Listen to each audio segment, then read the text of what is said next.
Yo, what's up? Might want to turn the light on. Oh, where am I? I stepped away. Who am I? Who am I watching? Is it any wonder?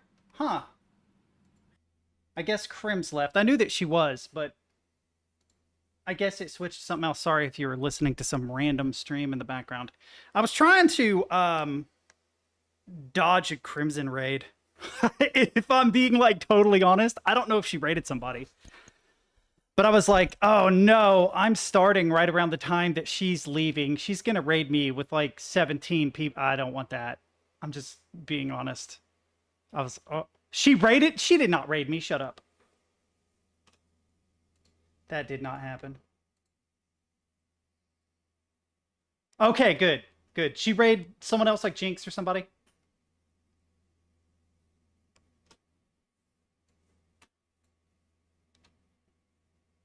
I have to say though, Crimson is totally fucking popping off. Her stream is doing so well. I'm really proud of her. She's put a lot of work into it, and it's worked for her. I'm glad, because it doesn't work for everybody. Trust me, I know. But yeah, the reason why I'm late, I'm only a little bit late. I've been playing Forever Winter, and there's this mechanic in the game where when you go in, if you pick up destroyed weapons and extract, they become disabled, assuming you don't get rid of them. Then what you do is you go in and extract again. They become disabled. Did I say disabled already? Destroyed. Sorry. When you extract, they become disabled. They go from destroyed to disabled. You go in, you extract again, and then you put them in your inventory. Those disabled weapons work. Like you actually get guns that way. But I didn't know that I was supposed to manually move them into my inventory. So I do like 5 extracts, and I'm like, man, I've got 3 really good weapons that I want to have in my inventory, because when you die, you lose your weapons, right? 2 of them were scars, the other was an M4. And I'm like, this is perfect, because if I die with a scar, I still have a spare scar. I don't have to buy one. And then, of course, I promptly die, not knowing that all I had to do was move it to my inventory, and I would have had all those weapons. So I went and did another couple runs to try and get weapons. I did get 1 scar, and I have 2 P90s in my inventory. So at some point before we start Alien Isolation, I may try doing just 1 red run. Just 1 red run to try and get those P90s out. I don't know if that's like a colloquial term. I've heard that term used before, though. It's basically where you go in with absolutely as little as possible. That way, if you fuck up, you don't lose a bunch of extra stuff in addition to whatever. You know what I mean? So I might do that before I jump into Alien Isolation. I kind of hope that Campbell shows up today. That dude was funny. For those that weren't here at the end of yesterday's stream, some dude came into chat. He tried. I mean, the middle-aged country lady in me, right? The middle-aged country lady that resides somewhere in my brain. I just hear her saying, "Oh, bless your little heart," you know? Because dude was trying. He was trying to troll. He just wasn't doing a very good job. So I was like, listen, dude, I have to end the stream. I'll be back on tomorrow. Take the night, jot down some ideas in your journal, get back to me. I believe in you. You can do the thing. And so I kind of hope he shows up today. That would be funny as fuck. Because if he does show up and he actually does have some slappers, then I'm going to be like, wow, dude actually took my advice. Good for you, buddy. I did. I actually felt kind of sorry for him. I know this sounds weird, but it's probably the only time I ever actually felt like sorry for a troll, because I could tell he was trying, and I even suggested that English was his second language, not even trying to be an ass. Like the way he worded things was odd. Fucking cat. Oh no, I've got a ghost. No, the way he worded things was odd. And then I suggested to Stemkey after stream, I'm like, oh, he's probably just a dumbass kid. But that got me thinking. So I clicked on his link in the chat on YouTube. That account has been around since 2007. I'm pretty sure that's the year YouTube opened. Bro, are you a millennial? Like, are you in your 30s trying to troll niche streamers on the... Really? That just makes it more sad. Like, I could cut you some slack if you're like... Maybe it is a parental account. That's true. But if it really is some 30-something dude, like, I actually do feel sorry for you then. Because if your life is so bad at 30 that you have to find somebody, you know, with like 3 or 4 viewers and talk shit, like, really? I feel like touch grass is used too much, but bro, maybe you really do need to touch grass. I don't recommend that if you have a grass allergy, but, you know, c'est la vie. But no, I really love Forever Winter. I almost like was just like, fuck it, I'm not going to stream today. I'm just going to play Forever Winter, but I decided not to. But I think I will try to do 1 run on stream. The problem is it's really intense on the GPU. So I would have to like turn down the settings if I ever planned on streaming it. And it's also going to be boring for you guys because, like I said, it's a red run. I'm going to try really hard to not get in any fights at all. I'll consider it. Yeah. I'll consider it. Crims almost has me convinced to go affiliate, but man, you guys getting ads. Like, as soon as I went to Crim's stream, immediately it was like a minute-long ad. Now, I didn't get any ads for the remainder of the stream, which is good. It wasn't so bad. But I just can't imagine... I mean, her reasoning is that her channel gets recommended more, which is fair enough. You probably don't get recommended at all if you're not affiliate. But also, do I really want to put that much? Do I want to go back to putting effort into the stream? You know, I mean, it's more like hanging out. I don't know if it would ruin it or not. I am on the fence about it, though. Because if it would attract more viewers and we have a good community, that would be awesome. You have to be really, really close. 5G, you have to be really, really close to wherever the source is. If you can turn 5G off and just use 4G, you'll probably have more consistent connection. It seems like the faster the connection is, the less the distance from, I don't know what the word is. I keep thinking receiver, but that's not right. The broadcaster, right? You have to be.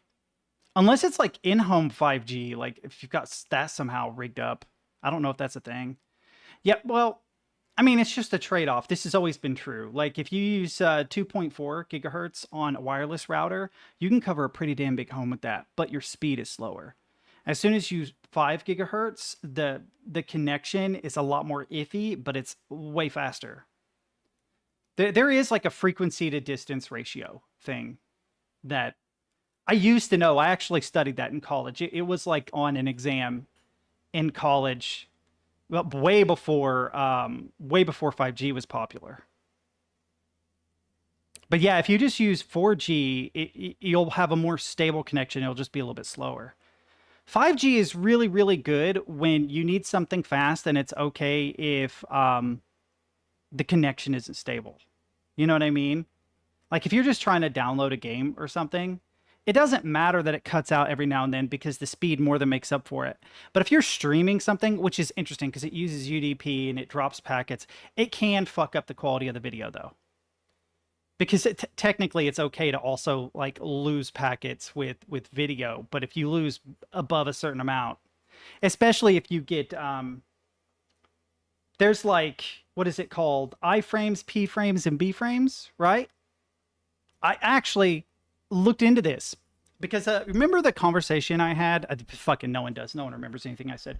I was talking about how cool it would be to recreate the stable diffusion video, like hallucinating video trick, right?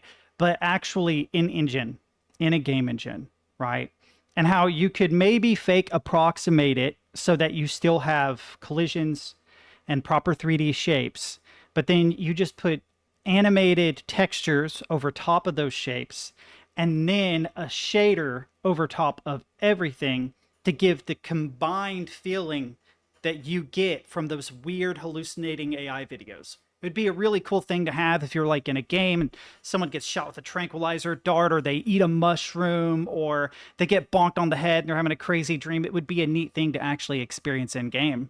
And so the fucking internet listened to me. My computer listened to me. Let me see. I don't know if this was my personal account or if it was my personal account or my stream account. Hang on. Need to go to history. Let's see if it's in my history. It is not in my history. What's interesting is it was actually on my front page of this account too, but now it's disappeared because I tried to go back to it. Hang on. Go to my private account with all 1 subscribers. Wow. Comfy UI generative AI with touch designer. Okay, I'm curious about this, but I'm going to save this for later. Just watch later. Okay. Because that would actually be interesting. If you're trying to design like a really complex user interface, having something like stability diffusion give you the fundamentals of the user interface, and then you could use a language learning model to identify and actually rig up like the scaffolding of code under it would be kind of cool. Data moshing. So this guy shares a video. It almost looks like on data moshing in Unreal. How I would achieve this in something like Godot, I don't know. The ad blocker works great for YouTube. Brave has a built-in thing for those that don't know. It does. It blocks trackers ads and stuff. But it's kind of lax. It lets some ads through. But check that out. Don't adjust your settings. The video isn't glitching out. This is a recreation of what video compression looks like when it's glitching out, but running in real time in the Unreal Engine. This glitch effect is called data moshing. So it occurred to me, like when I was talking about the shader, if you had like a VHS glitch effect, right, that the player sees, and you look through that to a data mosh shader that's turned down, that's not as high as that, and then behind that you have really, Nats? Guys fucking hate me, man. Guys, you're just not there for me anymore. You're breaking my balls here, Nats. I'm kidding. You have to be at work or something, don't you? But no, I thought it would be cool because I'll just use Paint for this particular example, right? So there's a dot on my... Oh, I drew that dot. Shut up, chat. I drew that dot. So like you would have like the environment over here, right? And in this environment, you would have objects that have collision. This little guy right here, right? He has collision, right? Now, whenever you look at these evolving AI videos, let's look up the damn gunship videos. This video. This is what I mean with the weird evolving AI stuff. Like if you get in here, right? Right. So what you would do is you would start with the scene.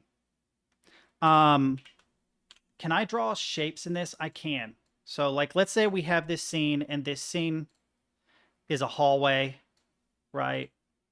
And why didn't it change? There we go. And you're walking down the hallway.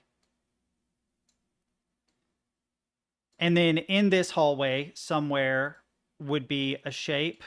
Can I fill this? Fill solid. Hopefully it'll be white.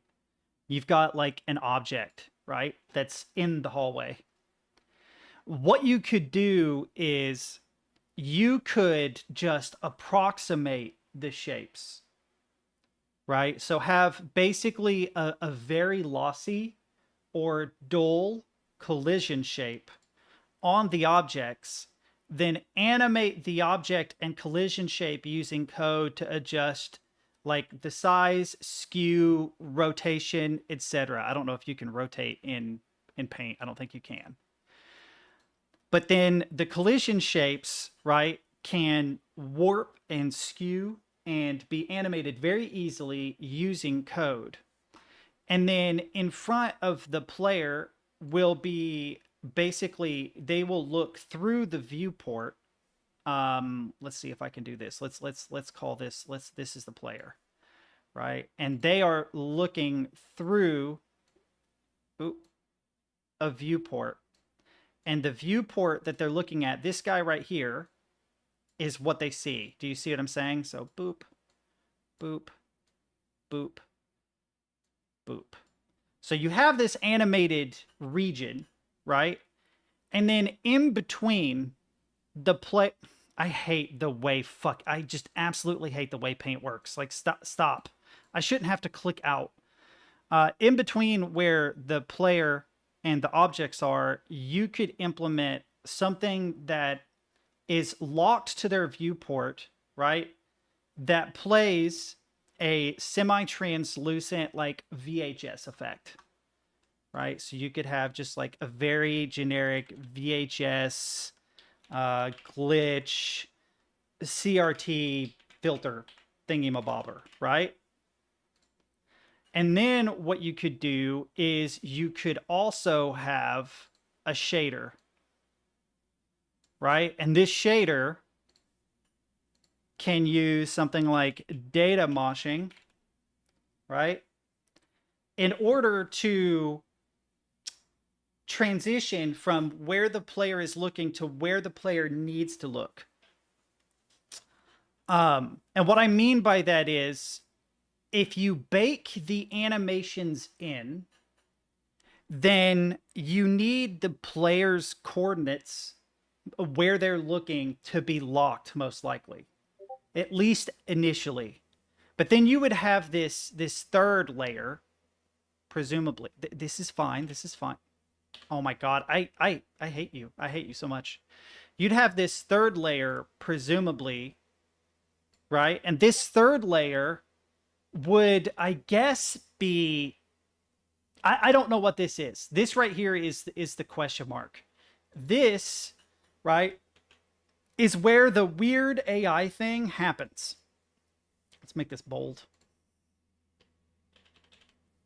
This is where the weird AI effect happens.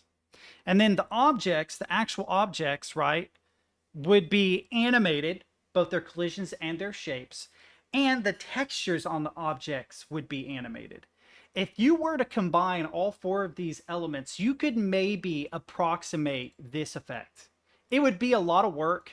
I don't know why I played the music. It would be a lot of work, but I think it would be cool as shit to actually implement in a game. I think it would be amazing to implement in a game. I've never seen anybody do it yet. I feel like you could probably write a shader that does this AI effect almost completely. The problem is, like, the problem is that the least intensive way to do it is to have the player locked into a coordinate, right? You get what they see in the viewport. You feed that through stable diffusion over multiple iterations with a prompt to create basically an animated movie of the scenery, right? But then they're locked in. You have a cutscene, basically, and I don't want that. I want the player to be able to wander around that weird-ass hellscape. It would be super cool. And when I was looking at this, I'm like, oh man, the transition into and out of using data moshing would be so neat. Half of them started working on a video. In Unreal, that would be really, really cool. But you know, what the fuck do I know? So yeah, feel a little down in the dumps today, Chad. I don't really know why. Too much caffeine or something? What's up, Aptress? I've been getting dings in... Oh, is she sharing the art? Yo! You guys want to see all of Crimson's art? So sick. I wish she did this style more. I wish she did this style more. I've never seen her do like the anime / comic book style before, and it's solid. It's really, really solid. That's what I'm good at when I draw, right? Who hates the... Who? Wait. She? Are you not Crims? Lol. Man, I spilt coffee on my keyboard. Yeah, like this thing that I drew back in the day, right? Like the real heavy vector style or whatever you would call it nowadays. I need to grab my all right.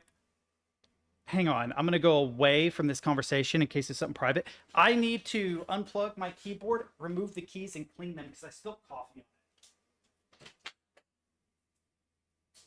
Where are you? Keyboard tools. Yeah. Yeah, it's in here. Is it making weird noises, or do you like, what the fuck is going on? You're a cute little void. All right. Well, I thought maybe I can't change scenes. I thought maybe it was Void's husband. Void's husband. Fucking talking about the cat. I thought maybe it was Crimson's husband. Ugh. Every time I mention a style of artwork that I think is cool, Crimson's like, I hate it. And I'm like, really? I fucking love this style. Almost every time. All right, I gotta clean these keys. This one's not too bad. Hang on, chat. Hang on, chatterinos. Golly, I'm blowing up.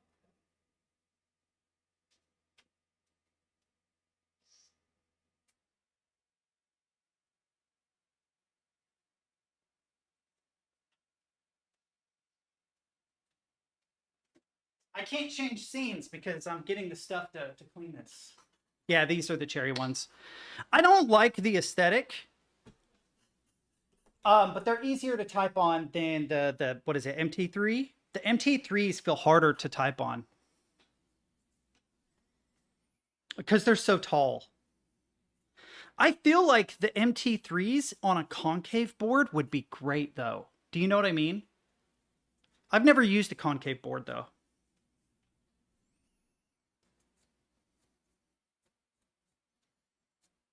God, I hope that I'm not allergic to alcohol. Okay. Oh, damn, there's still a little bit on this one. Is there any down to the board? No, but there is hair. I do need to go through and properly clean it. All right, hang on, chat. J. Let's remove the N, the M. And why is the bottom of the J still dirty? I just cleaned you, you son of a bitch. Hang on.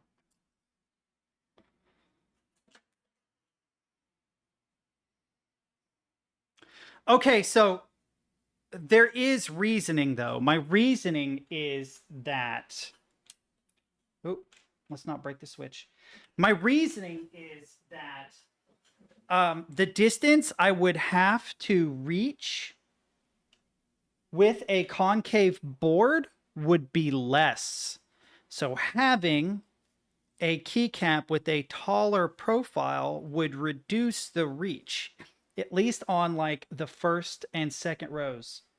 Is it BMN or is it BNM? I guess we're about to find out. I feel like it's NM, right? Yeah. All right, then we got UE up. Yeah, okay. That's I was correct. I was questioning myself for a second there. I was like, man, have I really forgot the fucking order? Oh. Oh, yeah, so I spilled coffee on my keyboard. LOI, I meant oh, okay. Why do you hate them? Why? Do you just not like the comic book anime style at all? Oh, you started with this, so you hate it because that's what you started? Really? That's dumb. What kind of dumbass reasoning is that? And yes, I'm being hard on you. That's silly. Okay, so it can be cliche, but that's why you have to lean into a specific style. Right? You need to lean into a specific style that separates you. Like, if you were to actually look at a lot of the comic book drawings I did when I was a kid, I really, really was of the Jim Lee, Todd McFarlane vein. Very, very, very heavy in hatching and stuff. Hatching was like my favorite thing. I loved giving shapes to objects using hatching. That's cool. You should. But I like it. I legitimately do. Right? My least favorite, if I'm being honest, is this one.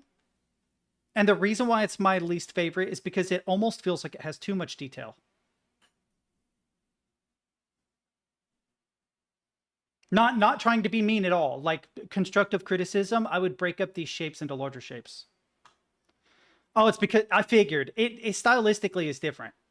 Well, also it's because, okay, it's on purpose. Yeah. It's also because of, like, not just the juxtaposition within the character itself. Like, you have all this finer detail in your hair, but then you don't have any, like, cross-hatching or anything on the hands. But also just in comparison with this. And who gave Uber Kerfus titties? Was that you? Why'd you give Kerfus boobies? Like, damn, Kerfus. Can we get a shot from the waist down? Man, Crims, you're doing really good. I'm glad that your stream is popping off. Holy shit. Like, hardcore consistently, at least double figures the whole stream. That's amazing. I can't do that. I can't sustain anything above like 10 or 15 ever. People get bored and leave. So, Good job. Let me make sure my headphones are on. Wait.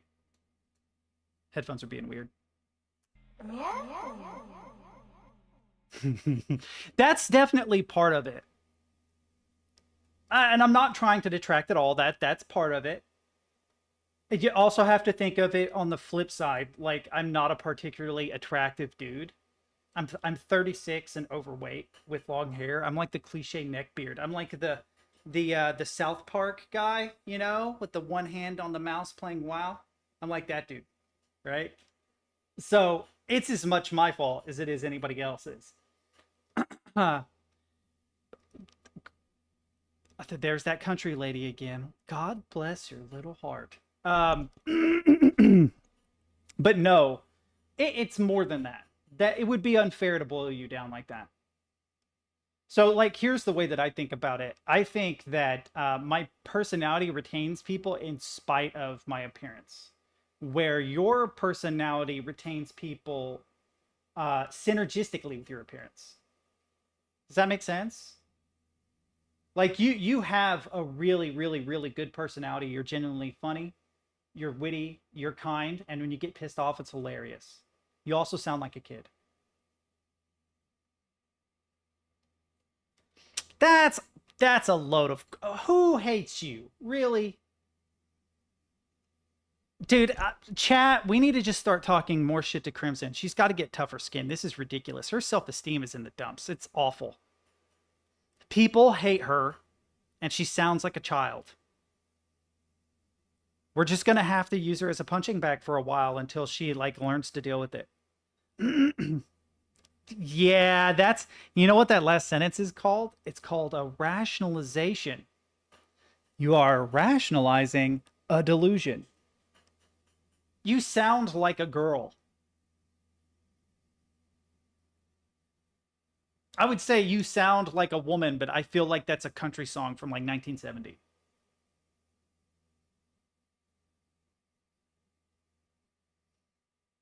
On stream, how could they ever possibly have enough information to know whether you're a good person?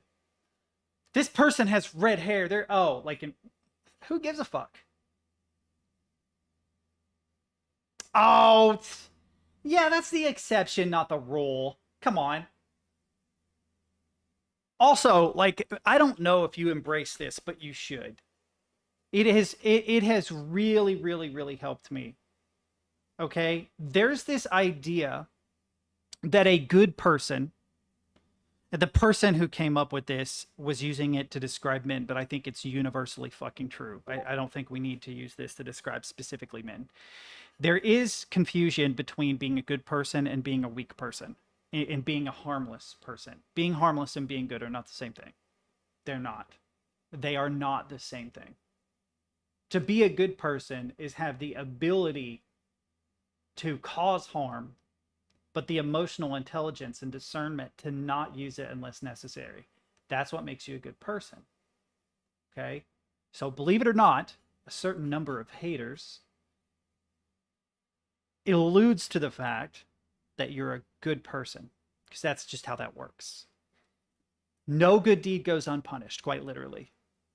So I figured that out when I worked as a manager, as a boss, when I was people's boss. They talked shit about me all the time. I had an inside man who told me all about it. But the reason why he told me all about it was because I never went to them with it. I never was like, oh, I heard you were talking shit. I legitimately embraced it. Because unless they were bitching about something concretely that I should have done, right? Then it was just them being shitty that I was making them work and do their job. Now, every now and then they had like a valid complaint. That was the only time I would ever go to them with something. I'd be like, you're right. My dumb ass should have taken care of this problem a long time ago. I procrastinated. It became a bigger problem. And you guys had to deal with the fallout of that. I'm sorry. You know, I had to be the bigger person. But I learned to really embrace people fucking hating me. Really embrace people disliking me. I think that's why, like, unless a troll were to get really lucky and find something specifically about me that, you know, like, find the right button to push, fuck off. I don't care. Like, there's nothing you can say that's, you know? Like, if anything, the fact that like you get all heated about it, you're just typing the fuck away. It makes me like smile inside a little, you know?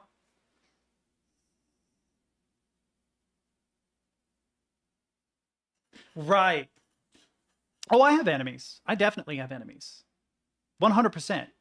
I don't have like an arch nemesis or anything, but there are definitely people. You want to know what the biggest driving force? It's interesting. The biggest driving force in people disliking me. You want to know what it is? It's so dumb, but it's true, and I actually understand it. I would feel the same way. It's kindness and politeness. I know that sounds weird, but I don't know why it is very, very deeply ingrained in me to be nice, to go out of my way to help people even if I don't know them. And the problem is that people who have been hurt by manipulators, you know, narcissists, psychopaths, they've seen those behaviors too. So in their experience, those behaviors are disingenuine. They're not real. They're fake. They're being gaslit into believing that that is a good person. And you can immediately reveal the trauma of people by being especially nice to them. Have a good night, Crimson. I appreciate you dropping by. I'm glad I dodged your raid. I tried. I did. I actually tried. You were like, I'm tired. I'm going to get off here. I'm like, I'm going to go take a shower. Man, I don't know that I want to start a stream with like 17 people. I'm good. You know? It's okay, though. I'm still going to tier 3 sub you. You're just going to have to deal with it. I'll tier 3 sub you. You'll raid me. It'll be all fair game. Nah, much love, Crimson. Go get sleep. No, you won't. Shut up. No, you will not. You will not unfriend me. You know you wouldn't. I'm not buying that at all. That's just a lie. Yeah. Love you too. You have a good night, okay? Go get sleep. Also, tell people to stop knocking on your door and ringing the doorbell. That's got to be obnoxious. Oh, it's going to be soon. I promise you, I'm not going to wait too long before I jump into Alien Isolation, but there is something that I want to do beforehand. But no, people, like, you reveal people's trauma when you're really nice to them. Like, when you're genuinely nice and polite to them, you will reveal people's trauma. It's the wildest thing. And the closest thing I've had to arch nemesis are people, especially when I worked with the public, like at stores and stuff. People will just take a fucking they will have an intense hatred of you because you're nice. I swear, I've seen it happen, and in my experience, it's usually middle-aged women. Now, that's not me being sexist, but imagine the person who most likely has experienced trauma related to narcissists and manipulators. A woman who's seen a few years on this world, right? The probability that a woman gets in her middle age or in her 60s and she's encountered some dude who has manipulated the shit out of her, who has gaslit her into doing, you know what I mean? They're more likely to have that trauma. So it's not like a sexist thing at all. It actually just makes perfect deductive sense that that would be the case. But they hate you. And unfortunately, I learned this the hard way, and I had to teach it to my client who was autistic. I told you guys about that, where he cornered a mother on an elevator who had like a toddler with her, and he was talking about how beautiful her baby was and just being incredibly nice. He meant nothing. He meant nothing by it, chat. He really was just being nice. But I could tell immediately, I saw all the cues. She was in distress. She was scared to death because here's this like 6'2", 280-pound, obviously autistic man admiring her child in a closed off area where she had no escape. And so when we got to the car after that visit, I had to sit down with them and be like, listen, I know it's hard. I've made the same mistake, but you have to respect boundaries first and foremost, and then you can be nice. As long as you're nice within those boundaries, you'll be okay. The problem is where those boundaries get blurred, like when you work with the public, there's not much you can do. Like, what are you supposed to do? Just be an ass? You know? The fuck else are you supposed to do? So, but no, I have definitely made enemies just by being nice. I hate you, Captain. I just read that comment. You can fuck off. You know I hate that. I like reading stuff. I'm not a big fan of the watching videos on stuff.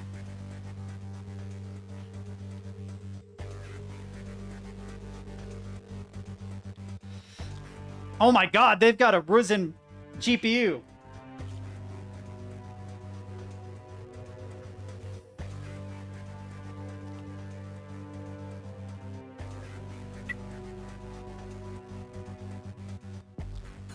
I am probably going to do a red run really quick before we do Alien Isolation, if you guys don't care.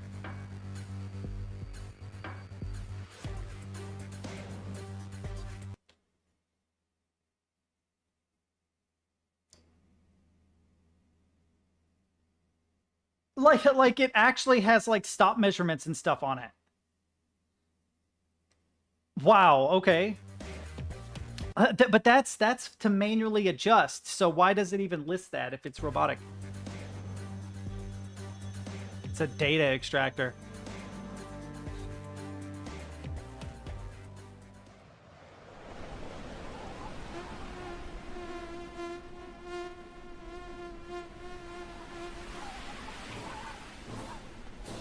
Oh, you are? Well, you were in Crimson stream that entire time. It's got to be getting late for you too.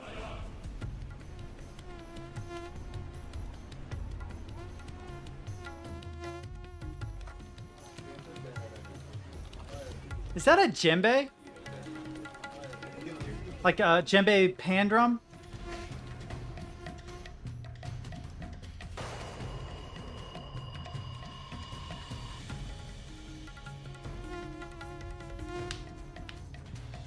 Pan drum, hand drum. Installing malaria virus, retrieving nuclear codes. Yeah, I understand, dude. I considered streaming earlier, but I don't want to get like in the way of Crimson stream.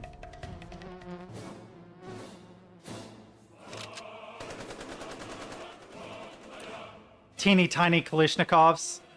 Look at me, I'm on a cup.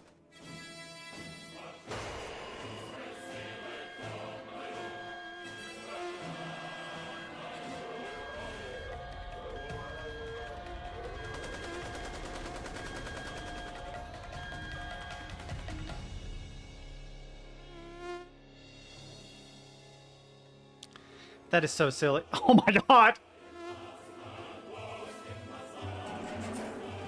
Dude, that's so silly. All right, before we get started, I think I am going to try and I'm going to grab a drink. I'm going to try and extract with these P90s so I can keep them. Just hang on.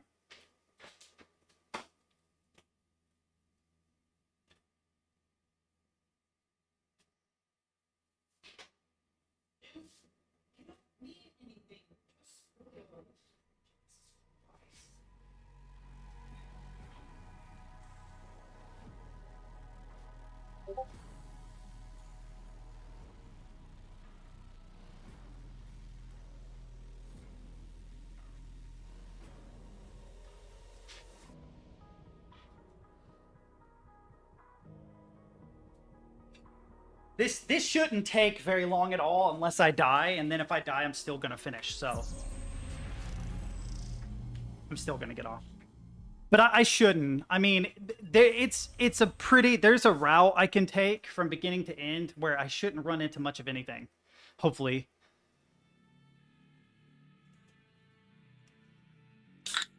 Oh, it'll probably take like 5, maybe 10 minutes. All right, do I have anything in my inventory?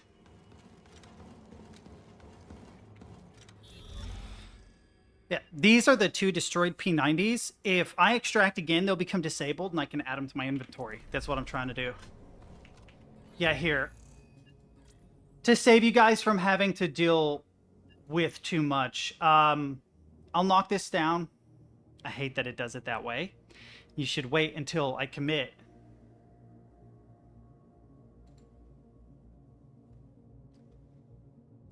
One more. We'll make it 1080. And then overall quality, we'll set it to like medium. Okay. It is, yeah. Unfortunately, you're not going to see it in its fantastic glory because it is actually fucking stunning In Ultra, holy shit, the game looks amazing. Yeah, I've got ammo and I've got meds. I actually don't have enough meds, but it's fine. The weapons that I have are default weapons, so if I die, I don't lose them. All I'll lose are the P90s that I have in my weapon slots. I hope I didn't, like... Okay, I didn't. Alright, so we're in the cemetery. Like, look at this, dude. It looks like it's going to be nighttime soon. How bad is the frame rate? Is it really bad?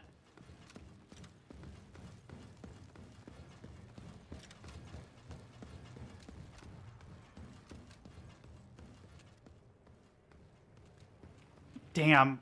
There's not a lot I can do about that. You guys are just going to have to deal with me going through this for a little bit. I literally just need to get to extract without dying.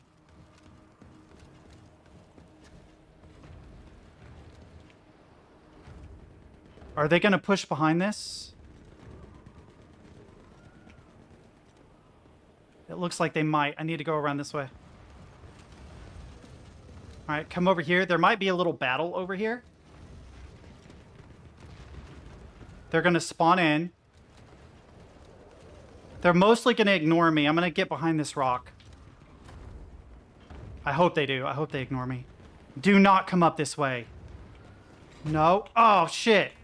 Oh, I'm fucked. I'm actually fucked. Run! Yeah.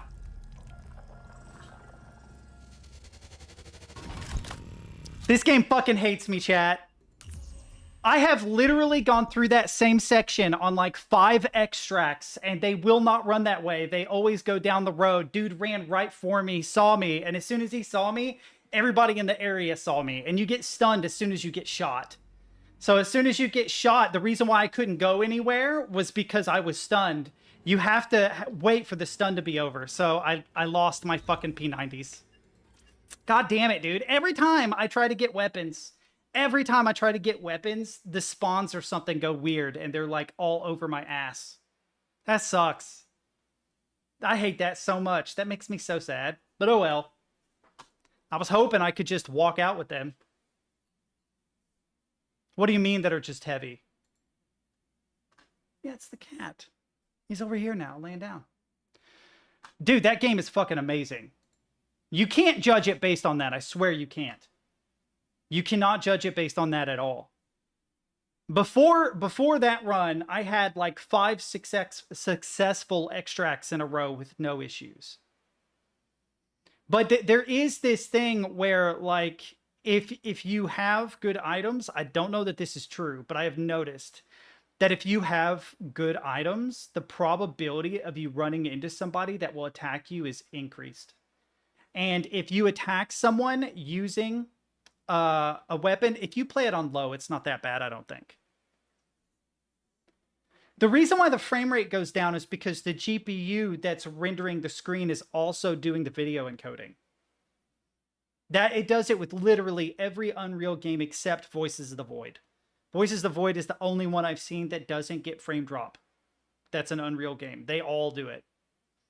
I always have to turn down the settings like really, really far. And I have a 3090, it still struggles. I don't know why it shouldn't, because like the video encoder should be separate, but it's not. That does piss me off though, dude. The last time I had 2 scars and an M4, lost them. And just now I had 2 P90s, lost them. Every time I get weapons, every fucking time, the spawns change. You have to understand that I've probably done like 15 runs today, taking that exact same route. Never, not once, has an enemy ran behind that rock. Not one time. That's the first time I've ever seen it do that. Dude came right for me. He knew where I was. He was like, that guy. Fuck that guy. Usually they ignore you. But oh well. C'est la vie. I can get more weapons later. Does piss me off though. It makes me want to go back in. It's fucking gambler's fallacy all over again. This time I'll get it for real, for real.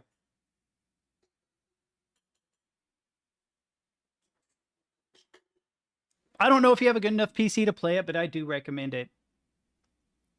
I fucking love that game. Forever Winter is one of the funnest games I have played in a very long time, despite all the shit that chat talked. Is this your setup? It's pretty minimal. I like it. I don't have monitor mounts. I just use the default. I'm looking at Stead's thing, by the way.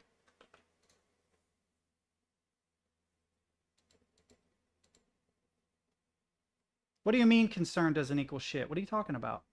Have I seen this? What happens if I do this? Oh yeah, I have seen that. From the screen to the ring to the pen to the king. Where's my crown? That's why I bling. This reminds me of. Ah! Little did you know I actually have a secret weapon here. It's fuck. What the fuck is happening? Get the hell off me. So, talking about yesterday's situation, somebody tried to touch me. Oh, he's right behind me, isn't he? I just bought this new flotation device from Temu. I am the lord of the cockroaches.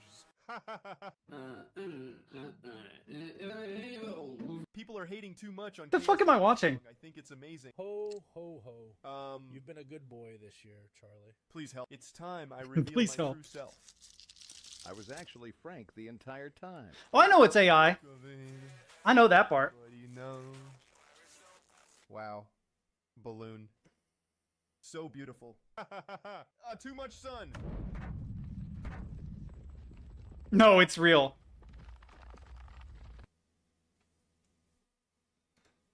As an AI expert, it's not supposed to do that, chat. No, but really, Forever Winter is addictive as fuck. It is super, super addictive. I kind of wish I had gone in there with decent weapons because I would have just killed those guys. But having a semi-automatic, like, default AK with surplus ammo that's semi-auto is probably not going to do it. I'm probably not getting out of that alive. There was, like, 15 guys there. Yeah, I tried to do a quick red run and it failed. Immediately. I lasted, like, 30 seconds. Dude, completely and totally opposite vibes. I really do like it. Like, a lot. I cannot express to you how much I enjoy Forever Winter. It is a fucking blast. I enjoy the shit out of it. Especially when you do actually go in, like, stat it out with weapons and stuff. Maybe. Yeah, maybe, Metro. You go in, stat it out with weapons. Like, the most important, anybody who plays Forever Winter, the first thing, the first attachment, well, there's two attachments you need to get, no matter whatever weapon it is you're running, unless it's grenade launcher, because it won't apply, is you need a suppressor. It's first person when you're in a gunfight. You just right click and you're first person. So it's both third and first person. And I promise you, if it weren't third person, it would be almost impossible. It really would. Shit sneaks up on you all the fucking time. All the time. Because I was kind of against that at first until I played it. And then I was like, yo, holy shit. I'm so glad. Because it lets you see around corners and stuff. But no, suppressor drum mag. Suppressor drum mag are the most important attachments in that game. The reason why I didn't shoot that guy is because I didn't have a suppressor. If I had, it would have triggered everybody, which it triggered everybody anyway, but I didn't know that. I thought I could maybe run away. But yeah, suppressor won't trigger other enemy players immediately. They have to witness it. And then the drum mag is because when you get like really big clumps like that, where you have like 15 enemies, you'll wish you had a drum mag.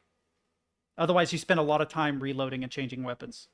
But no, I've heard a lot of people try to like caveat their way into why the game is bad. I enjoy the fuck out of it. I am actually really glad I bought it. It might not be for everybody, but I'm telling you, like, it is ridiculously fun. And I've only played single player. You can go into lobbies and connect with other people and do runs with other people. And personally, I prefer solo.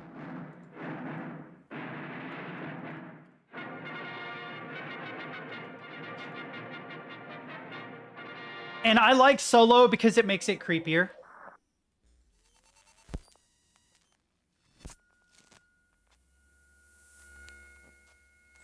Yeah, the thing is, like, I had ran that route probably 10 times today and maybe like 30 times in total. The same route, right-hand side from cemetery.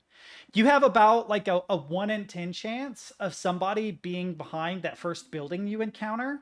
But I have never had anybody run behind that fucking rock. And as soon as I saw him, I knew, I'm like, I'm actually fucked because there's a team of guys behind me, like 10 of them. And then this dude, if he spots me, they'll all spot me. So while I thought I was out of his range of view, I ran, but it immediately triggered him and it got me killed. Sad story. There's nothing I can do about it. But what you do is your biggest things are gacha boxes, water, and weapons. If you pick up a destroyed weapon and extract, it becomes disabled. You go back in with it. You don't put it in your stash. Right? You don't put it in your stash. You go back in. If you extract again, it becomes disabled. Once it's disabled, you can add it to your inventory as a weapon that you can use. And so you want to farm big items for money, water to keep the innards alive, and weapons. I have not had any issues, but I have a 3090, so I can't attest to that. I run it on Ultra, and it's well over 60 frames a second. So I don't know what that would look like for someone with a weaker thing.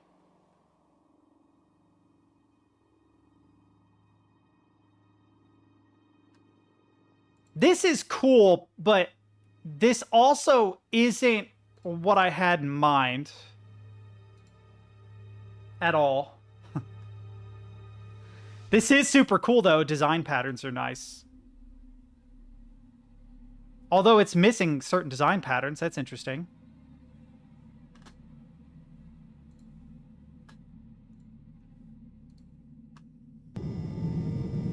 I do wish that they could have swapped it up a little bit though, and like put half like Polynesian sauce or like something else in there, because there's a lot of Chick-fil-A, and that's about all you get. Yeah, that's true. Still to die for though. Oh yeah. Morinair, you're a weird guy. I love you, but you are. I'm not a toy. I'm not a Christmas present. I'm a 100-year-old commitment. Please think hard before you give someone a B-52 Strato Fortress this Christmas. Yeah, I'll check. Like, what do you mean?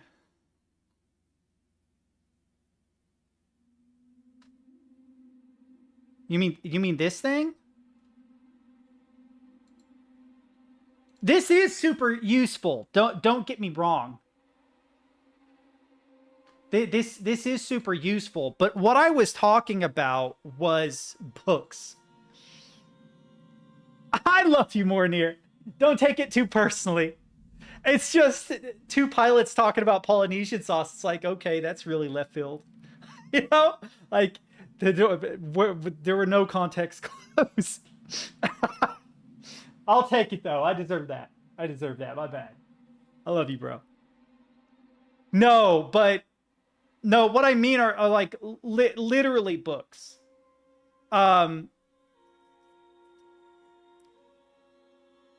Like, you know, I can give you an example. There is a famous book. It's not this one, I don't think. Gang of Four, I think is what it's called. Maybe that is it. Yeah, it is. It is this one. This book is fucking famous for teaching you about design patterns, for instance, right? Then there was a book that Brax recommended too that I already forgot the name of. This is super cool. I could probably use this. Maybe I'm just a nerd because I like books, right? I love Bruce Lee because he studied art and poetry and decided the most beautiful form of self-expression was... That's pretty true, actually.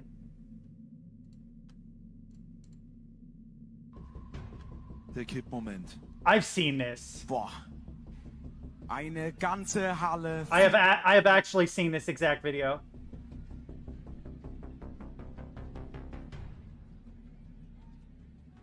Und die Rampe bewegt sich. He makes it. Er bleibt stabil, er bleibt stabil. Noch wackelt er. Spoiler. Benjamin Danker. Ist das soft? Ist das gut? Ist das cool? Ist das Is that soft? Is that good? Is that cool? Or is this, I think is what he's saying. Und jetzt geht's gegen die Uhr. Die Zinken sind raus. 4 Minuten sind rum. Jetzt schnell parken und nach oben laufen auf dem Weg ins Finale. Man, World War II is going to be a trip. Structure and interpretation of computer programs. Have you actually read this? Is this good?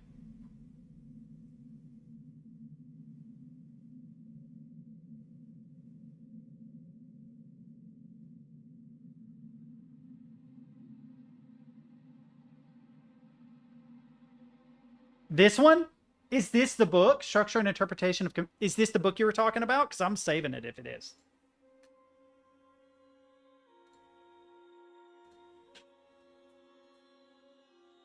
Cool. Brant said that it was a textbook when he was in college. That one of his classes used it. God, that's loud. Wow.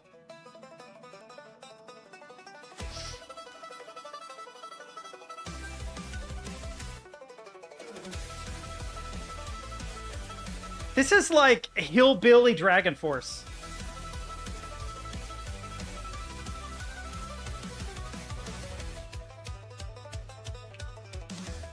There is like a folk metal band. Hang on. What is that one written in? Folk metal. There's a folk metal band that I was introduced to, and I can't remember the fucking name of it. No, it was American. It was an American folk metal band.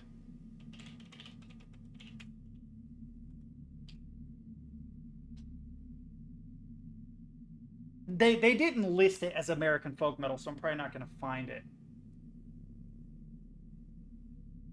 But for the longest time, it kept getting recommended to me over and over. And it had some fire banjo in it, but it's just not my thing at all. Do you know what I mean? I know this sounds weird. I would rather listen to folk that uses banjo than folk metal that uses banjo.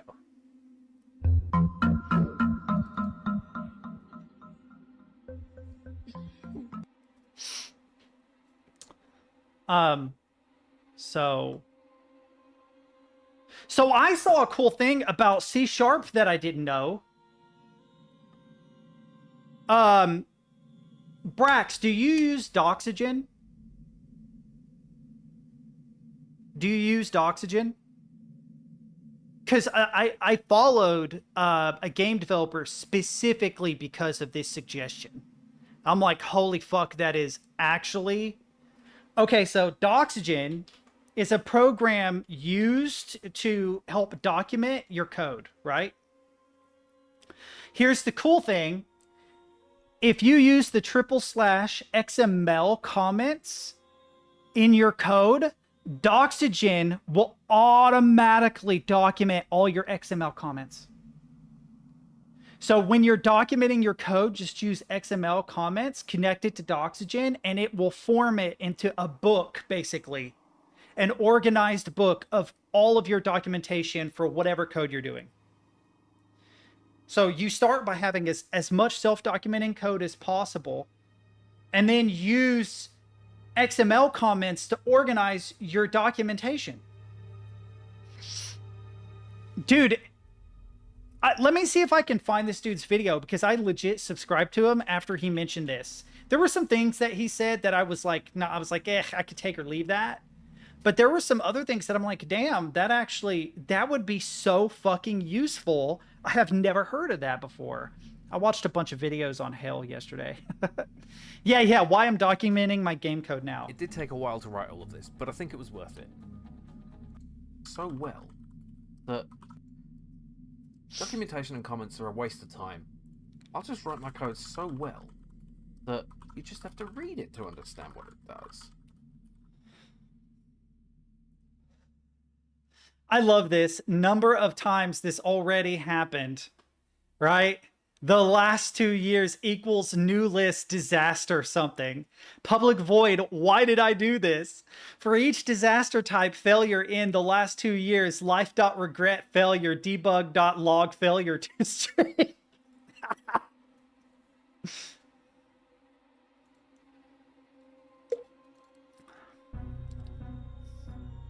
So I'm documenting my code now, and I'm structuring it more diligently. I'm structuring it at all.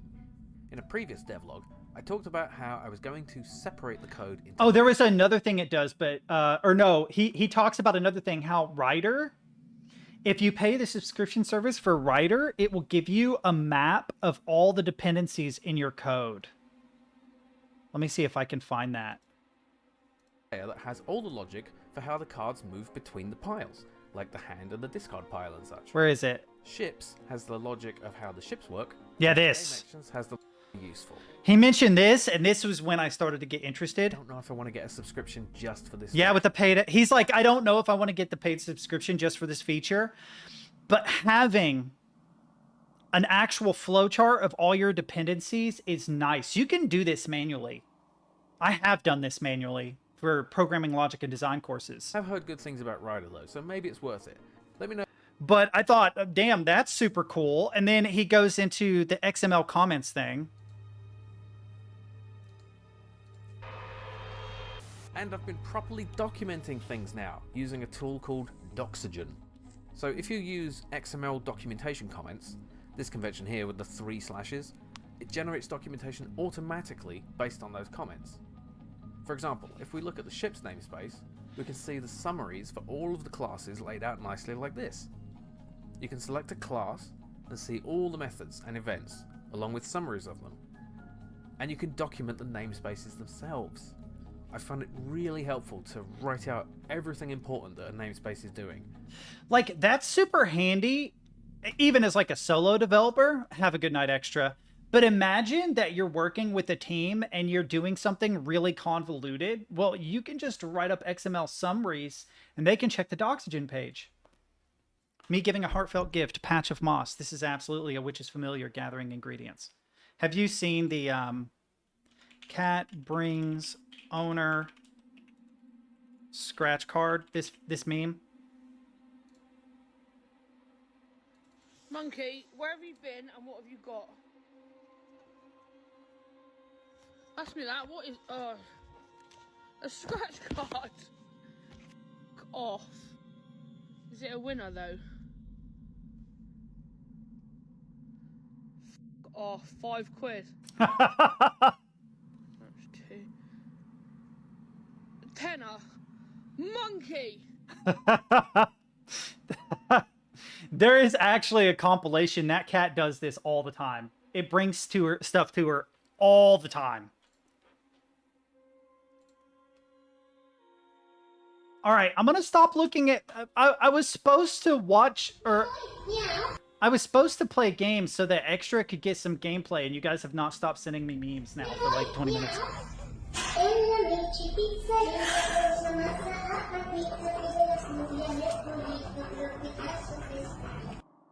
Dude, I don't know what's wrong with me today. If I seem a little on edge, I am, and I don't know why. I do. I feel like really fucking frustrated for some reason, and I have no idea why. Not anxious, like almost mad? Like almost angry, and I have no fucking idea at all why. I've been this way all day. It has nothing to do with the game. See, that's exactly what I mean. Like, I get that you're making a joke, but it aggravates me, and it shouldn't. It's not your fault at all. Like, I recognize that it's absolutely not your... I don't know why. I feel really, like, frustrated for some reason. I haven't drank more caffeine than usual. I got plenty of sleep. I wonder what my deal is. Maybe my blood sugar is low? Am I one of those? No, that dude yesterday was actually... I kind of wish he would show up today. That dude was just funny. That's absolutely... Yeah, I thought about it for about 10 minutes after stream because I talked to Stemke, Crims, and Saluti about it. And then I don't even remember what I did. Oh, I messed in FL Studio for a while and went to bed. Like it, you know what I mean? I had a troll yesterday who was really bad at it. He's really bad at trolling. He tried. I think he tried, but he struggled. Poor guy. I don't want to get in the habit of repeating myself, but I legit told him, like, just go write down some ideas and come back to me tomorrow. This is when I stream. So maybe he'll show up today and we can talk shit again. But he had kind of a hard time. He came in and he was being like passive aggressive at first. And then I slapped back after he was passive aggressive. And then he was like, why are you being rude to your viewers? And I'm like, you come to my house and you talk shit to me. What do you think was going to happen? You know? And he's like, well, you're putting yourself out there. And I'm like, you're not when you comment? What do you mean? Fucking idiot. No, don't. Don't time him out. If he shows up, let me talk shit for a while. Then we can time him out. Yeah, like, he also, like, made a weird homophobic joke that I missed completely. Stemkey actually screenshot it and sent it to me. He was like, bye, loser, and then he wrote, bye, loser, you know, implying, I guess, that I swing both ways. Like, okay, that doesn't even remotely bother me. Not even, like, a little bit. And, like, the waifu pillow thing, come on, man. Like, he's just grasping for straws. You know, like no real deeper thought behind it at all. But no, I do. It was entertaining, man. It genuinely was. It genuinely was entertaining, just like dealing with dude. It was funny. Fucking Stemkey correcting his grammar. It was so funny. He used the wrong your and Stemkey corrected him. I don't remember everything that he said. He said something about me having a waifu pillow. But before I got off, I guess he implied that I was bisexual, but I missed that completely. Stemkey was the one who told me about that. I don't remember how it started. Oh, I was discussing like a really cool idea and how to implement it in code. And he said something like, why are you expecting programmers to be cradled by programmers? And I'm like, what are you talking about? I'm actually trying to work out the problems so that I can implement this, right? What do you... That's also just a really weird way to phrase it. And it just kind of snowballed from there. But no, it was like genuinely entertaining. I'm like, this poor guy, does he not... I don't know what he expected when he he came in. What the fuck was that? What the fuck was that? All right, hang on. I love Stemkey, dude. I love all you guys. Oh, I'm gonna use the restroom really quick because if this alien pops out, I'm gonna piss myself. I'm also gonna get a cup of tea. I'll be right back. Hang on.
So, like, that dependencies thing that I spoke about in Writer, I feel like you could code that really easy. Like, parsing code is not hard, right? You just look for, like, instances where you use conventions for a class, a namespace, a method, right? And then you have it read the classes and the methods, looking for references to variables, other classes, other methods, and you have it formulate a chart. Roslyn? Never heard of it. But no, when I saw it, I was like, this is super cool. I love this, but I feel like you could just program this pretty quickly. God, the memes. You guys in the memes.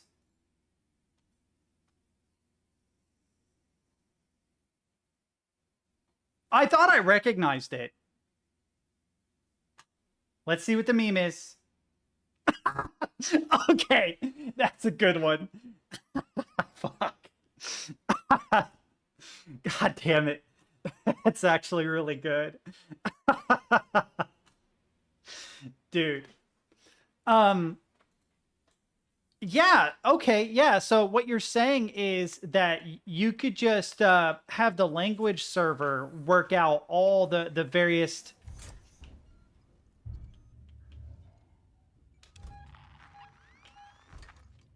Fuck, it's above me, chat.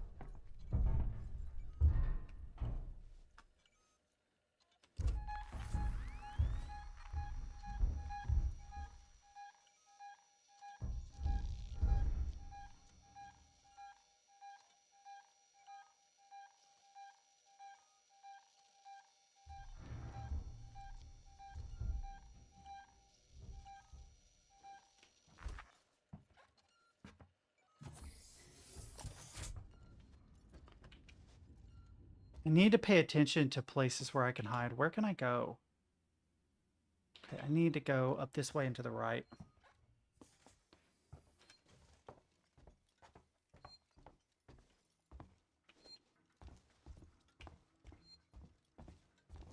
I want to explore... Oh, I can't get through there, can I? That's in the middle. Oh, do I need to take this?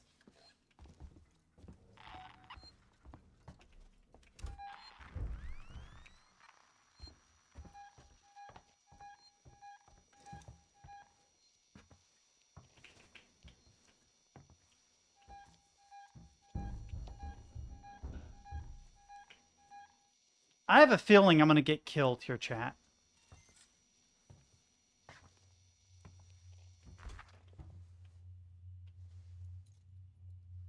Have I been in this area before?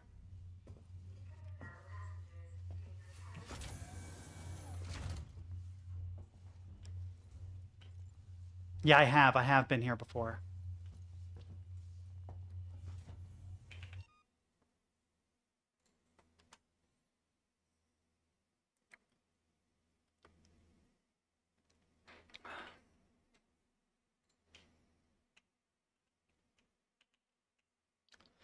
Honestly, though, I don't know of another language that uses XML comments. I'm sure there are. But as soon as I learned about that, I'm like, okay, I see why this is useful, and holy shit. I'm going to use the fuck out of this if I can ever learn how to.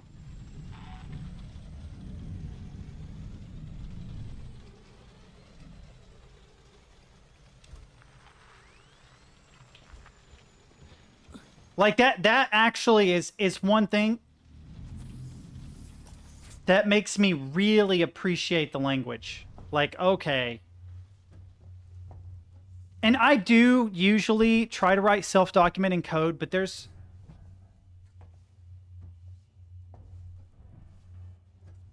Yeah, but, like, a big reason why I was learning C# was just so that if we ever needed to, we could work together and I'd understand what your code said. And because the Gang of Four book on design patterns is written in C#. I mean, it's English, but you know what I mean? So I had a hard time trying to parse it when I was like working on a state machine for the first time. So being able to read and understand it is helpful.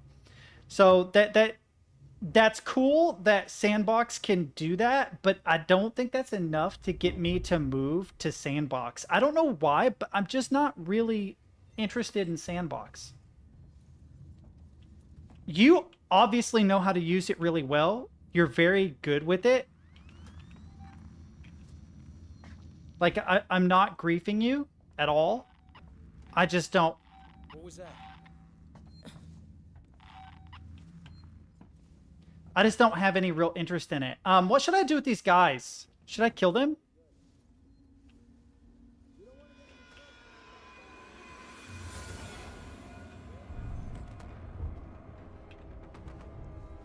I don't want to get backed into that.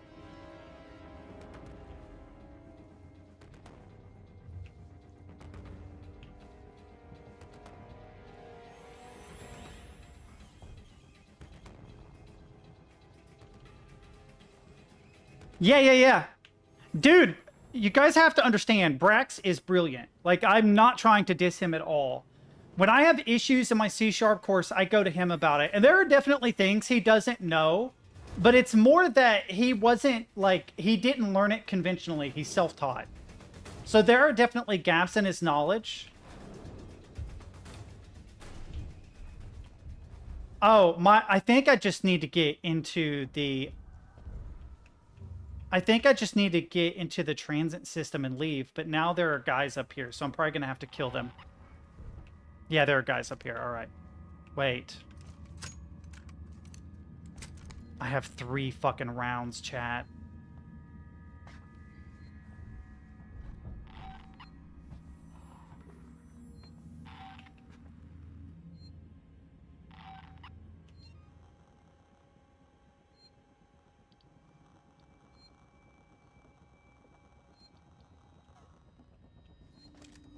Oh, there are too many guys. How can I distract them?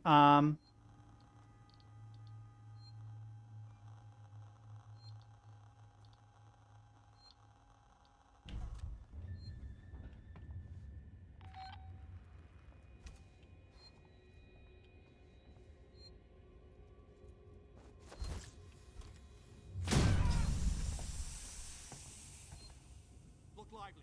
We got ourselves a visitor. Fuck!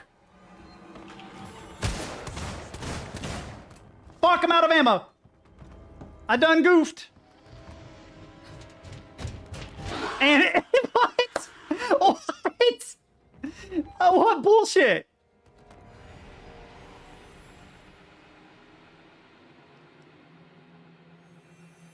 I wasn't expecting immediate fucking alien jump scare. What the fuck? Yeah, the smoke bomb threw way further than I expected it to. I was not expecting the smoke bomb to go all that way.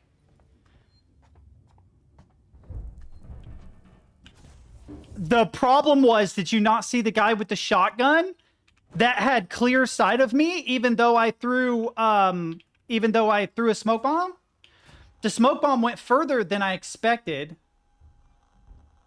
That's what I'm gonna do now. But honestly, wait, can I do an EMP yet? No, I need one more charging thing.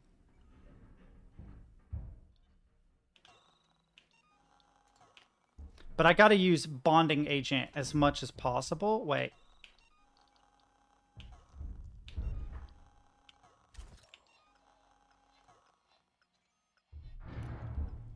Does not use a bonding agent. Okay. This uses a bonding agent, but it uses my last sensor. Oh, wait. What is it that I was trying to get that... What? It said I was maxed out. Huh. It said I was maxed out, but then just now it wasn't. So, I don't know. Maybe a noisemaker, but I need to know where the alien is gonna be. so I can hide from it. Do you know what I mean? Because I feel like the noisemaker will work. Now, the alien came from this way. I don't know where precisely he came from.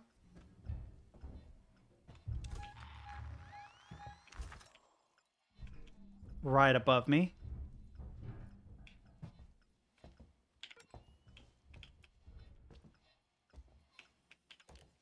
Just looking for stuff. I think the noisemaker will work better. I think I need to noisemaker to attract the alien. But I don't know where to hide. Oh, I know he can, but I don't know where to hide. There are storage lockers up here, I think, but I don't remember what side they're on, right?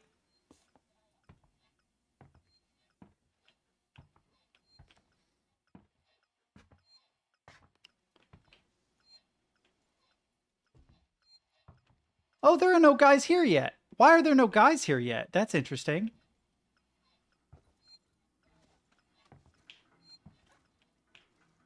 Well, that's actually helpful. Okay, so I could just leave if I wanted to, but I do kind of want to trigger the guys and see if I can kill them. Huh.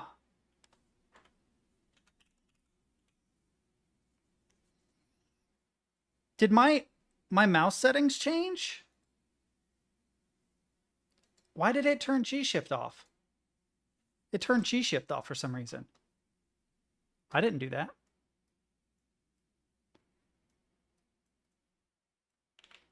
Why is it still not?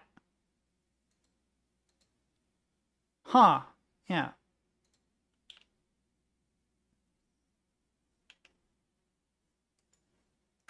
Okay, there it is. Okay, I needed to click in Windows. So I need to find a locker or somewhere I can hide.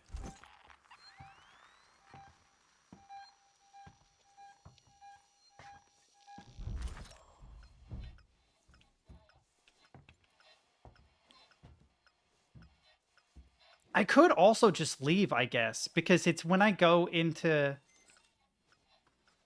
Yeah, why am I doing this? I can just leave. There's no point in even staying here.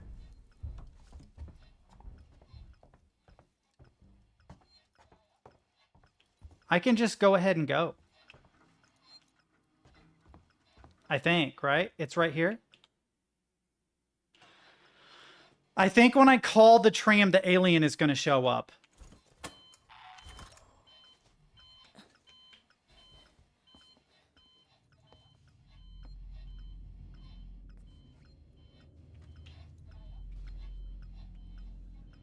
Oh, that looks like where an alien would come out.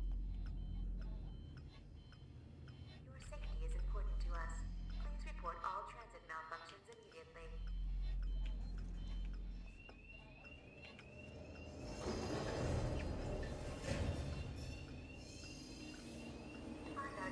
I don't like all this noise. Oh, he's pretty far away.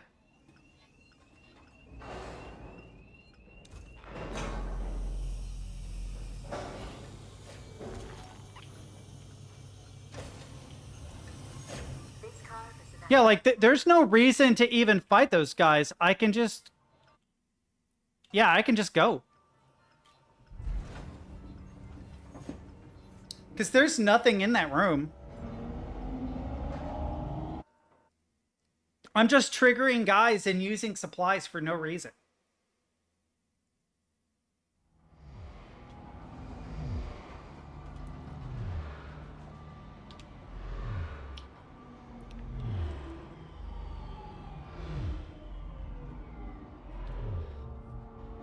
I'd like to have more ammo, though. Only having 3 rounds is... That's worrisome. I can kill maybe 1 dude.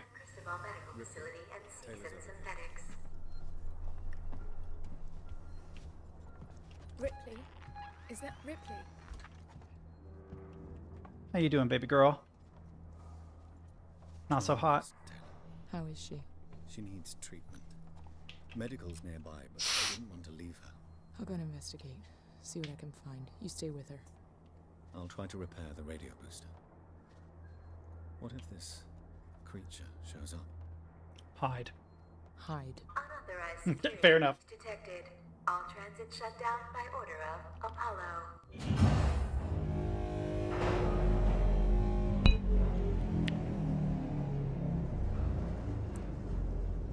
It's the same voice, yeah.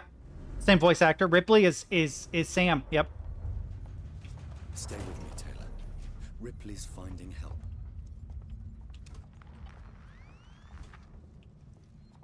Okay, yeah. Let's save. Gather some gear if we can find some. I'd love to find some ammo. There's little time to waste.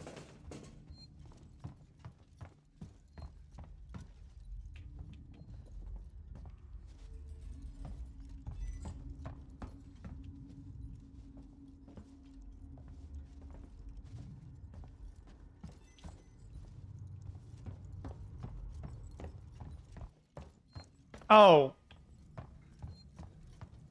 I thought he was saying Sam as in that's the name of the actress. My bad. Yeah, I know that is Sam, but I thought that maybe the voice actress's name is Sam, but apparently it's Emma Fisher, right?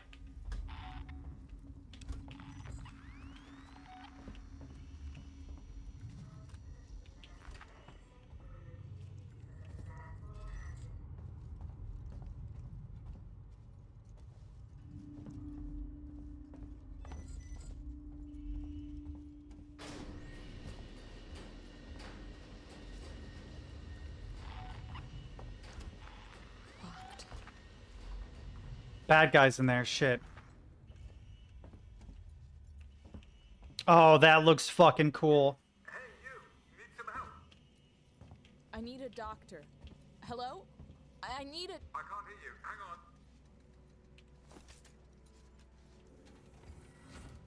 Come on, I've opened the elevator for you. Can I get over this? Hang on. Oh, I can't jump. Come. There's no time to lose. That's cool that number 2 is confirmed.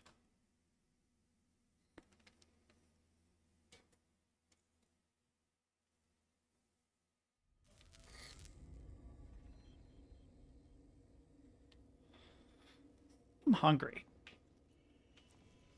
Forget the door. The marshals locked everything down. Use the vent.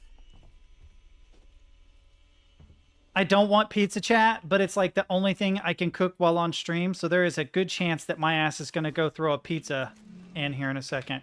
Flashlight batteries are maxed out. Okay. Excuse me. I need another 2 charging things. I don't have any chicken nuggets. Actually, I do have some chicken tenders, but I don't want any. That specifically is not too exciting a prospect. I can make a flashbang.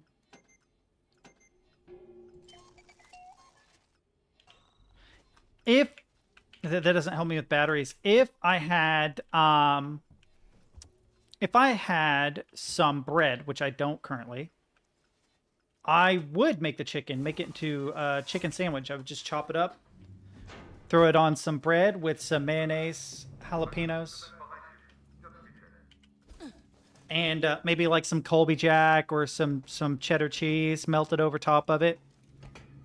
Sounds good, but I don't have that stuff.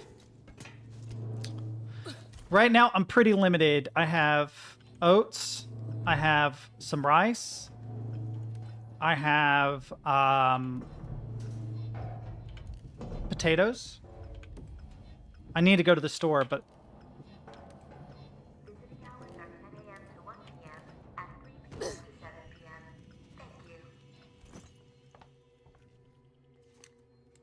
Oh, where did I get another bullet? Huh? Weird.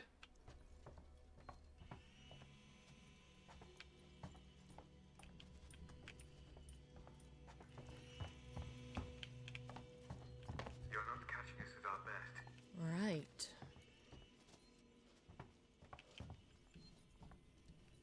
Is there anything in there? Yeah. There he is, I think. Is there a save thing in here? Oh, yeah, there it is. I can hear it go beep, beep, beep. I wonder why there's like a countdown timer on saving. Ripley, I need to find a doctor. I'm a doctor. My friend needs help. Medical supplies. Me too. There are no supplies on this level. But there are plenty downstairs in the hospital dispensary. How do we get there? We? Do I look like I'm in any fit state? I need your help, and you need mine. You find the passcode for the service elevator, and then I'll come down to the hospital with you, okay? Passcode? Yeah. I can direct you from here. Morley or Lingard would have had the new passcode. Morley's office is your best bet.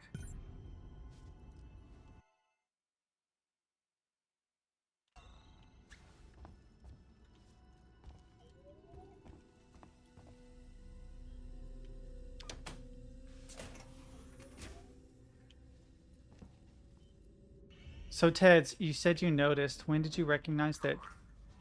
What? Let's work together, huh? Mutual benefit. Yeah, I guess you're right about that. Honestly, if someone hadn't told me, I wouldn't have known. You're in was far more unstable. I wouldn't have even noticed that it was the same person unless you guys told me. Tell me where to go, Cole. Tragic cases. Don't worry, they're all long gone.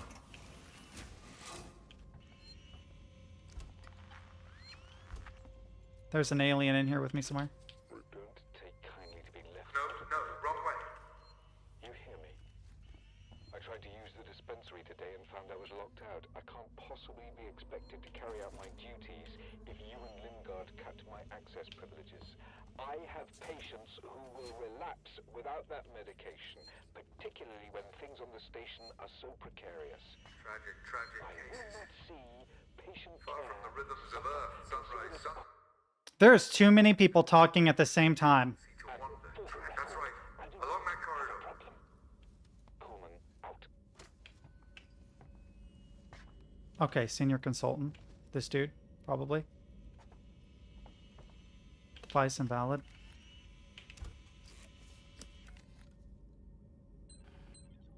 Okay, so I need press E. Yeah, that. You're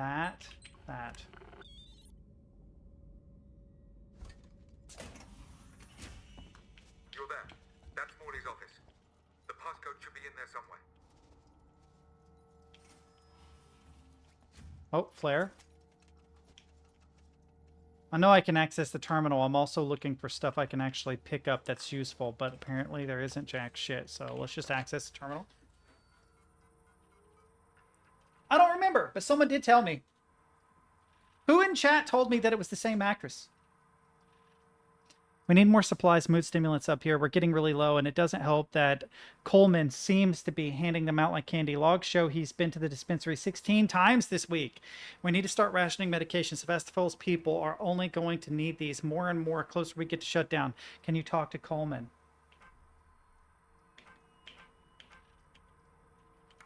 Okay, yeah, bad file. Have you got the passcode? Oh my god. Look, we'll need the physical keycard too. Morley always kept it on him. Find him.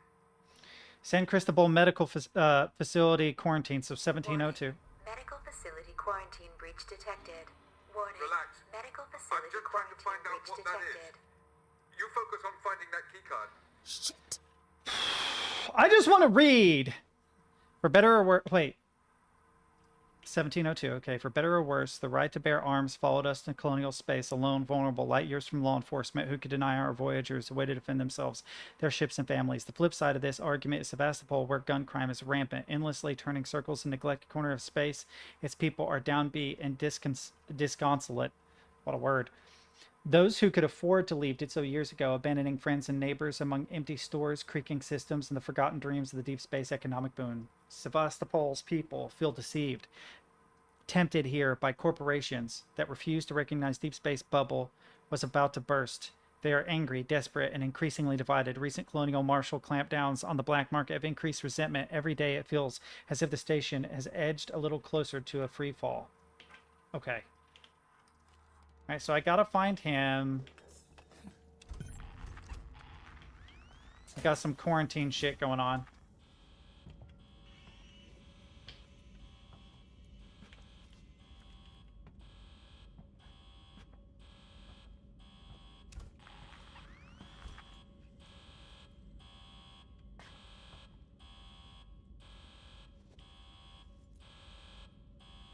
Right.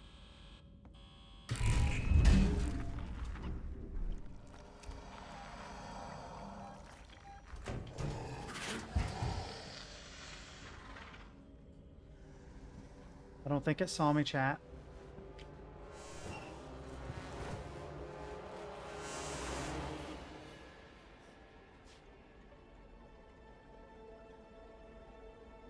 Oh, I don't know who the actor Sam is. And also, can you get that poker chip?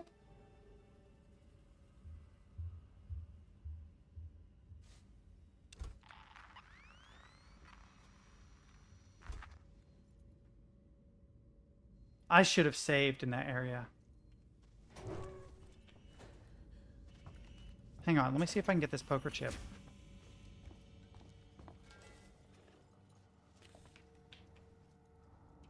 You can't get the poker chip. What are you talking about? Well, chat.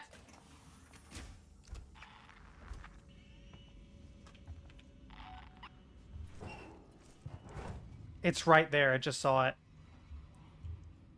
Oh, yeah, you can. You can look. That's good.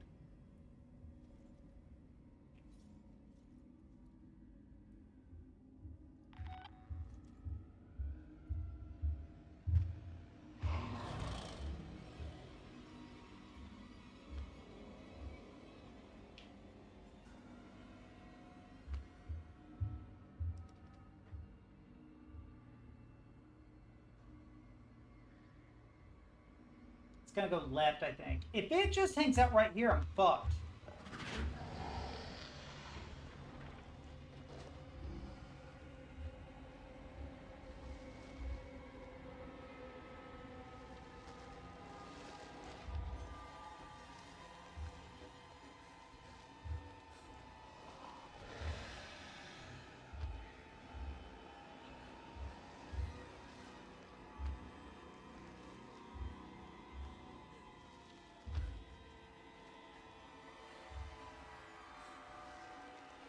Oh, so there's two actors that are the same. Both Emma Fisher and Ripley, but also Robo Dude Sam and Samuels in this. Correct?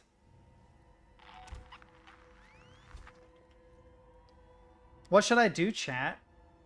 He's not gone. He's definitely going to hang around. See? I was thinking, oh, I should just go and try to sneak through. But I don't know how to do that. I need, He's coming back down already. Like, damn it, dude. He's all over this spot.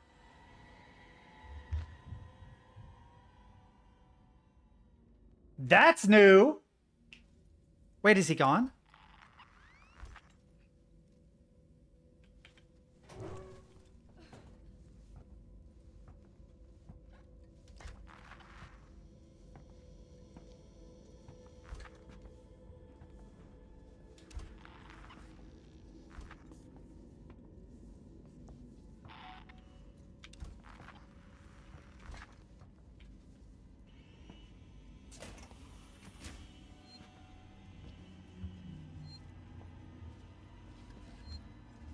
Oh, I am so fucked. I'm dead.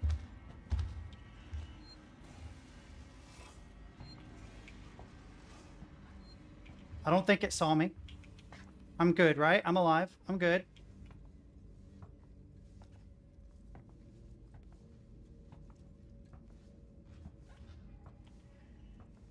I'm fucked!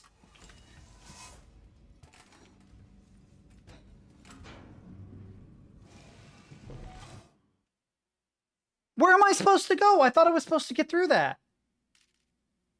You're kidding. This is where the alien was. That's right, Morley's key card. Fuck. I should have saved. Doesn't work in here.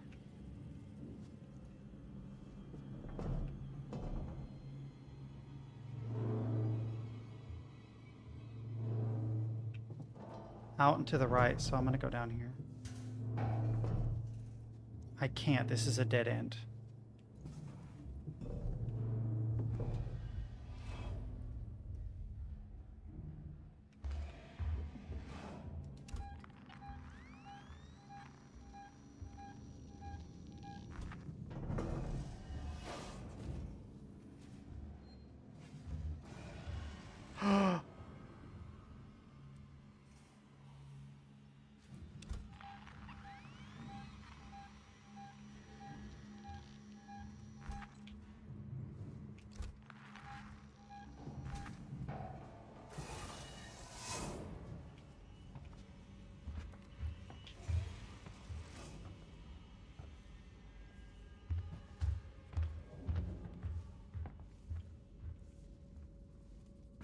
How good is this AI?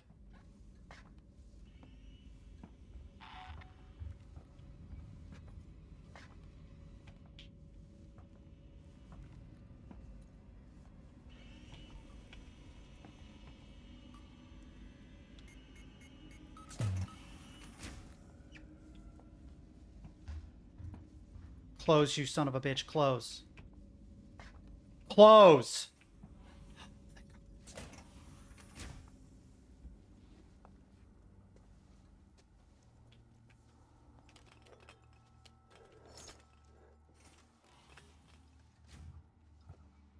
Oh, it would definitely see me under here.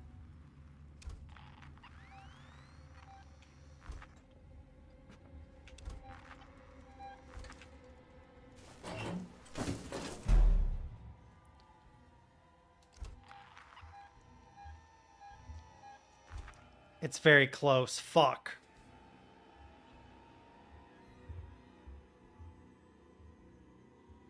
The problem is the orientation of this locker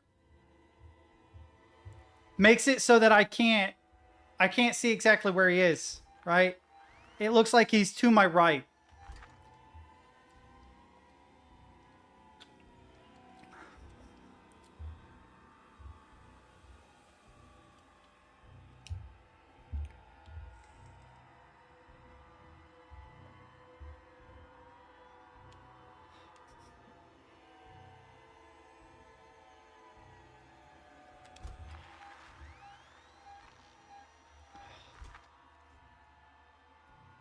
Not particularly, but it does give you energy.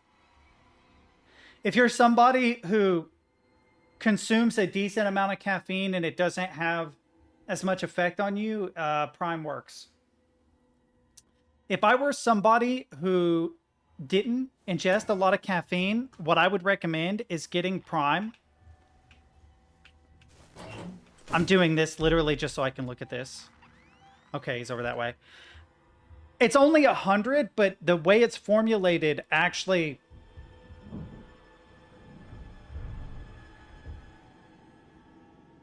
I literally just came in here to watch the motion tracker. But the way it's formulated seems to work. I would actually recommend, if I weren't an avid like caffeine drinker, to just drink half of it. And only on days where, like, if you didn't get sleep the night before you got to go to school, drink half of one, eat a meal. You'll feel good. It'll get you through.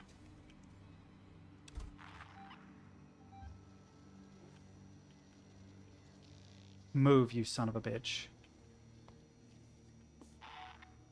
Move.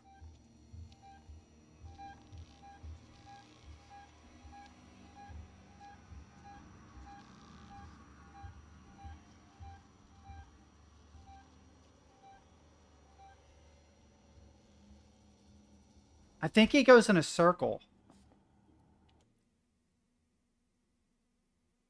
He can't. There's nowhere else to go out there. So where is he going? I need to wait for him to go back out the door.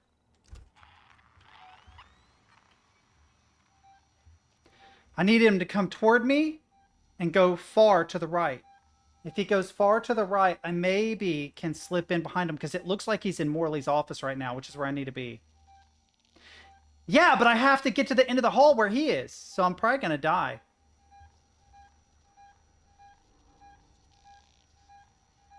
Yeah, I may already be fucked. The AI is telling it where I am.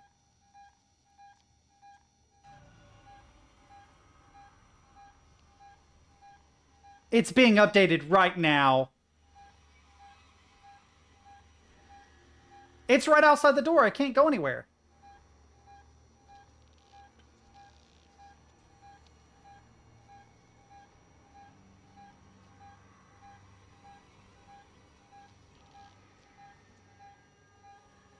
Move, you son of a bitch. Go right. Why is he showing up on the motion tracker? He's sitting still.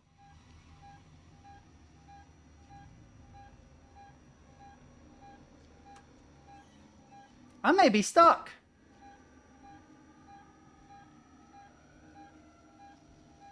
If he doesn't move, I can't get out of this room.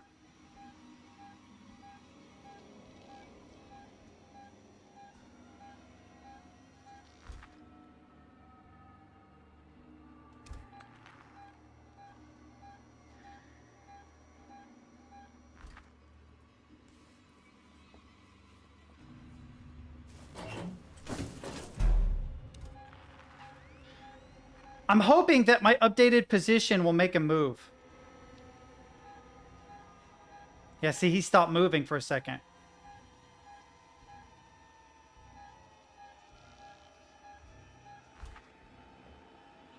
The problem is he's so close to the door.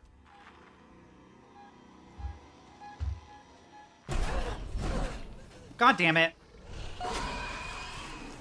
You know why that's bullshit? He didn't trigger the door opening. He didn't trigger the door opening. I was waiting for the door sound. There was no door sound. He just spawned there. They're like, we're going to change his position to be immediately right fucking next to you. God damn it.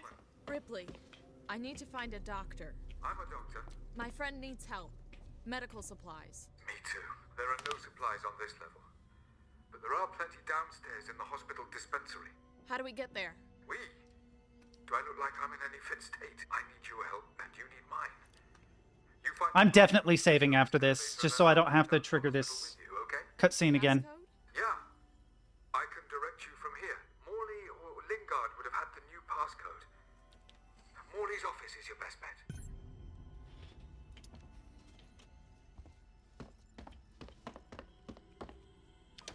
All right.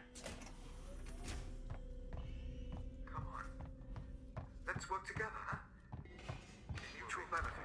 The area you're in was for our more unstable patients. Those who had trouble adapting to deep space. Just tell me where to go, Cole. Tragic cases. Don't worry, they're all long gone. Don't take kindly to be left out of. Grab this scrap. No, wrong way. Shut up. I tried to use the dispensary. God. That was locked out. I can't possibly be expected to carry out my duties if you and Lingard cut my access privileges. I have. Okay, so we've saved it here. We know where to go. Right, I need to go up, I need to get down there, and I need to get to the door at the end of the hall. So unfortunately, I'm going to have to wait out the alien for a while. Probably by going into this, just like I did last time.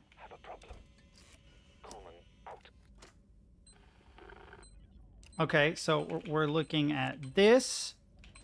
There's a similar puzzle in Forever Winter. It's harder, though, in Forever Winter, because it skews the shapes of the objects. The passcode should be in there somewhere. All right, here we go. Right. I'm doing this just so that 1702. Look, we'll need the physical keycard too. Morley always kept it on him. Find him. Warning. Medical facility quarantine breach detected. Warning. Medical facility quarantine breach detected.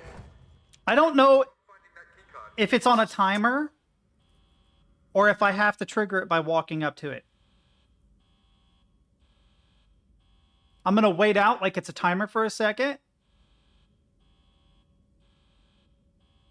Okay, I don't think it is. I think I have to trigger it.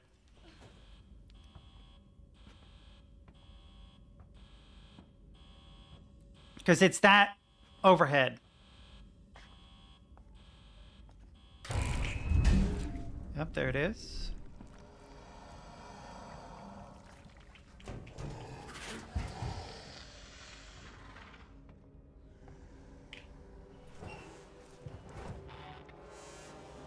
Then I think it's scripted to come down here and give you a fright.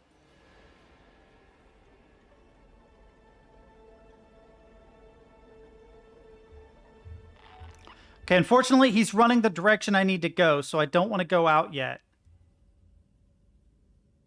I waited for him to run off last time, but what he did is he ran down the hall and he went left around the back way. Okay, yeah, he goes up that way, but he'll turn around and come back toward me. If it's scripted. I don't know that it is, though. Oh, fuck, if it isn't. I need him to run off like he did last time to buy me time. I could throw a noisemaker. How many noisemakers do I have? Yeah. How many noisemakers? No, no. Okay, so the fucking Q button you use to bring up your HUD thingy-mabobber also makes you exit.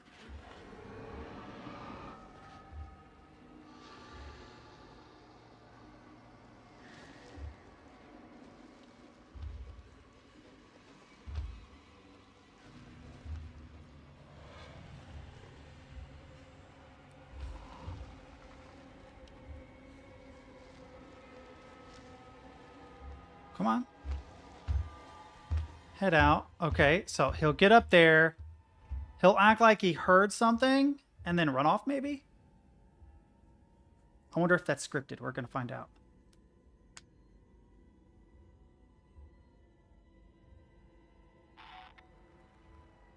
Thank you, motion tracker. I had no idea. No! Maybe that isn't scripted. I think that coming down to investigate you is. But the runoff may not be unless he does it right here.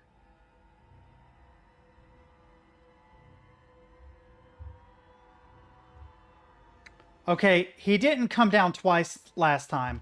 Oh, nope, there it is.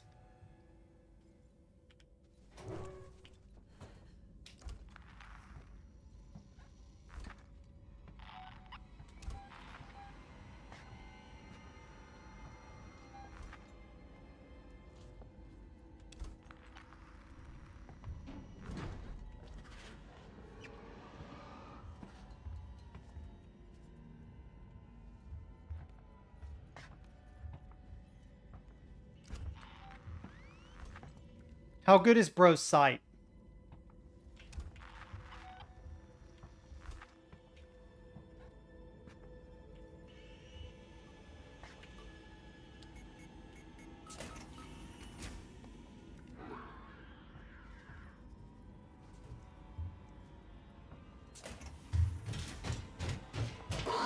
God damn it! Really?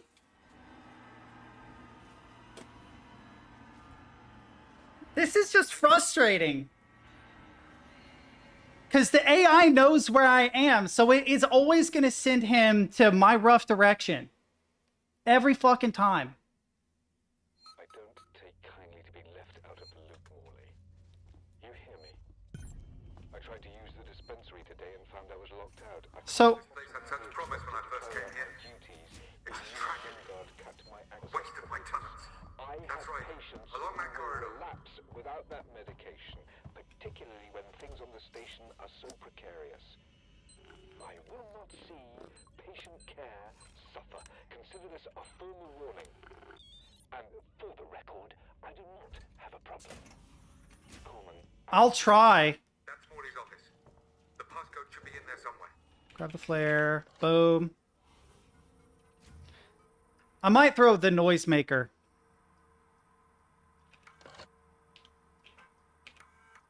Have you found the passcode?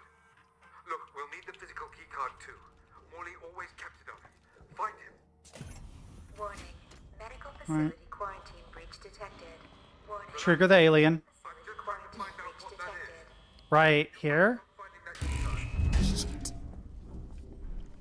By the way, I did not turn to look at the alien. My character did that on her own.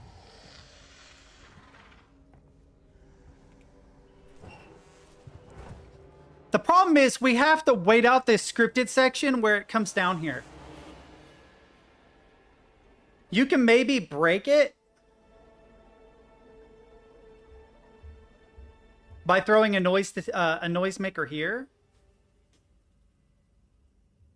I should have set it in my inventory to be the thing I had in my hand, because if I press Q now, I'll just come out.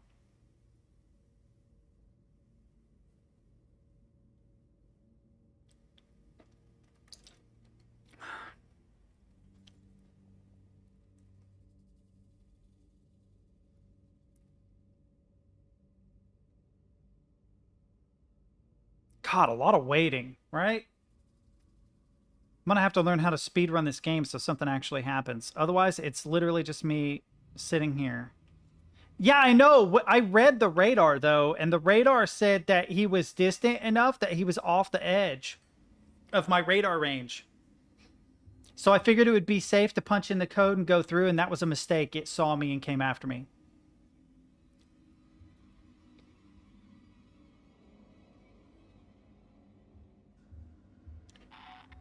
I'm going to wait for him to come down here. I'm going to wait for him to run off, which is annoying because it takes forever.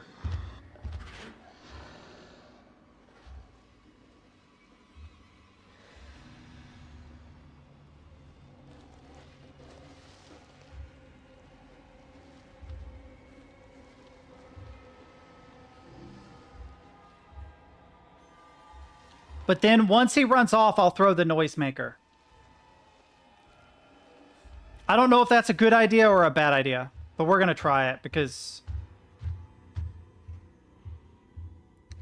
that will make it more likely that he will be away from me when I punch in the code, hopefully.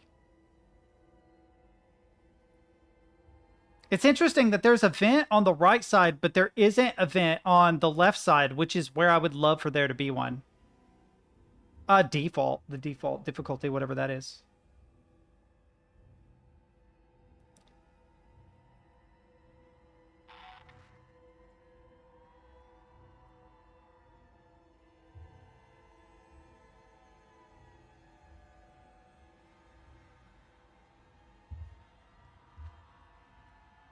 Turn around and run? Yep. Okay. Q. Noisemaker.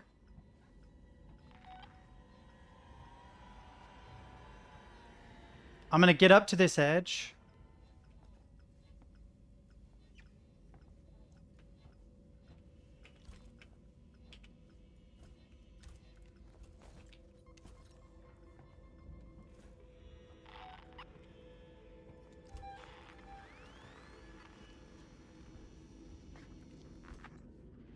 Did the noisemaker not go off?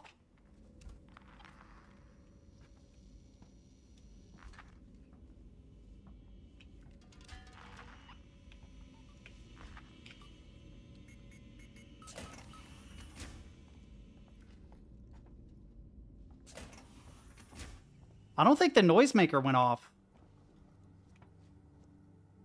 Thought I was supposed to come in here.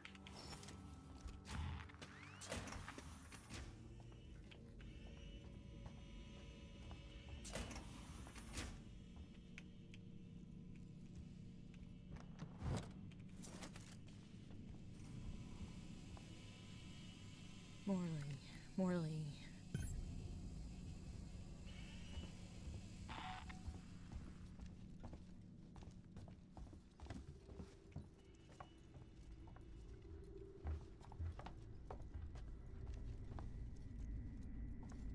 I'm looking for somewhere to hide.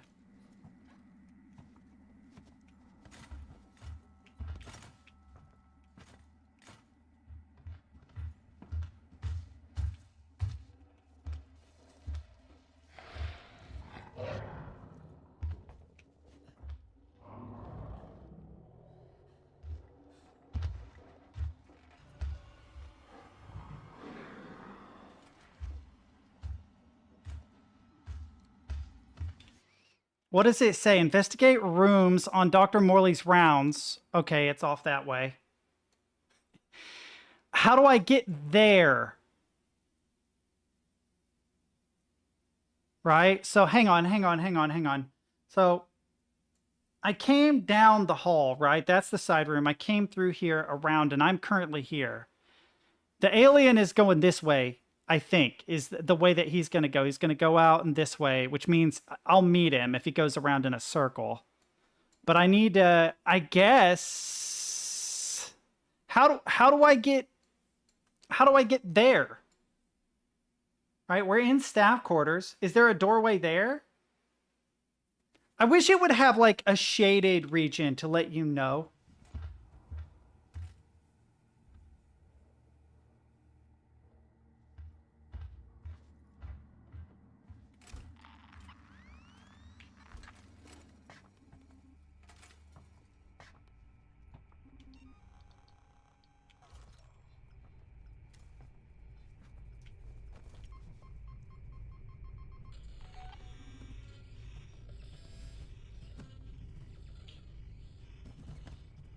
Am I going the correct way?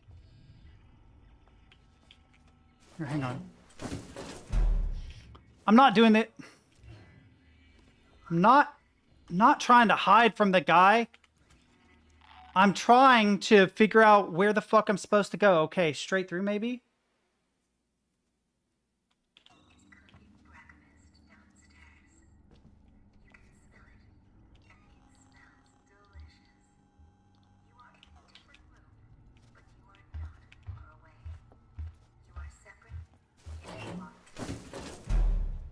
It is right outside. Or not. Oh, he's not moving. Wait for him to move. Yeah, there he is.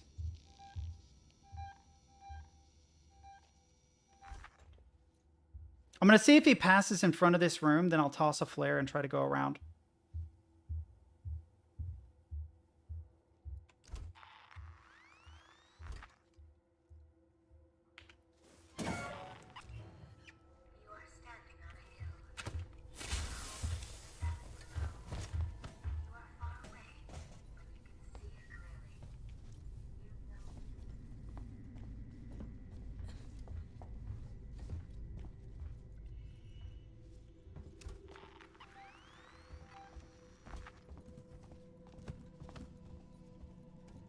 All right, where the fuck am I supposed to go, chat?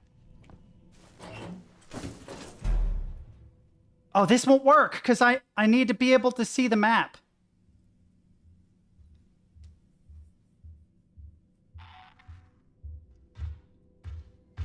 Actually, I timed that just about perfectly.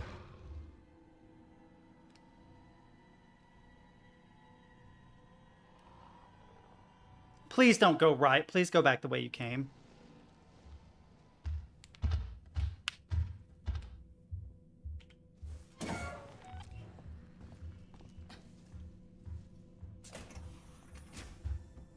I'm fucked. Hey, buddy.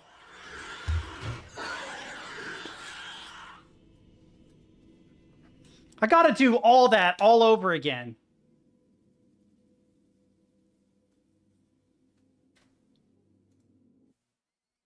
It's just really time consuming and vague about where I'm supposed to go. I'm not trying to, like... I tried to use the dispensary today and found I was locked out. I'm not trying to bitch too much, but it's just slow.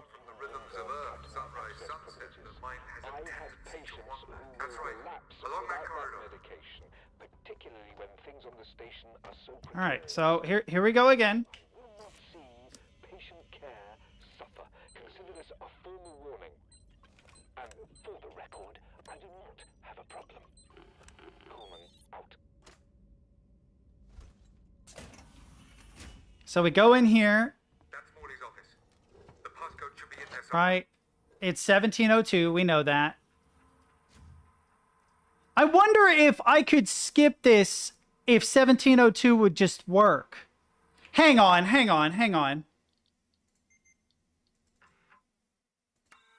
I'm going to check something really quick. What if I could bypass this? Kindly to be left out of the loop, Morley. What if I could just bypass this? It won't let me though, right? Surely it won't. This place had such promise when I first came here. It's tragic. Oh, it won't even let me put the passcode in. Yep. Okay. Bummer. Without that medication, particularly when things on the station are so precarious. I will not see. Although it's probably beneficial that I went ahead and did that. I can hide there. Okay. All right. Well, at least I have the ID card now. I don't know whose ID card it is, though.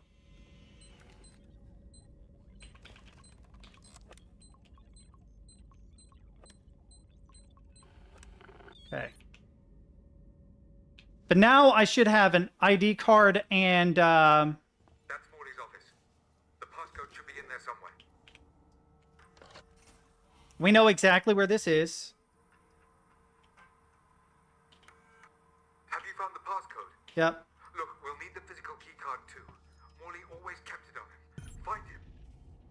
Wait, do I not have Morley's key card? I don't. Okay, so I need to go in.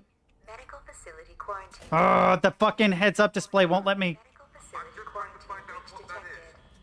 You focus on finding that keycard. Trigger.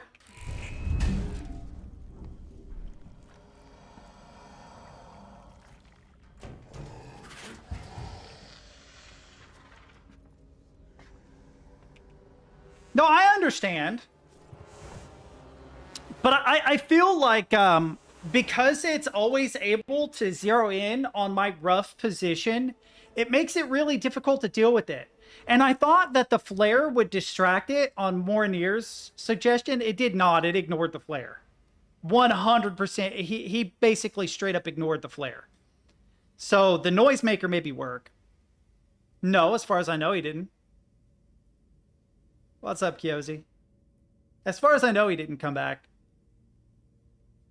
It's kind of a bummer. I kind of thought that, like, dude would take it personal and show up again. But then again, it's early, too, because this is around when I started stream yesterday. So maybe bro has to get off work or something. You know? But yeah, there's like this cycle that the alien goes through that I can use to get out of here fairly safely. But I'm thinking that here is kind of a mistake. Well, here, I don't know if you're around for it, but I clicked on his name, and when it took me to his channel, it said it was made in like 2007. So the idea that he's like a kid is wrong. I'm like, holy shit, someone in like their 30s, right? I'm assuming, I mean, they could have maybe made it when they were a kid. They could be in their 20s. But an adult goes to small channels and just talks shit. Really? Yeah, he's just unfunny. Yeah, that actually made me feel sorry for him.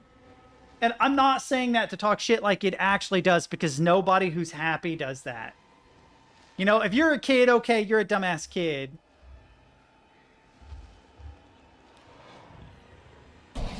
Really? Really? Fucking really? Talking to stem key, it says, hold right mouse button to hold breath. I'm gonna go start a pizza. I'll be back. Sashimi!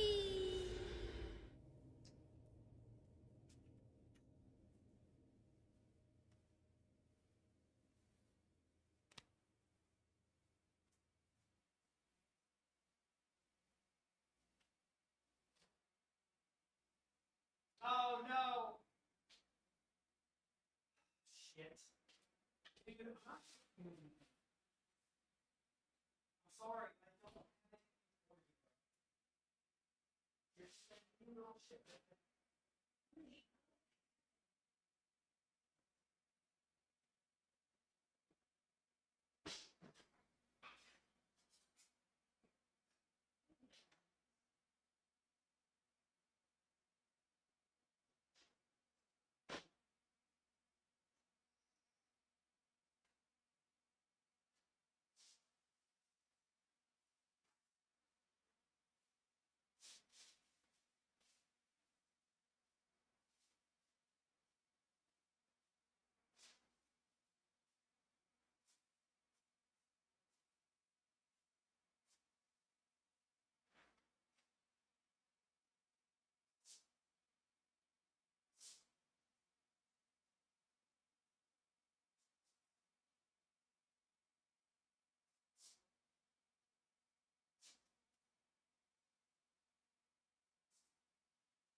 Turns out I'm out of pizza, so I have like nothing to eat.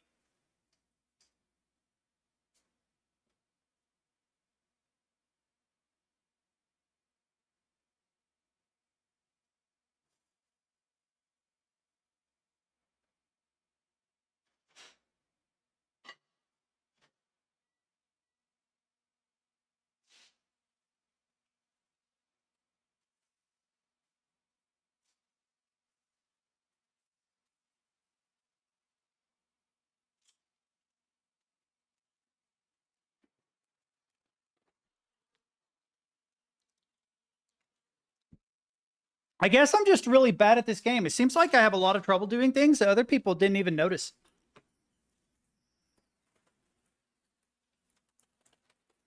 The primary emotion I experience while playing this game is annoyance.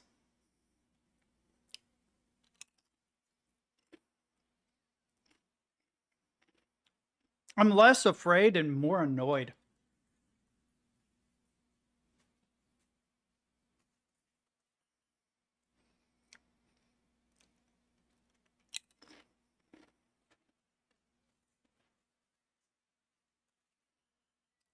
No, I didn't crank it up. I put it on default.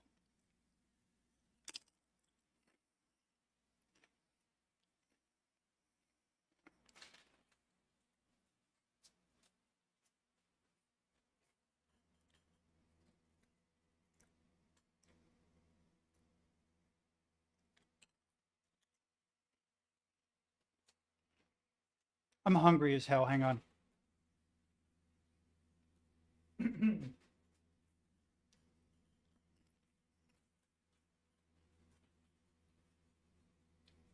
All my chips are heckin' crumbly.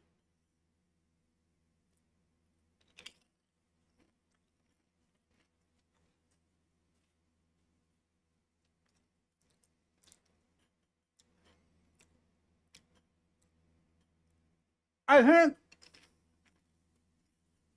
think my problem is I'm using stealth logic from most games. Remain low, walk slow, pay attention to where the enemy is, avoid their sight so they can't see you. But it doesn't work in this because it's being told by the AI roughly where I am all the time.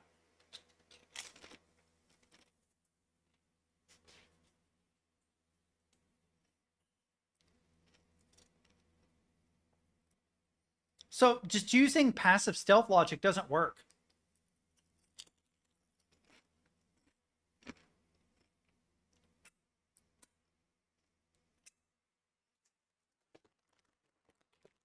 I'm going to chill for a minute, eat these chips, then go get my coffee.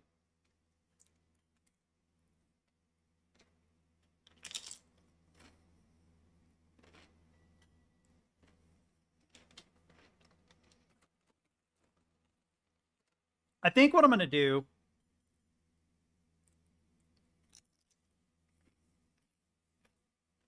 grab the ID card, save again. Then I'm just going to try and speedrun strat it.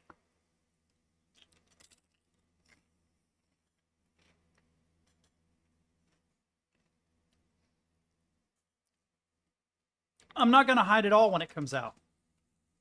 I'm going to throw a noisemaker to the end of the hall, and I'm going to go left.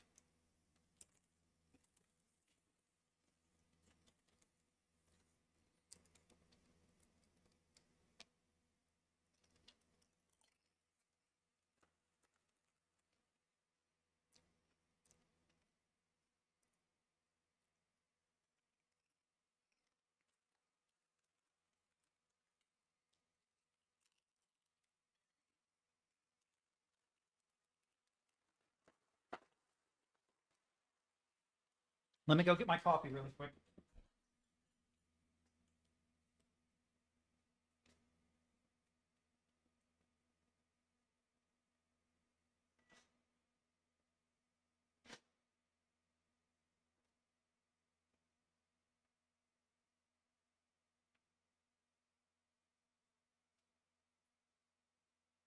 My coffee and tea and stuff are, yeah, they're in here. They're in my backpack.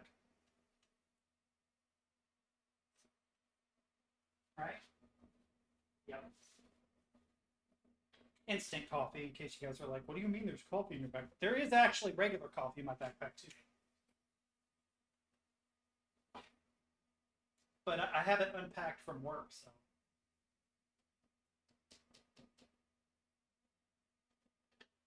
Yay, let's make a giant mess like a dumbass. Fuck.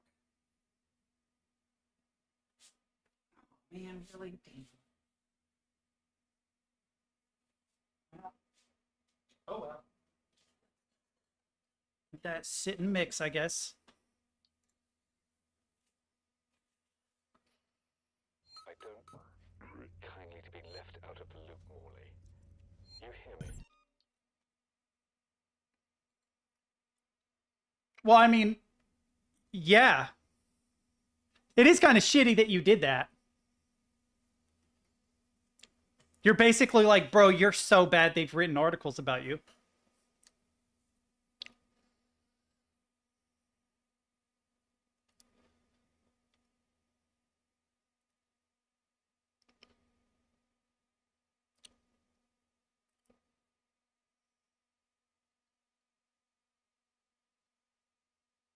Hmm.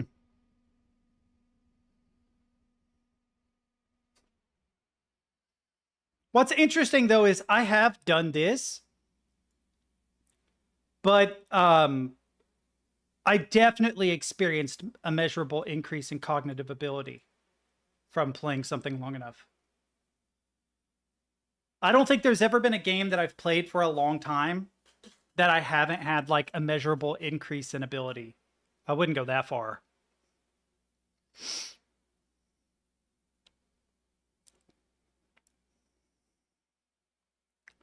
I wish there was a too long didn't read. Like, I don't need to know how many adults and stuff there were.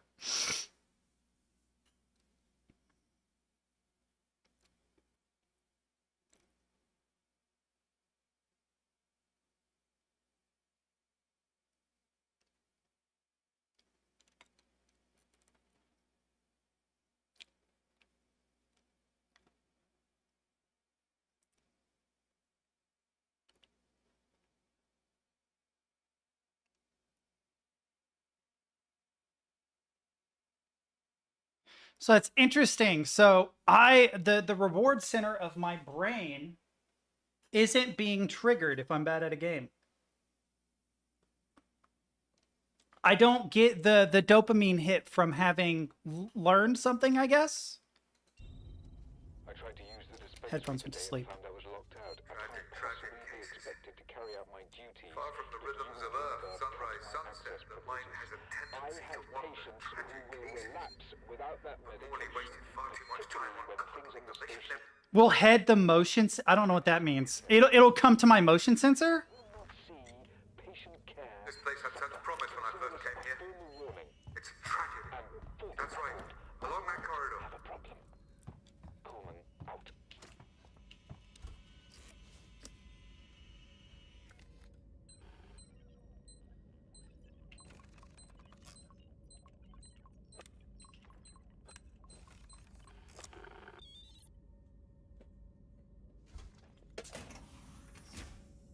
You're there. That's Morley's office. For me, this game, the issue is that the iterations are slow. So like you're supposed to learn from an experience, but there's no consistent pattern of behavior as expressed by the fact that the thing got me even though I'd done the same thing like a million times, right? Have you found the passcode? But also like 10-15 minutes passes between each attempt. So it's not like I can quickly back-to-back work out all the possibilities. Instead, I'm having to wait like 15 minutes over and over and over and over.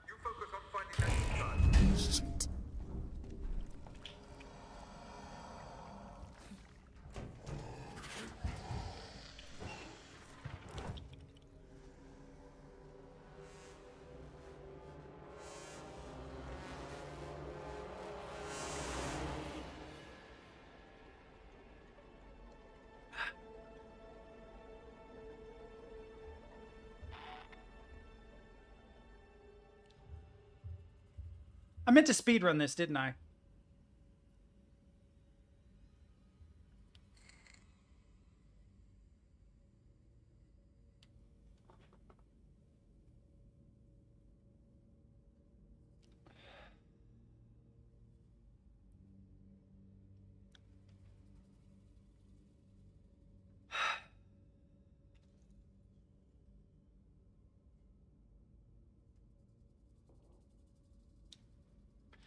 Yes, but it only got me killed 1 out of 4 times.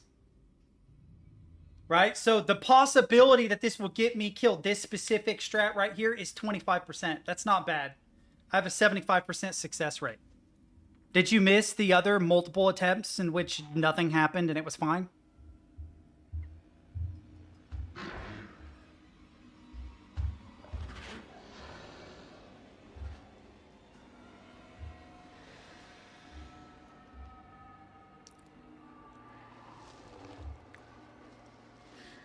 This is not where I get fucked. Almost all of my deaths are in the next region. Well, never mind. Stemkey proved me wrong.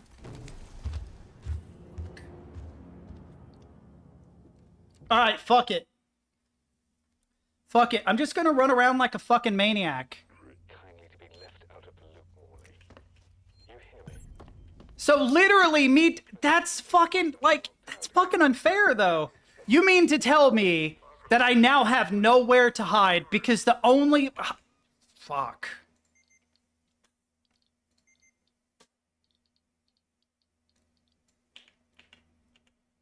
Because the only hide location, there's only one hide location. So now there isn't one because it knows I'm gonna be there.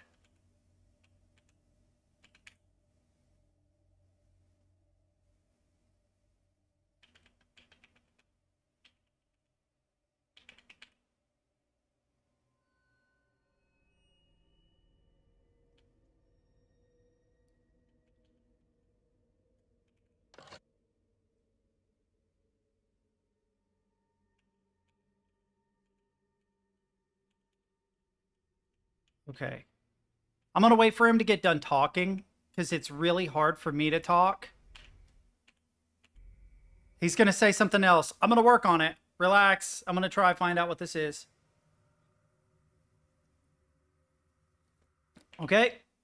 Then I can go back into options, audio, now that he's done talking. Bring it back. I wish voice was separate.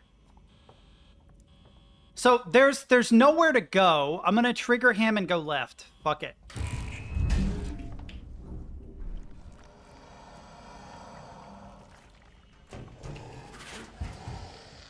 Does he see me?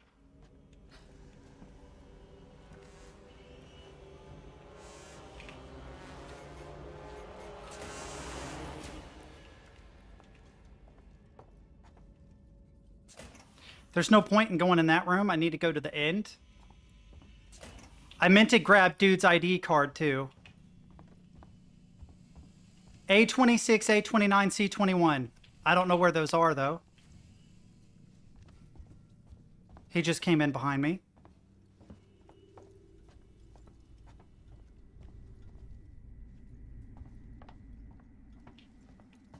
Where are those rooms at?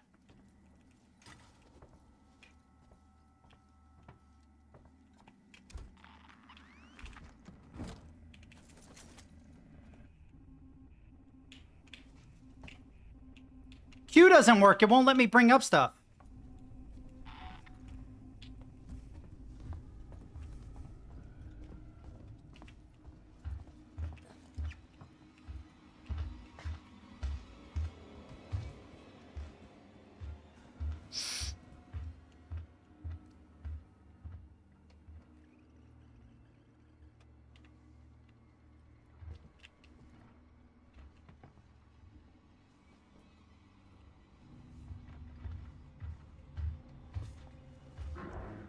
I can't bring up my items.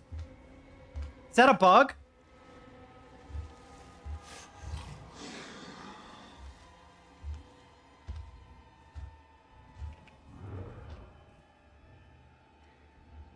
I can't bring up my items.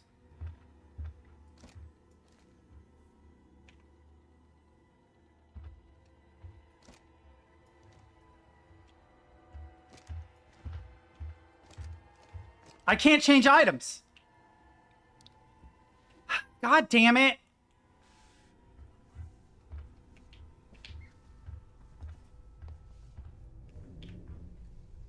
I might as well die because I can't bring up anything.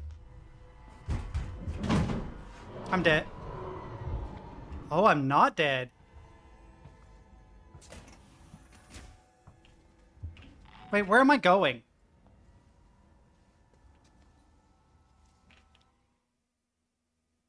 I need to go left out here, okay.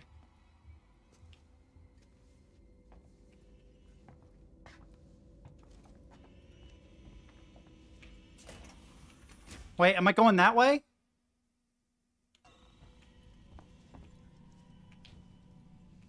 Where was Dr. Morley's keycard at?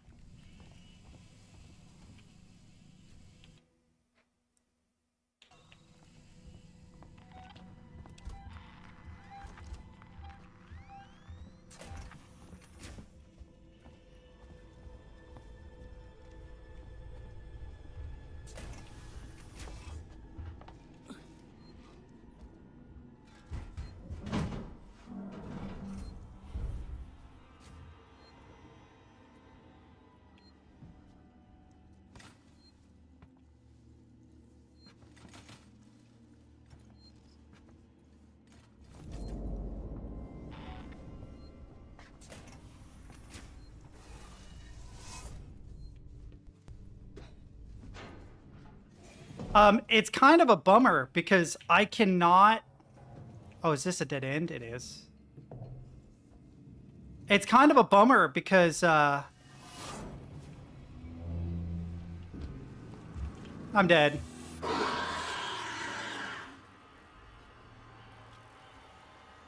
I couldn't bring up any of my items.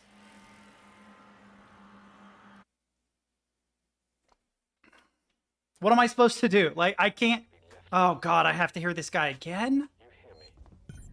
I tried to use the dispensary today and found out I can't possibly be expected to carry out my duties if you and Lingard cut my access privileges. I have patients who will relapse without that medication, particularly when things on the station are so precarious. I will not see patient care suffer. Consider this a formal warning. You're there. That's Morley's office. For the record, the passcode should be in there somewhere. Coleman, out. Have you found the passcode? Look, we'll need the physical keycard too. Morley always kept it on him. Find it. Relax. I'm just trying to find out what that is. You focus on finding that keycard.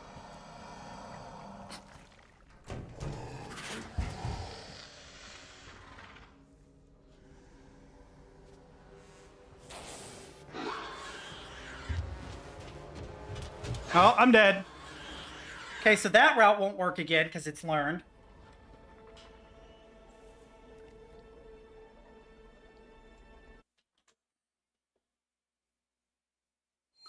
So I can't hide and I can't go left now. You hear me? And I still can't bring items up. That's right. Along that corridor.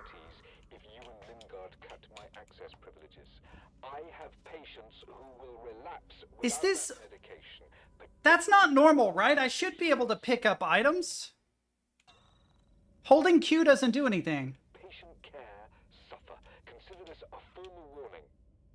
And for the record, I do not have a problem. Coleman, out. Yeah, I can't bring up items. I can't bring them up.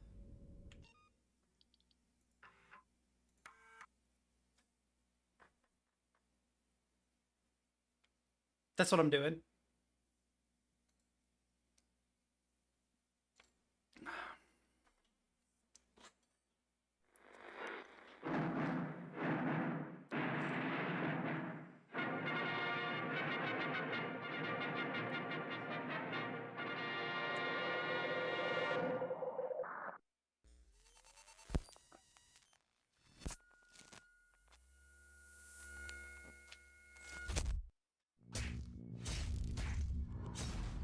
I wish I hadn't saved with that thing playing in the background.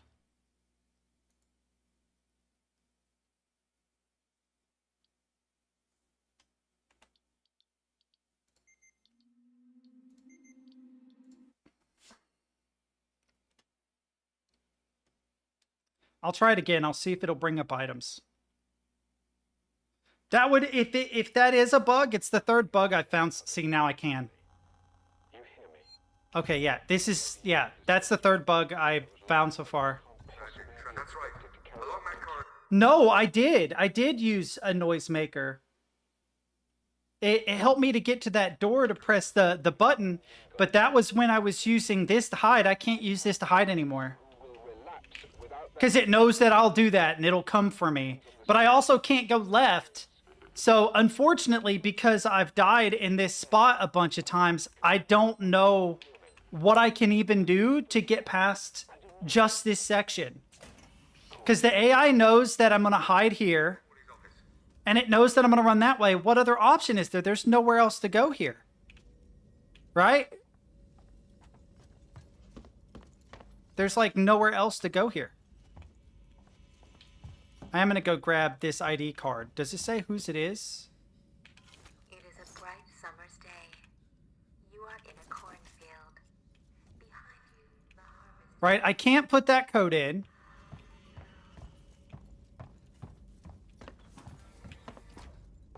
There's nothing in there.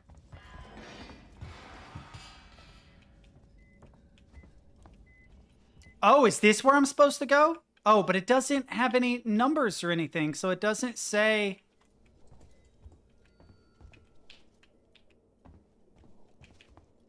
who I'm supposed to be going after, right? This can't be right. This can't be... it must be in that new section, wherever it is. Yeah, I know that, but sneaking also incredibly slow.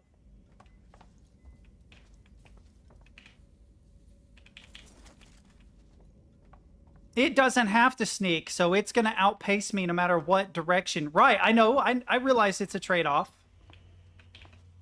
But that is kind of precisely the point I'm getting at. What I need to do. So what...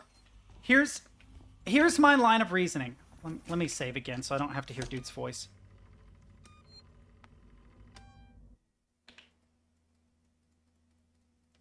Logitech is being weird again, too. What is going on? It keeps turning G-Shift off, and I don't know why. There we go. So, when I come back up these stairs, he comes out of this. He busts this down, right? I can get out of line of sight in here, but there's nowhere to hide, and he likes to wander down here. I can't hide in this because I've hidden it too many times. The AI knows that this is where I'm going to go, right? So if I go this way, I don't want to run because I don't want it to hear me, but I want to get around this far corner. I was able to do that successfully once.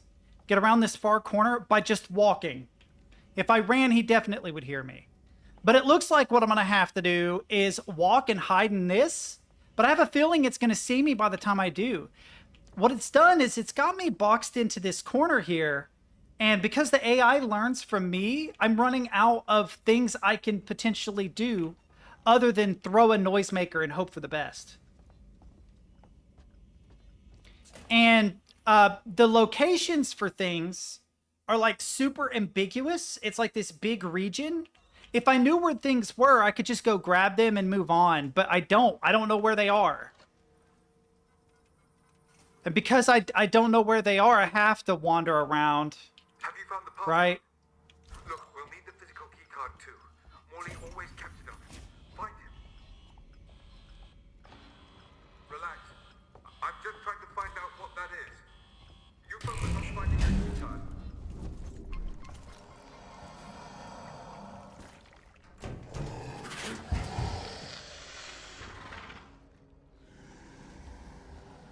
Go toward the noisemaker.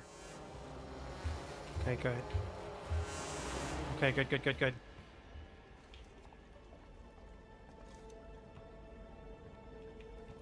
If he's distracted long enough, I can maybe get in here. Then, hang on. No, the key card it says is over there.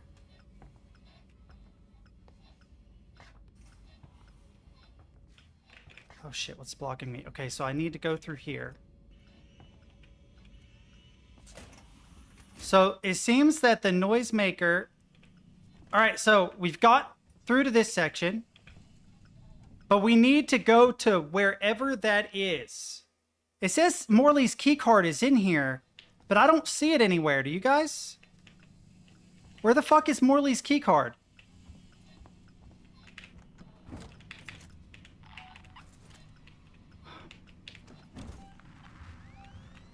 Wait. God damn it. I just need a little bit of time to figure out where the fucking keycard is, because now he's in here. Where I thought he was. Okay, he went up into the vents.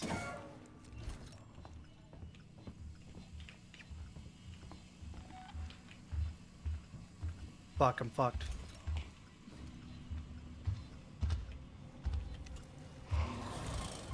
That didn't work. Fuck you! Fuck you! You can't catch me! God damn it!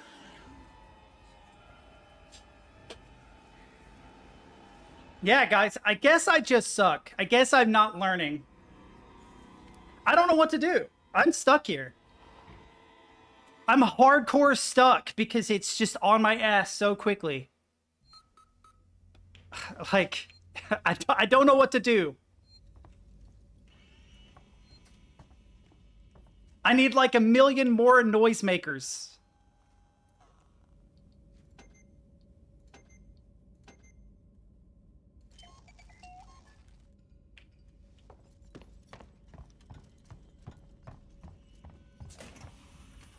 If you guys actually have a concrete tip as to what would legitimately get me past this section, that'd be great. Oop, wrong button. I can't bring the button. Yeah.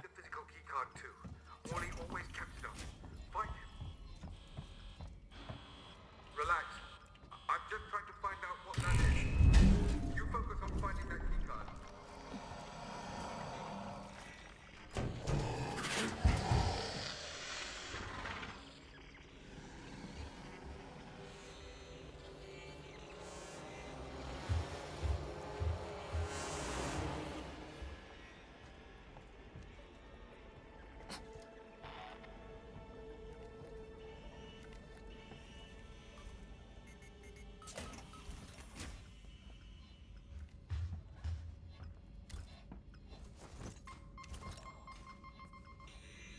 Go after that shit, bro. Stay distracted. Where the fuck is the key card at? I don't remember where the key... Did this trigger? Yeah, okay. Where the fuck is the key card?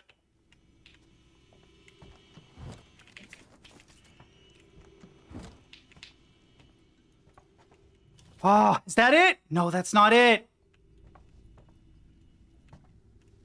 God damn it.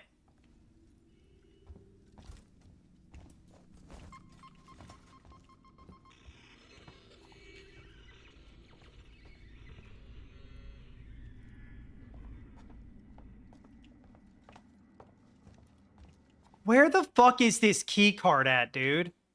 I'm in the wrong area. Morley's key card is back there somewhere? Man, I've been all over all of it. Where the fuck is this key card at? Oh, I don't have any more charge packs.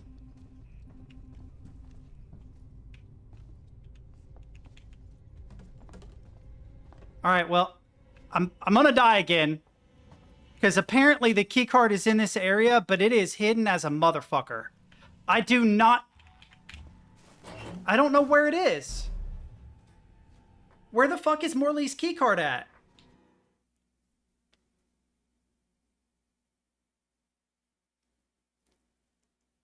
Is it on his body or something? Coleman says he knows how to get right, but needs your help. Sure. Where the fuck is this key card?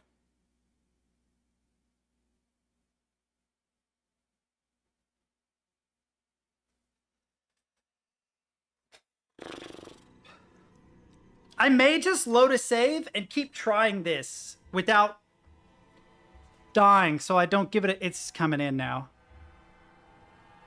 Or the door closed.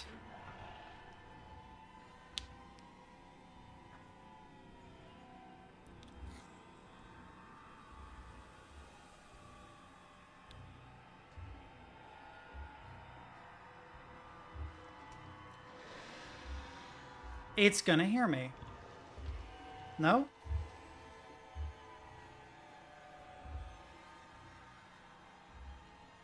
Where the fuck is this key card at?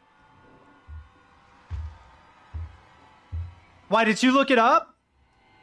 Where the fuck is the key card? If I just knew where the fucking key card was, this wouldn't be so bad. I could just beeline for the key card. But it gives me this giant area, and it's like the key card, which is this tiny thing that barely glows yellow, is in this general area. Okay, so he went out that way, which means he's probably going to go around. Where's his body?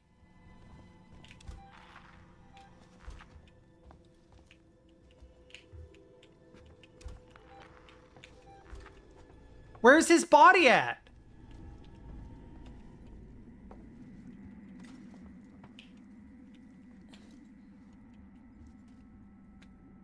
That really helps. I have no idea where the fuck A29 is.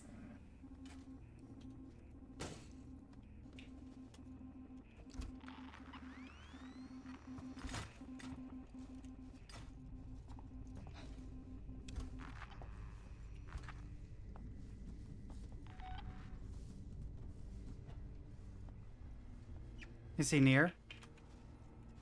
Yeah, he is. So I'm not in the correct area to get the key card. I can't believe I'm going to do this.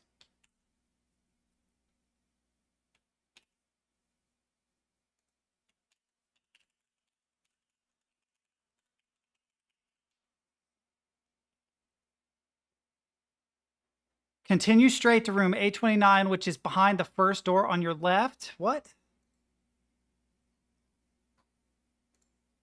Wonder if there's an image of this.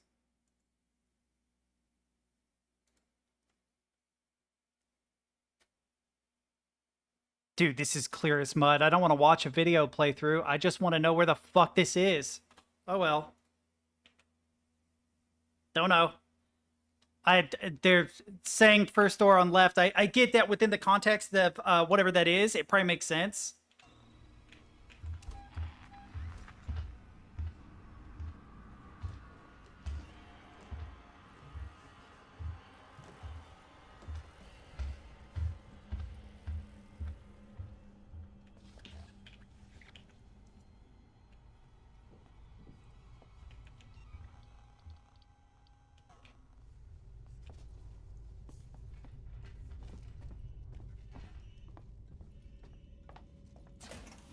In here? Is this A29? Anything in here? No.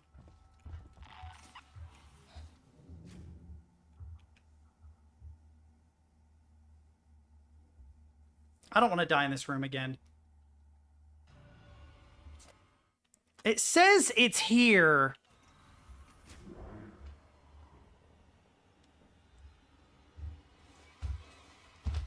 I'm dead. It's looking right at me.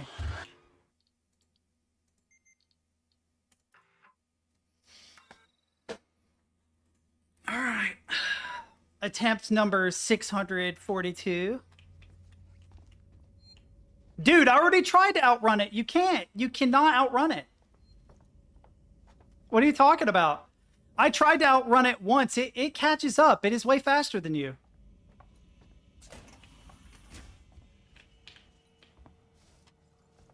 Hang on. Make sure noisemaker is selected.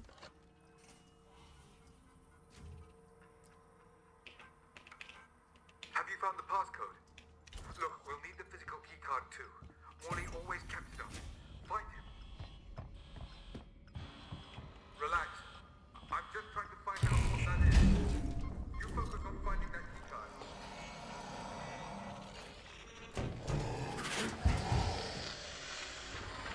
When will it learn from this?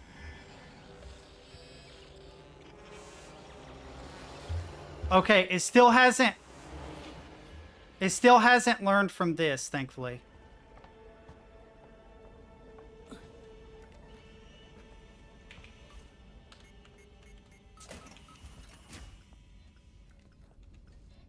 Okay. So I bet you it's to the left. I bet it's one of those rooms. So we need to go look at this. A26, A29, whatever, C21. No, open! Fucking thing.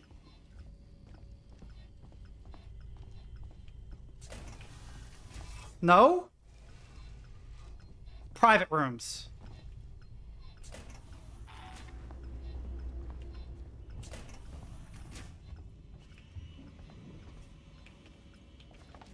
Which way does it go? Does it go up?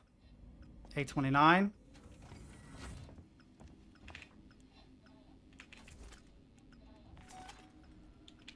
Okay, can I have the key card, please?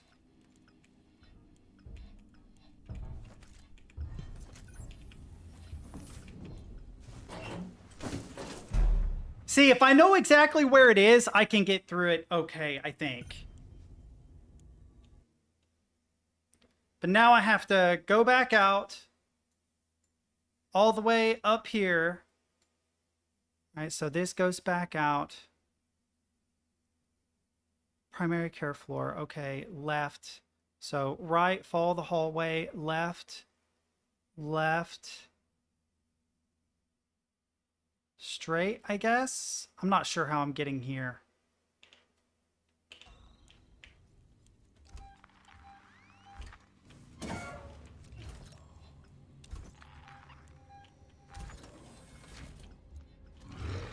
God damn it.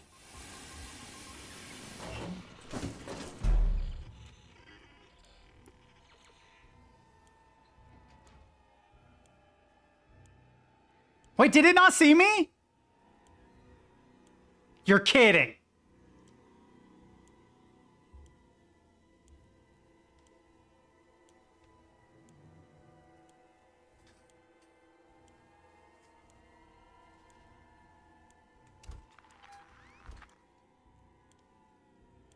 It's right next to me. I'm not sure how to get out of this.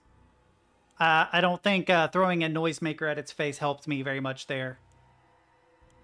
I believe I still have one more.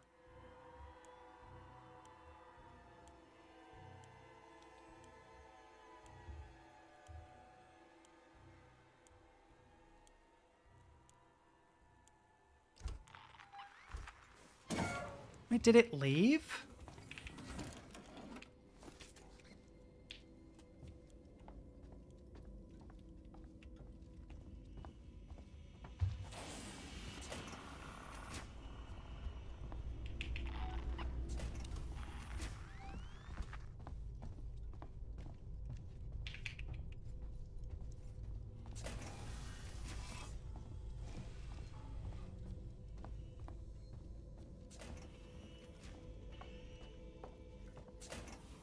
Hopefully it doesn't move him and spawn him anywhere else. Hopefully I can just go back the way I came. Which I don't remember exactly where it is. Is it this way or this way? This way.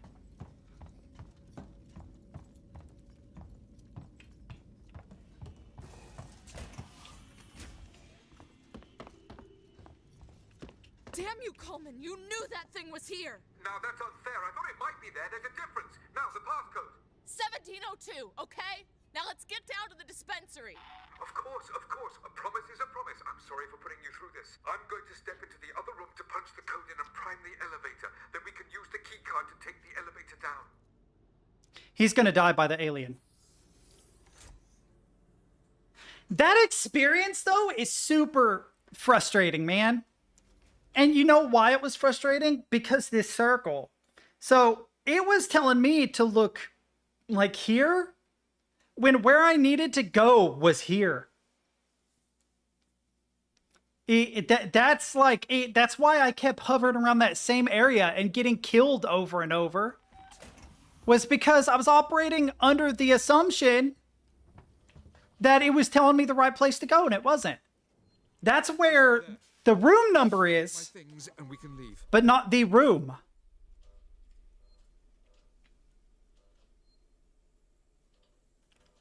What, the alien?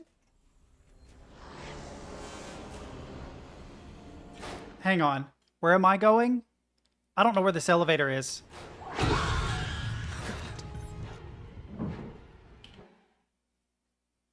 Behind me. This way, okay. Wait.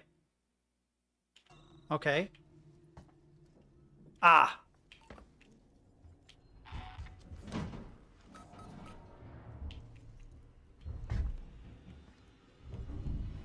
Fucking let me out! Woo! Oh, it dropped just when I did it too. I didn't think I had to push both things.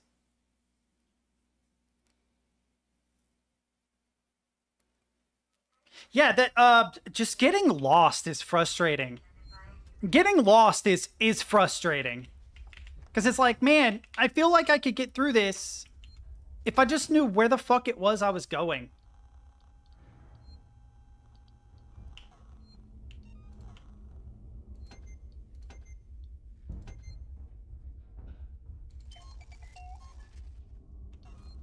I need a save spot. Oh, thank God, there's one.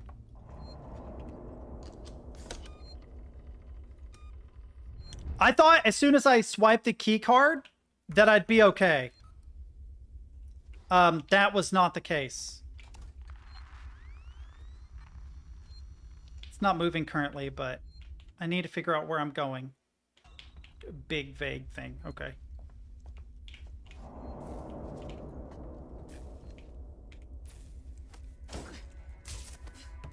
Will the stun baton help you with the xenomorph?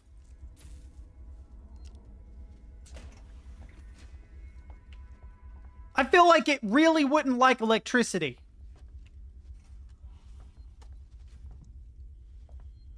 Can I get through that door now?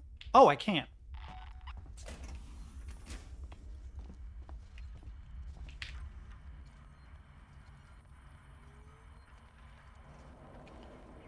Talk to you. I have no idea how Marshal Waits will want to keep her up here, but this is highly sensitive information. I'm going to need your discretion. Frank, your concern about Cristobal's lockdown has been noted, but I assure you evacuation is 100% necessary and only a temporary measure. My priority is the welfare of the living, while you seem to be more preoccupied with the dead. If you're worried about power fluctuations, morgue temperature, and the condition of corpses, just adjust the coolant delivery.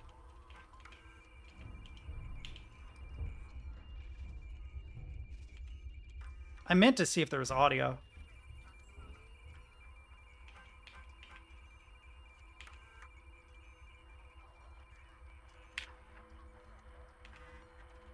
Did that work or no?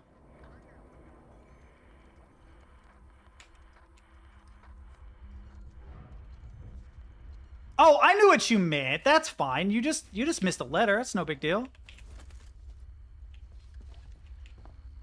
Locked. Okay, so I guess I gotta get power to something.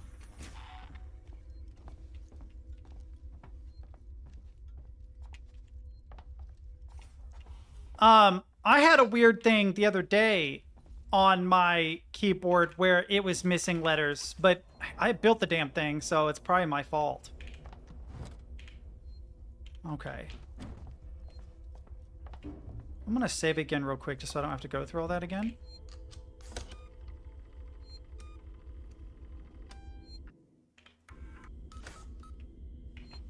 Okay.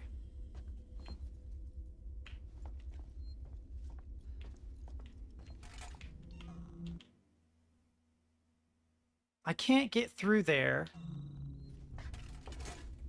I have to restore power for that. Is there... Oh! Engage coolant. Okay. Engage coolant. Okay. Engage coolant. I need another coolant thing. I can hide there.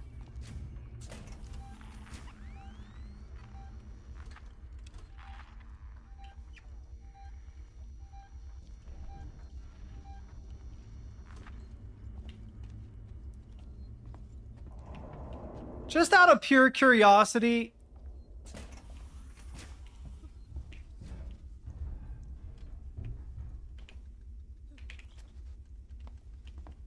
how much am I going to end up interacting with this alien over the course of the game? I get the feeling that I'm going to have to deal with them again here in like 2 seconds.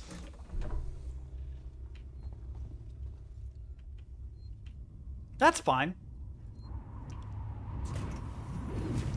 Now, what am I coming in here for?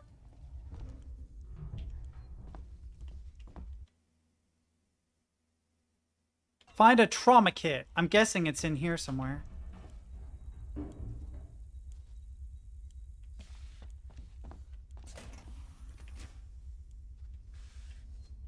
Well, I thought it would be in here somewhere. Am I wrong? What does the trauma kit look like? Okay, this is a morgue. We got a rewire kit. What's up, Gonk?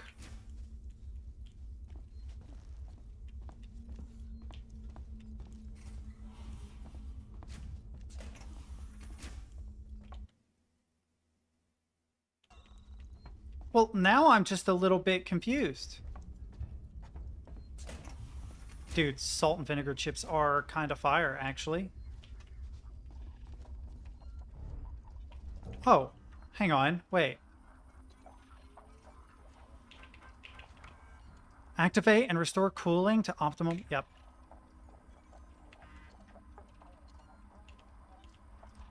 That not work? Do I have to, like, press enter or something? You don't like salt and vinegar chips? Okay, you're just a crackhead, man. What in the world? What do you mean?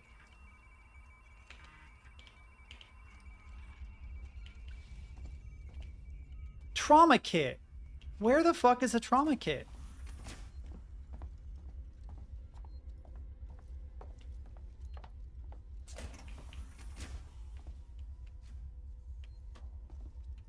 Oh, I didn't know that. I do like Cool Ranch Doritos. To be fair, I like Doritos, period. They're just really unhealthy, dude. God damn it. Really?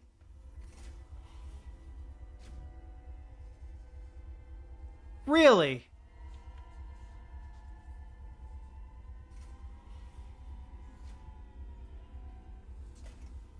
There's nowhere to hide in here. I'm fucked.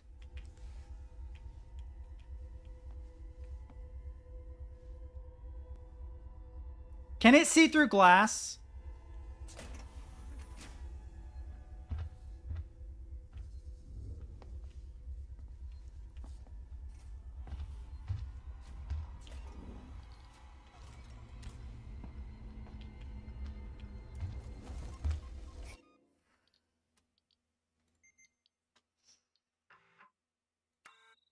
Where is the fucking... It's just another case of, oh, there is this thing that we've hidden for some fucking reason. Where the fuck is the trauma kit?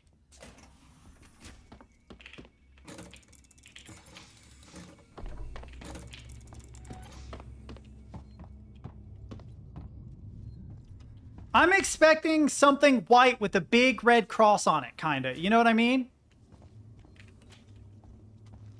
I also expect it to be in the far room because I have to take steps in order to open that room up, right? But then this...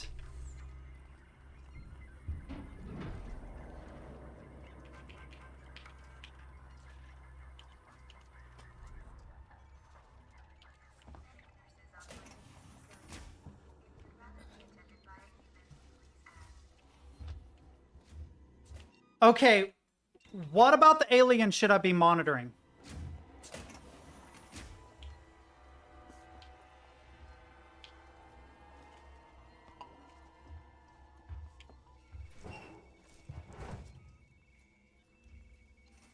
What am I looking for when I watch the alien?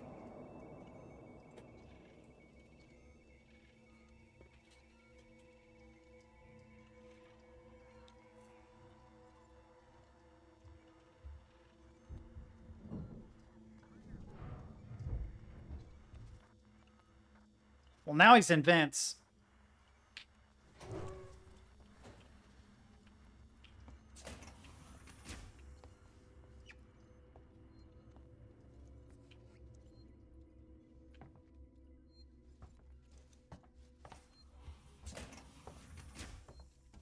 See, like, I feel like there should be a trauma kit in here.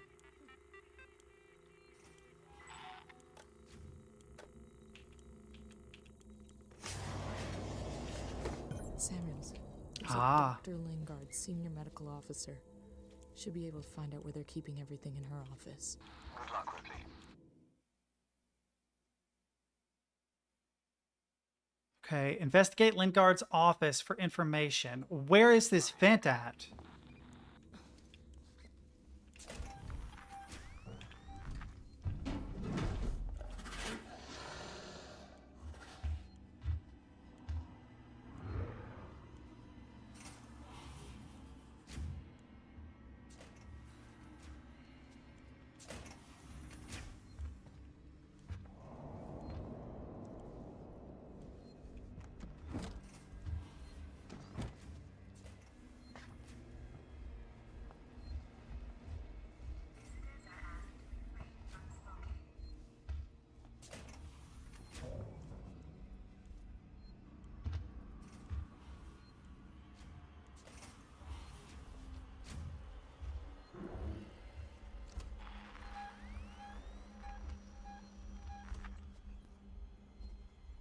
How do I get around this dude?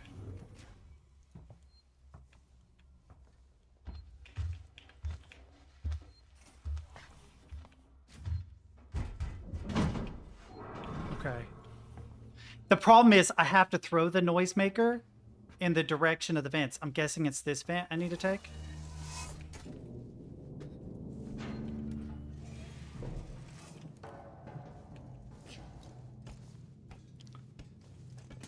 I was thinking that there was a vent in the far room, and I'm like, man, if I throw a noisemaker to where I'm going, he's gonna block me off.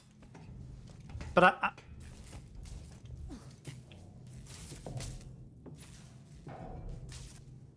What? What? What is the frustrated emoji about?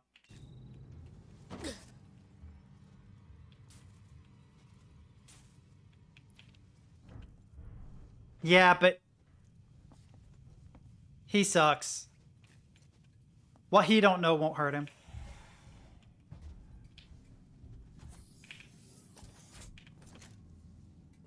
All right, hang on. Where am I going? Wrong way. Fuck.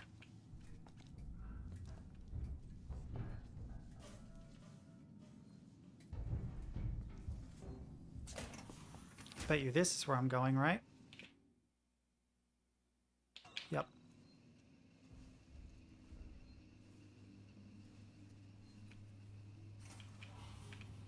Oh. Hang on, can I make any more noisemakers? No. No, I don't have any charge packs.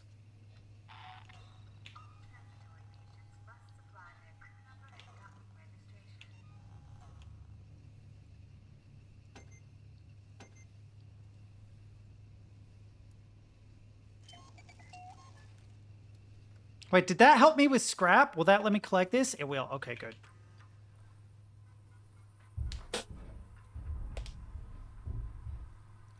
Dispensary is empty. Sure. Death certificate. Foster cause of death classified. E-BIOS reading. Okay.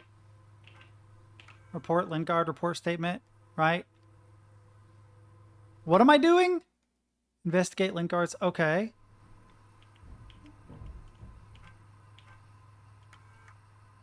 Foster C. Is that what I'm looking for?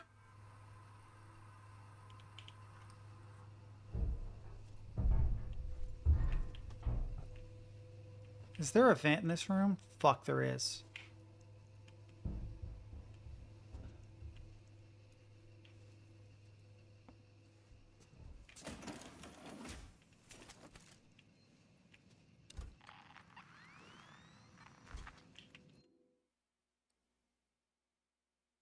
It says that there's something in here behind me, but there's nothing here, chat. Oh, never mind. Well, that's helpful, but again, I don't know where I'm going.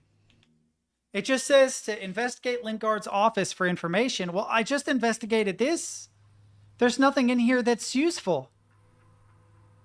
Unless it's like a secret code, like the death certificate, the 111437 Foster C.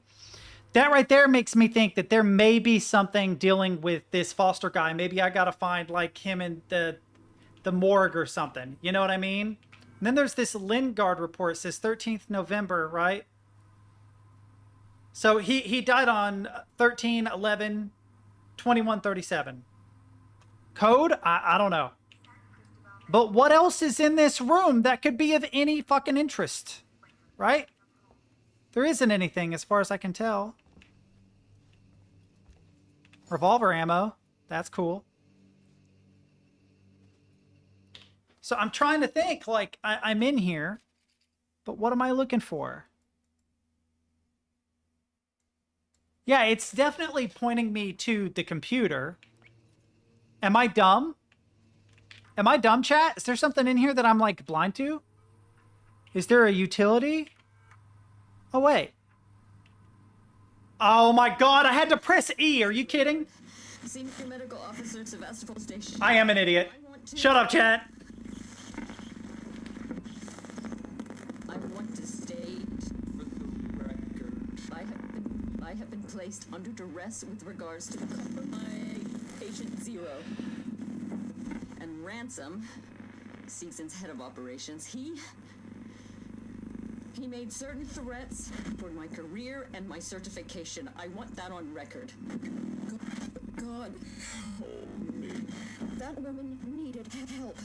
I didn't know what type of parasite she had encountered. Oh, shit. It's something inside her.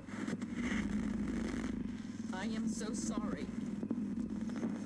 I had no way of knowing what would happen. Okay. I've got to use the restroom really quick and check on my chicken because I don't have any pizza. I actually took the chicken nugget idea. So, hang on.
Freaking hot.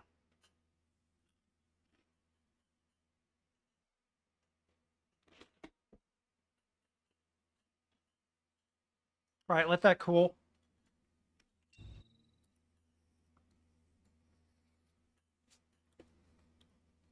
Search operating theater. Potential doorway here, leading there maybe? So out, right, take a left, then go right into the second room.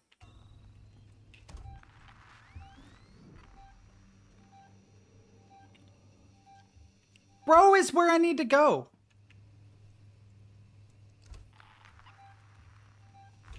Damn it, he's where I need to go.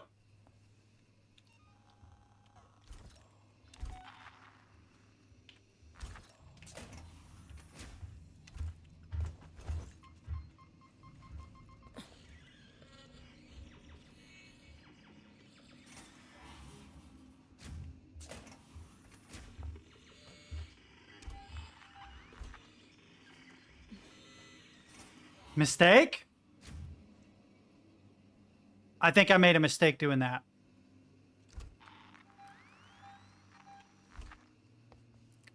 Man, it took me a long time to get here.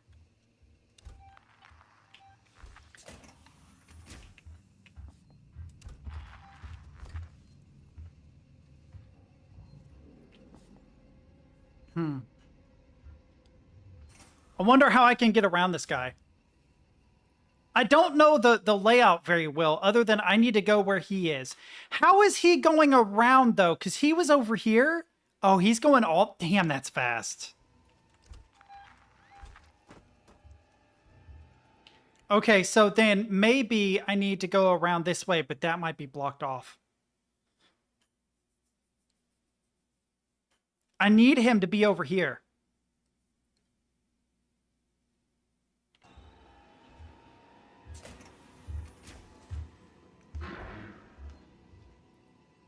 Please don't come in here, bro.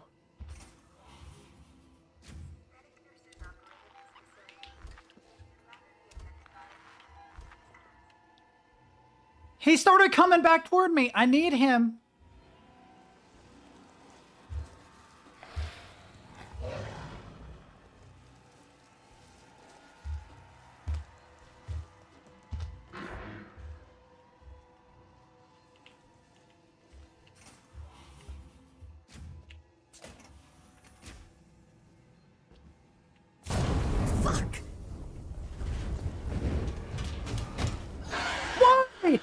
Why?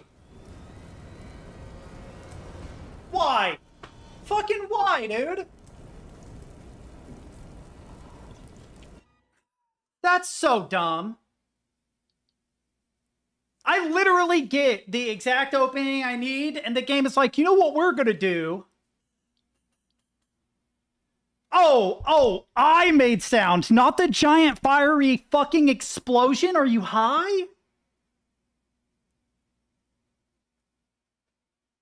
The giant fucking explosion was the sound. God damn it. What do you mean? I was trying to go to hide, but he was near. What do you mean? I literally was trying to get back in that room so I could get in the locker, but I was fucked.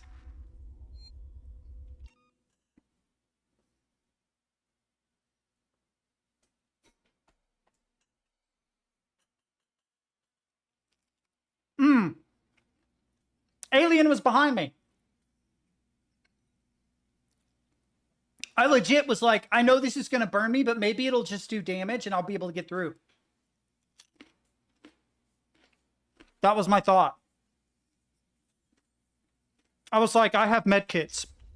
Literally what I was thinking is, oh, I have medkits. It'll be fine. Now I got to do all this all over again.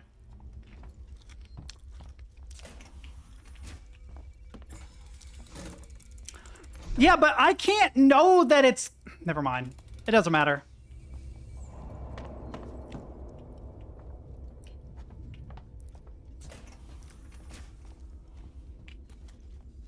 I gotta do this all over again. God damn it.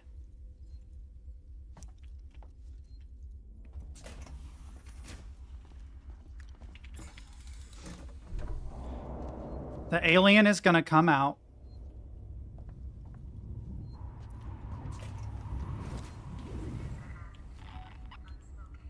Me through.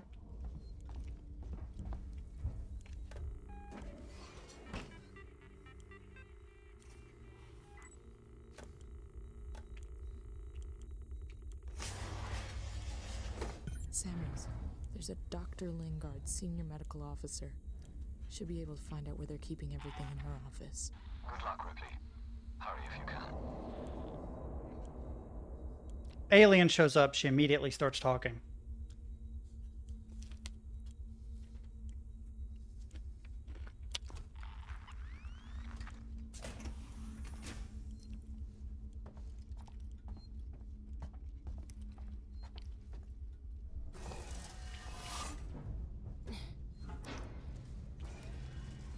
Well, at least when you know where you're going, it doesn't take a lot of time.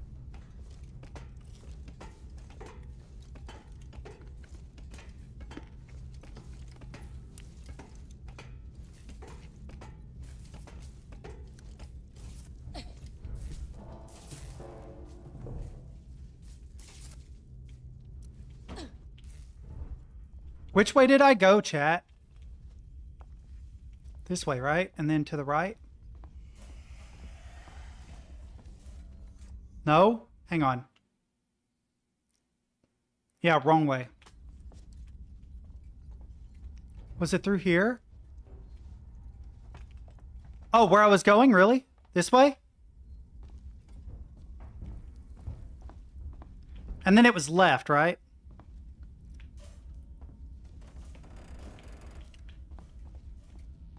No, that's hygiene area. That's not correct.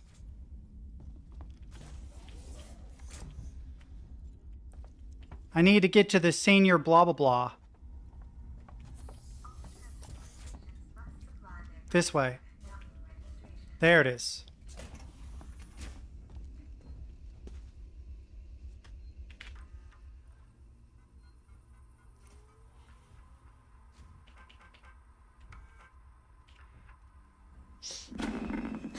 This is Lingard, Senior Medical Officer at Sevastopol Station. I want to state for the record. I have been placed under duress with regards to the compromise Patient Zero. And Ransom, Season's head of operations, he made certain threats for my career and my certification. I want that on record. God, that woman needed help. I didn't know what type of parasite she had encountered, but it had planted something inside her. I am so sorry. I had no way of knowing what would happen.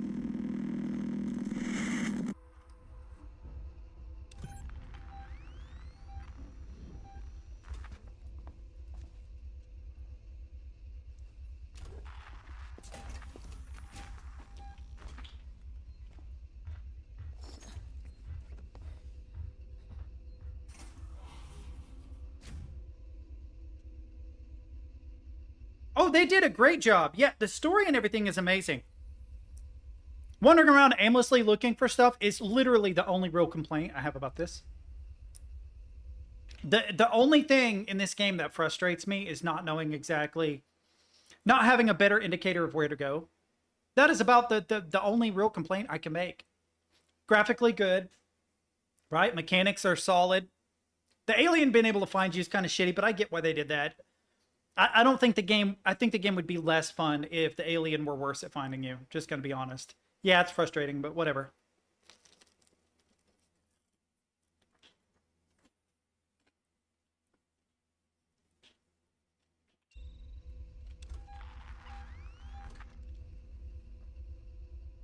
It's right outside this door.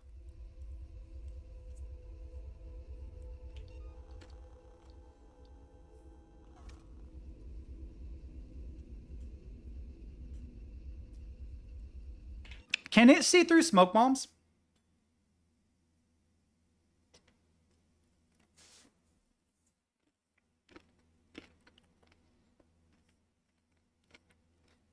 Can you crouch under the fire is another good question.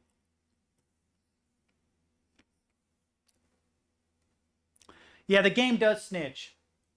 That's actually why I've started pausing when I talk to you guys. Because I'm assuming the AI isn't updating the alien while I'm paused. I could be wrong, though.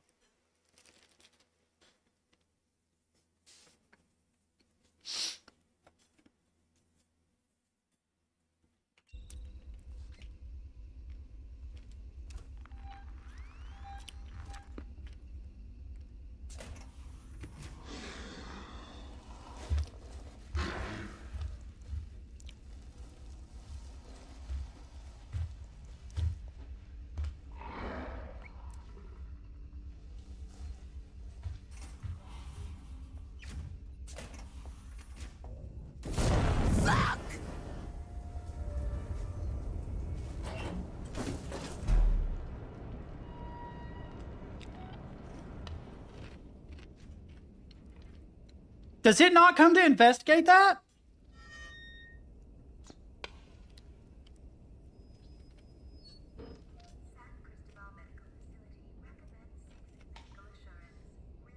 What am I hearing?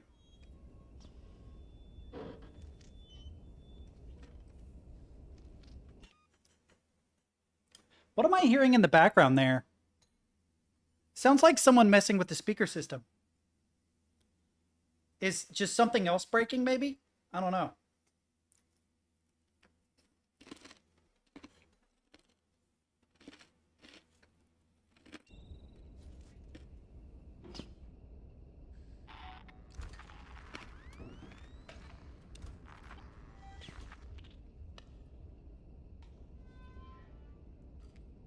Okay.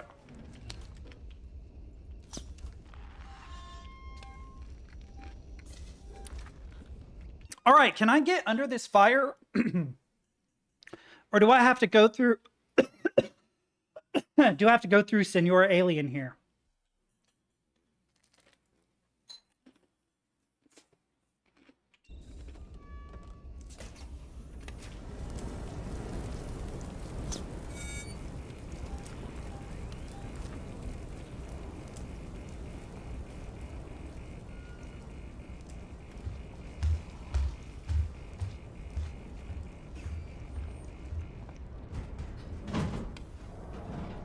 Okay, he's up in the vent. He's up in the vent. All right, we got to go around.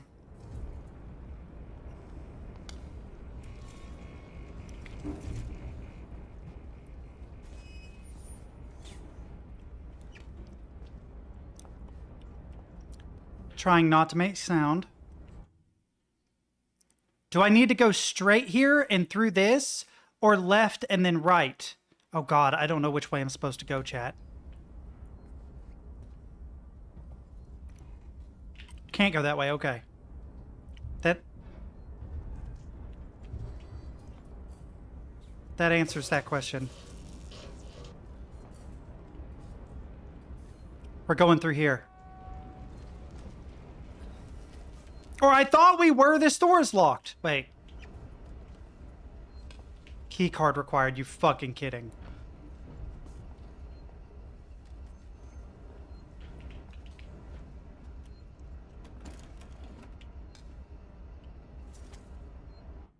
Okay, so key card is required to get through that door. So I must need to go in the next room or find the key card.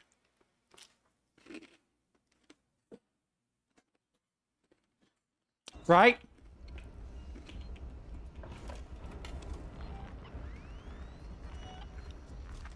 Synthetic nurses operated this facility.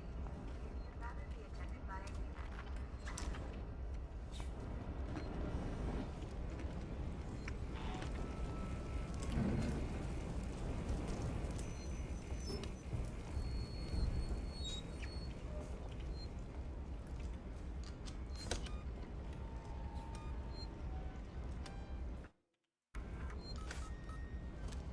Right?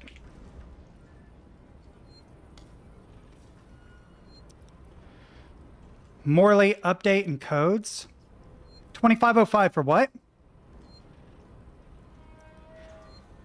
People are fighting over supplies, but if you need to access San Cristobal, Sin Awards 2505. Okay.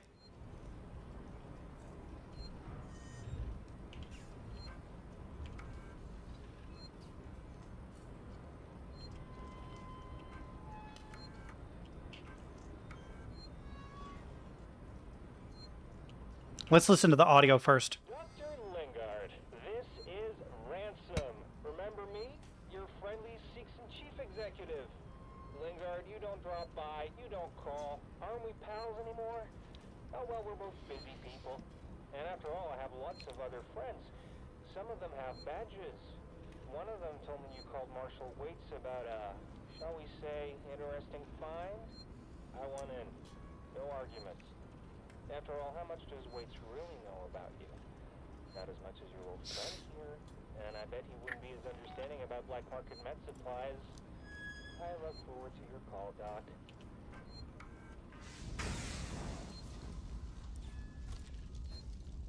Now, where am I going?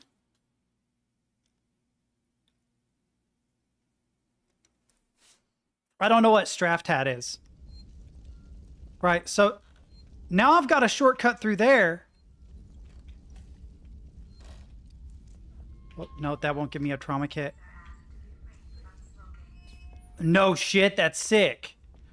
Can I get through this now with 2505? No, it needs a key card, right? Yeah. So where am I supposed to go? Taylor is injured. Search through. Okay. Where have I not looked? I don't know where to go from here. There's no point in crouch walking. If it gets me a well.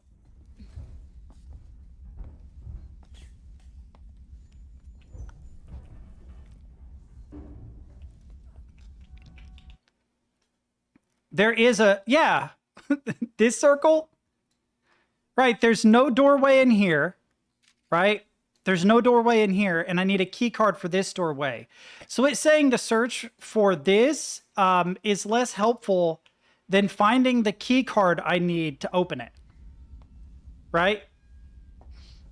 So I'm gonna have to search for the key card.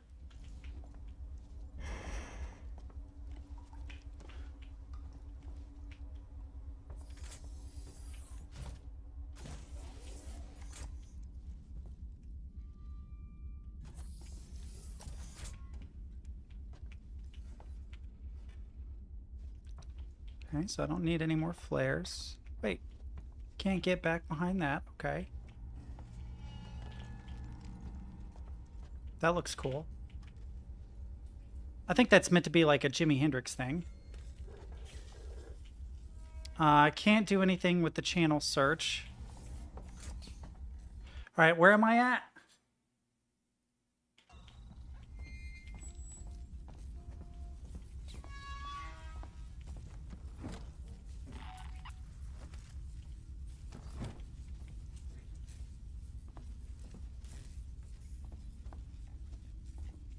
Can't do anything with that. Can't search him. This is where the fire was. So whatever I'm looking for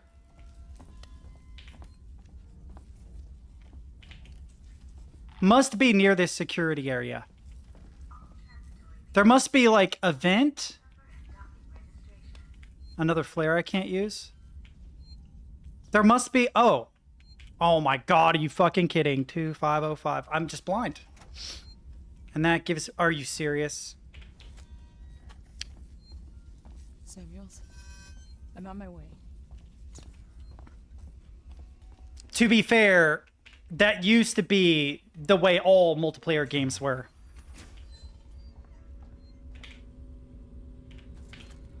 Hang on, hang on. It's got hell in here, Samuels. Don't have any blasting caps, so I can't make that. Don't know how to make flares. Don't know how to make anything related to that. EMP mine. Yeah, don't have enough charging things for it, right?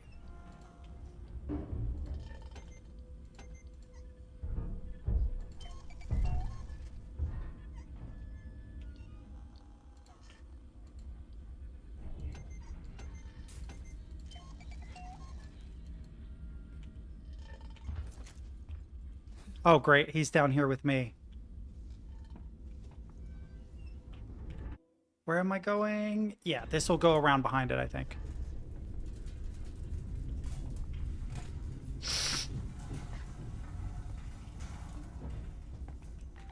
Aptris, this is how I felt.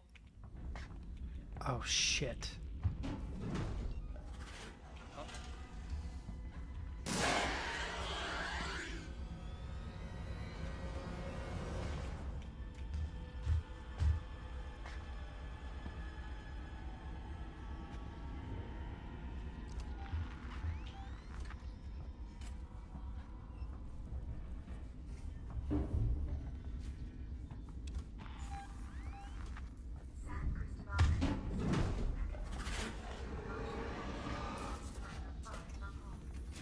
Did it see me? No. It did. Right?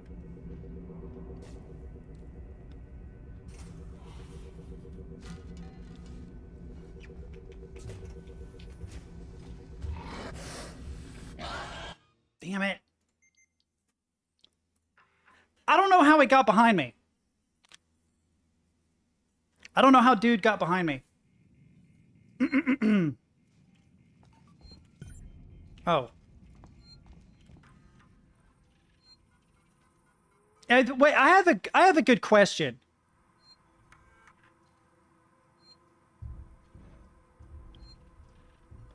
The problem is, okay, so there is a thought behind it, actually.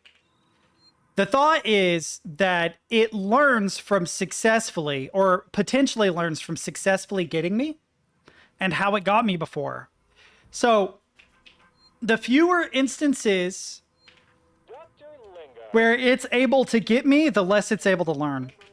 Your friendly Seegson chief executive. Lingard, you don't drop by, you don't call. Aren't we pals anymore? Oh, well, we're both busy people. Oh. I have lots of other friends. Some of them have badges. One of them told me you called Marshal Waits about a, shall we say, interesting find. I want in. No arguments. After all, how much does Waits really know? But I'm just saying that there's logic behind it. I don't know that it does either. But I'm not just doing it because I'm like resigned to defeat. I'm doing it because it's like, well, there is a chance that maybe, just maybe, I can prevent it from learning how best to kill me, right? It's got hell in here, Samuels. Sometimes the sound cue doesn't happen.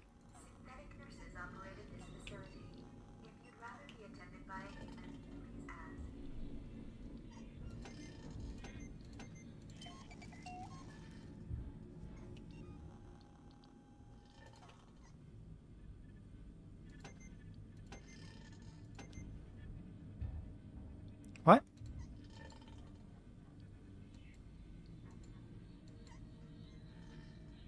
See, it's glitched again. It won't let me make a smoke bomb. Why? Why? Am I not allowed to have more than 3, maybe? Oh, I bet that's what it is. Yeah. All right. Oh, it only gave me a stun baton charge this time.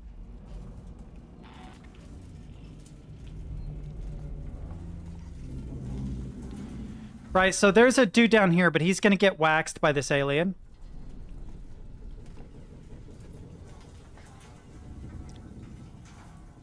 Right? Or not.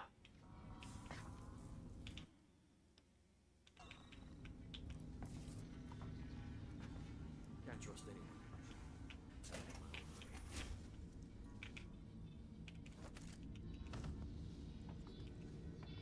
Right. Let's just do a little bit of exploring.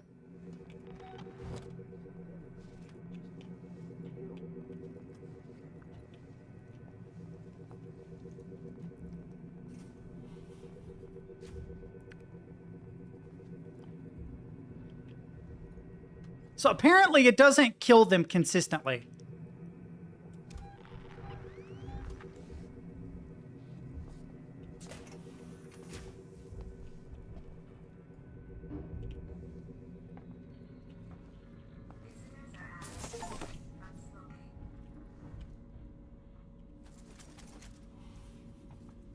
Okay, so the stun baton is sick.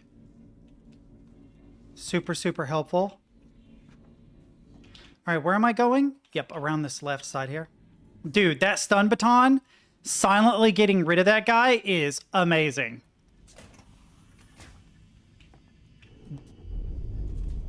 That is very useful.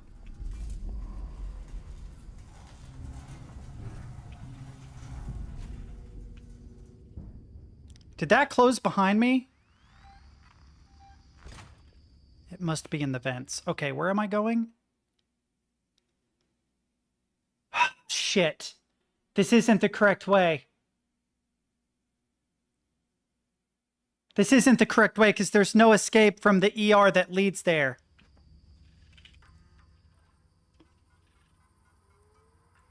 All right, check utility, air. Morley, it's Lingard. After the incident, the marshals want us to rope off medical. They're bringing in a team to find whatever it was the patient was carrying. I told them it was fast, but they're convinced they can trap it. They've got nets. I'll set up a temporary medical center outside. You're in charge for now. Don't let Coleman sweet-talk his way in. The last thing we need is him self-medicating with Marshal Waits around. Oh, there is a doorway.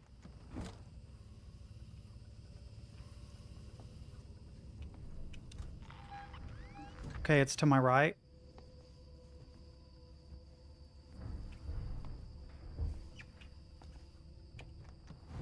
In the vents.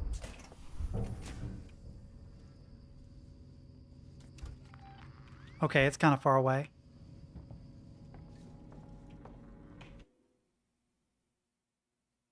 Wait, how do I get there? This way?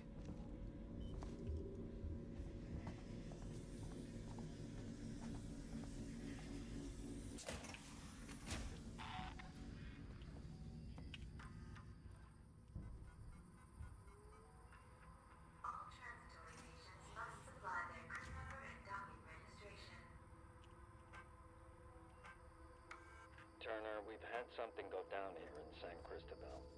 Tape off the scene and make sure it's not touched until Garcia comes in with forensics. Keep this quiet for now. I want total silence.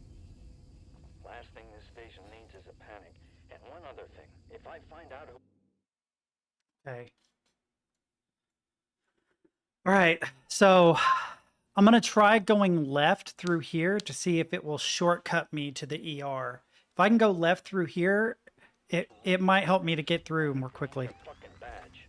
He turned up, quoted Seegson privileges, and had a ringside seat for the whole goddamn mess. This is a serious incident. I don't need Ransom making it more complicated. Do you read me? Waits up. Samuels, I've got the meds. We're at the transit station outside medical reception. Ripley, we heard gunshots, and if we heard them, so did the creature. Damn it, he went where I needed to go. Is he going to come all the way back through? He is. Keep going out that door, bro.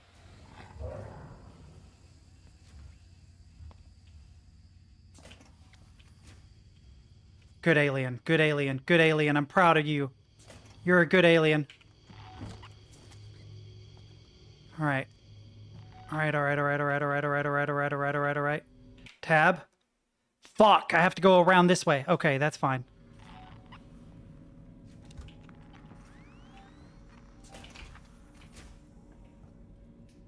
It's over there.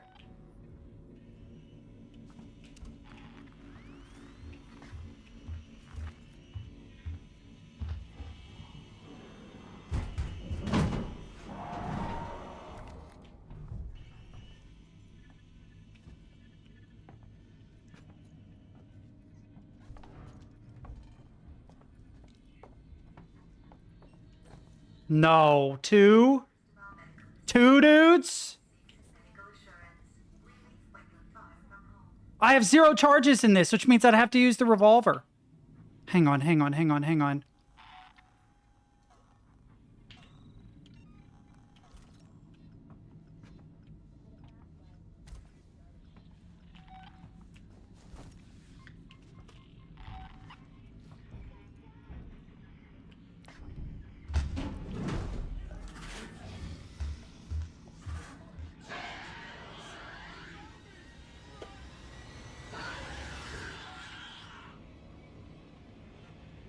Now, will this satiate? Fuck, he's going where I need to go. This shithead keeps going where I need to go.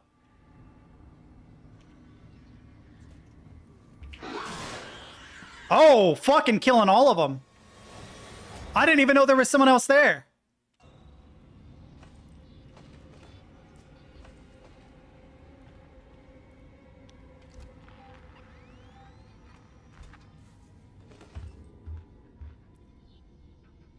All right, I don't know where to go from here. I don't want to back out because there's not a good hiding space anywhere near me.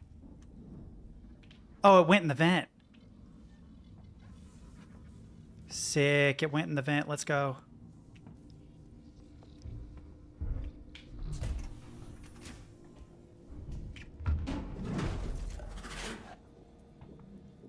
Where is he? did bro come out? Where am I going? Left, I guess. So I need to go through that door over there. I was hoping they had revolver ammo, but they didn't. And I'm out of noisemakers.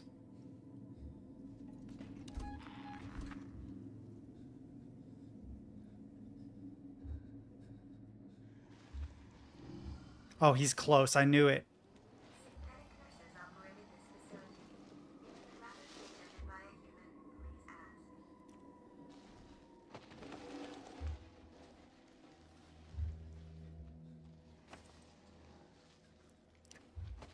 What is he doing?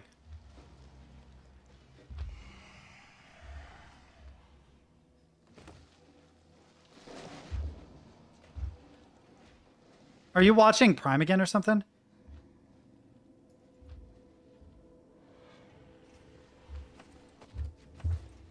Stop going where I need to go, dude! This motherfucker, dude.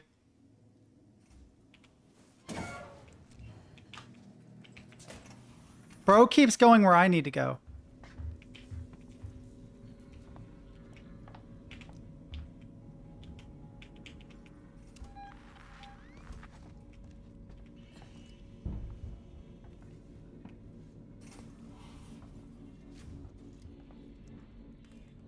Is this where I'm supposed to go? Please tell me I can get through this. Medical reception's a no-go. Oh! That's the only way through. Ripley, this is a public hospital. There has to be an evacuation procedure. Goddamn why? Dude, I spent so much time getting to that point. There was nowhere else to hide except under that. I know I'm completely visible. There is nowhere else to hide. I was backed into a corner.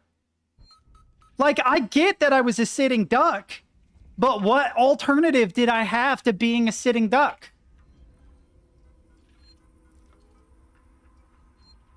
That's my thing. Like, dude.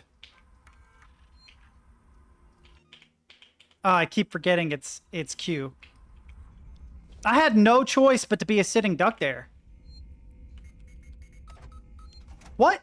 Oh, it still did it. Okay. Samuels. Oh, turn the valve off, I guess, so I can get back through later if I need to. But yeah, I had no choice but to be a sitting duck there.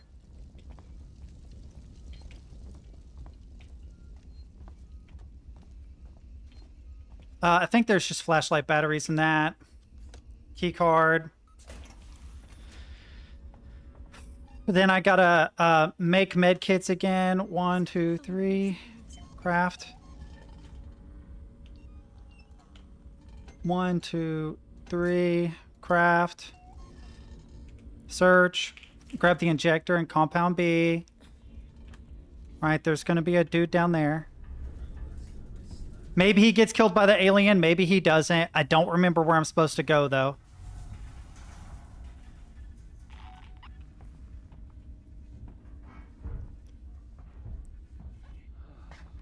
I know I went in here.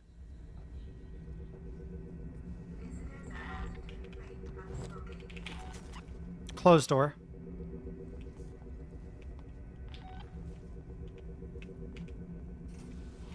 Oh. What? I don't know what I just did. What?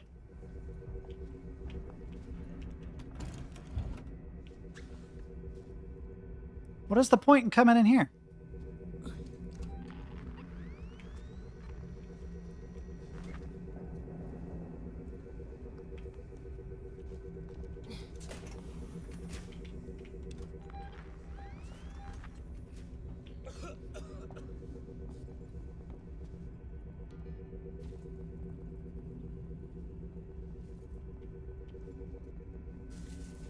Why the hell did I agree to come out here?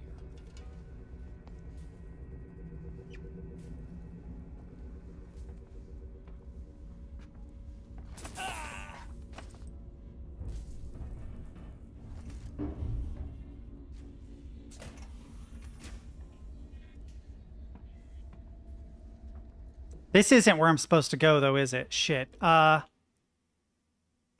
no, I need to go around. Right, so we know that's a dead end.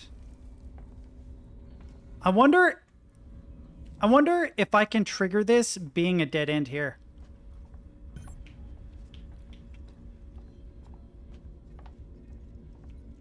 Yeah, I'd have to hide behind that, I guess.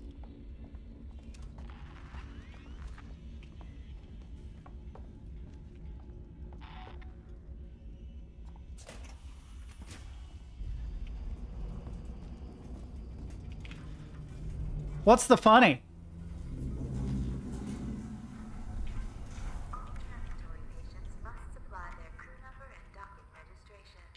Morley, it's Lingard.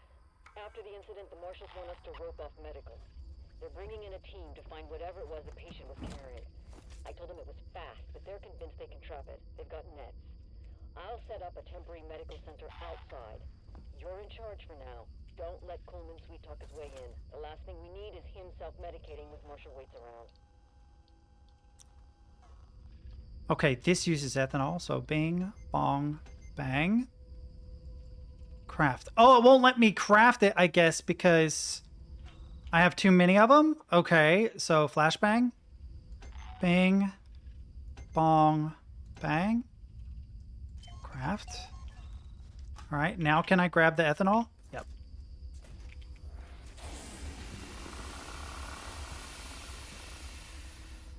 Did he see me?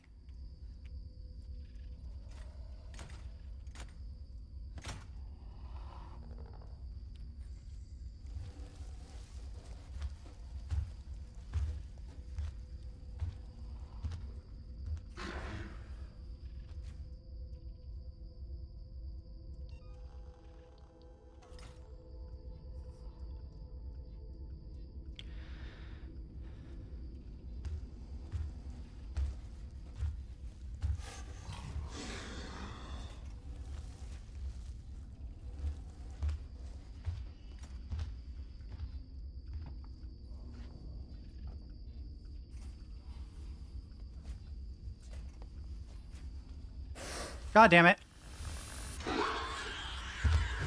Dude! Why did he immediately... Oh, throw smoke? Okay, so I should just get the smoke ready then. But why did he immediately fucking turn around? Bro immediately turned around. He was like, oh, I see you. I waited for the door to close and everything.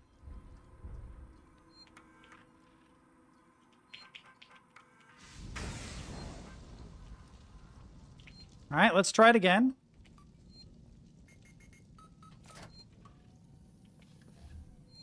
I just want to get past this section, then we'll wrap up for today. I wish I could save after doing that, because it just eats up a little bit of time. I'm on my way.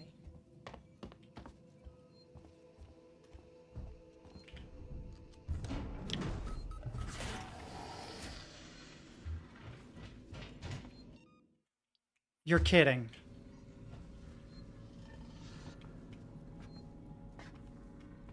It's gone to hell in here, Samuels.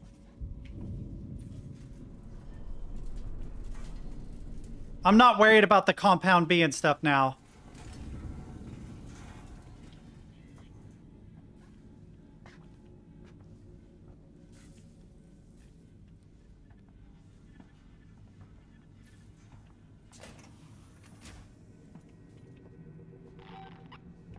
This is every color fucked up.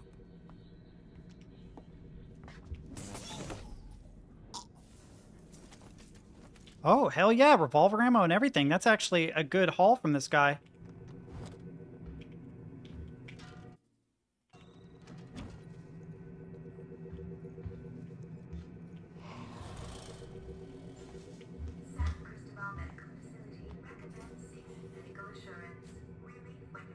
The alien is on my dick this time. There he comes.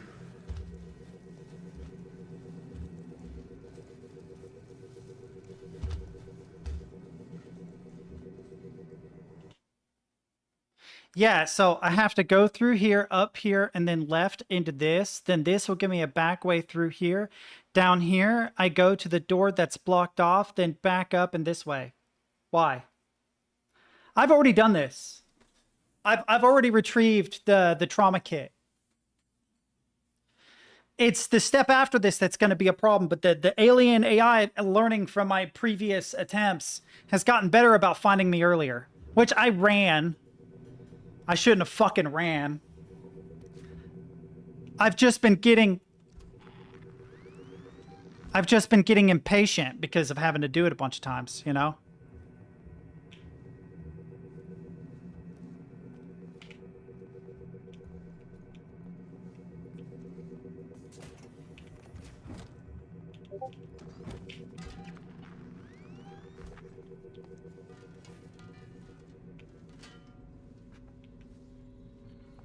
All right, I'm going to go this way. I don't know what makes you guys think that I'm going to be answering Discord messages right now.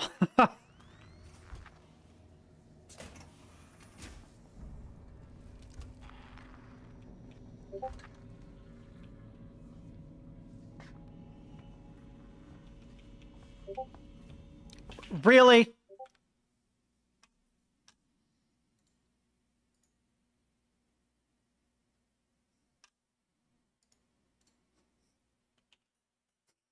You guys, let me get through this section.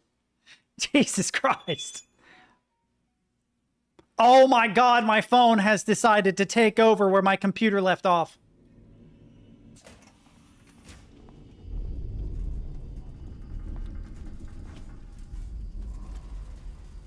Okay, it's the injector that I have a whole bunch of. No, I didn't have a pizza. I thought I had a pizza, but I didn't.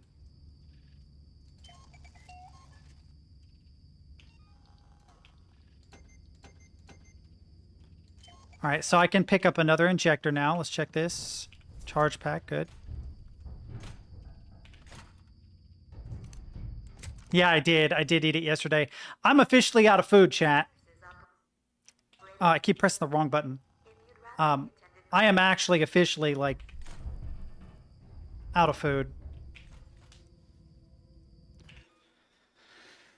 All right, what are these memes that you're sending me mid game?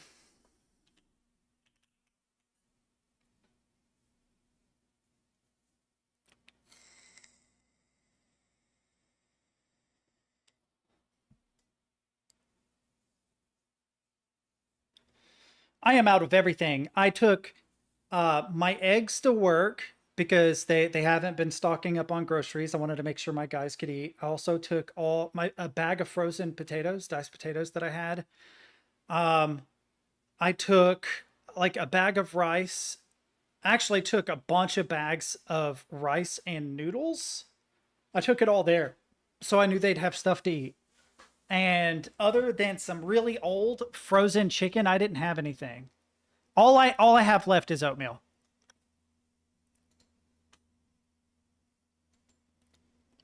Oh, I don't even know if I'm going to be able to go to the funny because I'm just trying to survive, bro.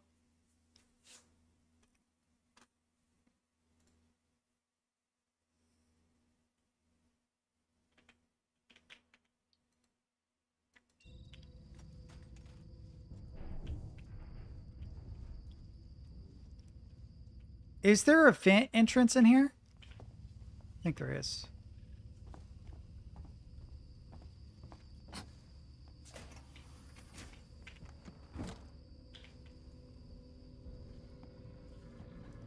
Okay, where am I going? Left, right? Yeah.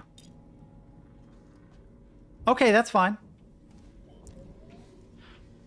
If I end up like really close to it, you can tell me.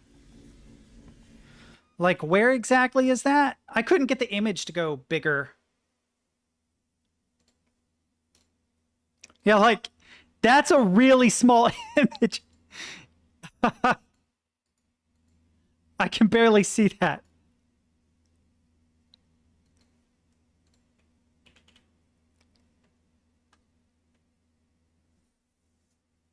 I don't think I'm here anymore, dude.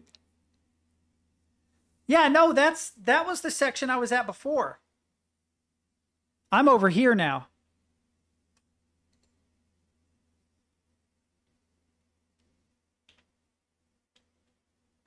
My chat has lost its damn mind. Yeah. Yeah, I actually went back into that alcove, which is why he said, I guess that chance is already come and gone. That makes sense.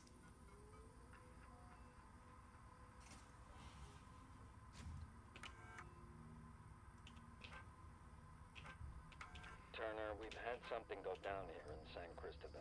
Okay, he is going to come in here. Make sure it's not touched until Garcia comes in with forensics. Keep this quiet for now. I want total silence. Last thing this station needs is a panic. And one other thing. If I find out who leaked this to Ransom, I'll make... Oh, I was hoping it would continue. So here's the problem. I know this is blocked off, so there must be another way to get in there. And I don't know what it is. It's maybe a vent or something. The problem is I'm going to have to go through the intermediate room into this room, I think. Or it might come out in the yard. I don't know. But there... Oh, it comes out here.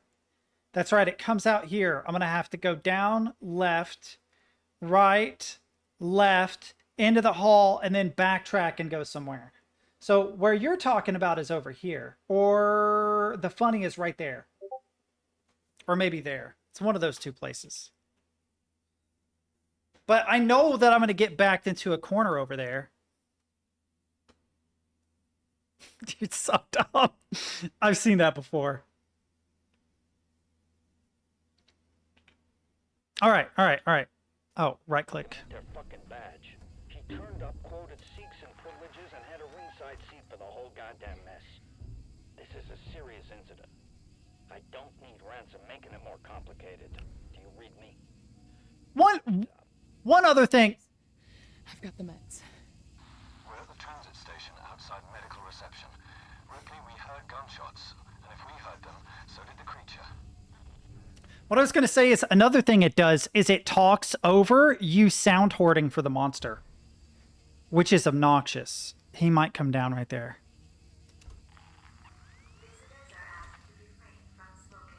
Fuck it, we're going to try and go.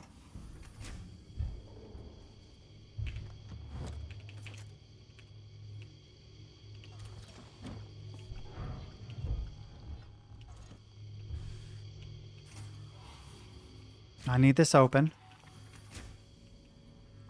Now, where is it I'm going? Right, I have to go down here, left at the end of the hall. Hang on. What uses a sensor? Oh. Oh, this does.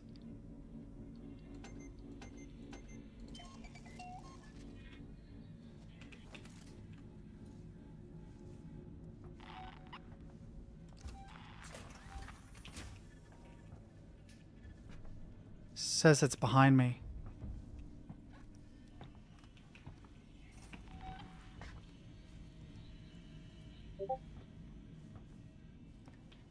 Guys, stop.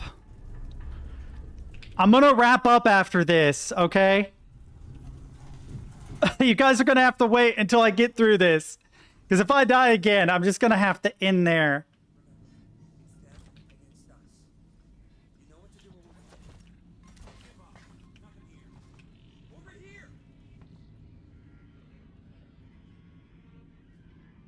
Tell me that worked.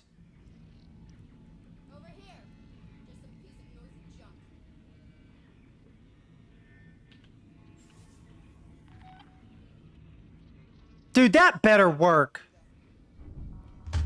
There we go.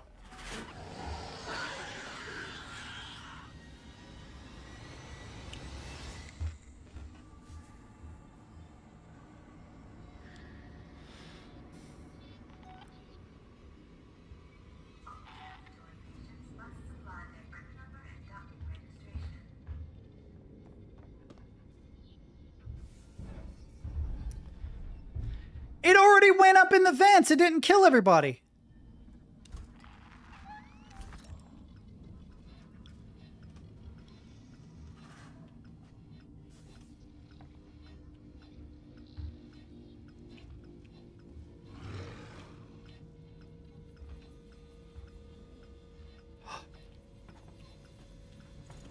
Wait a minute.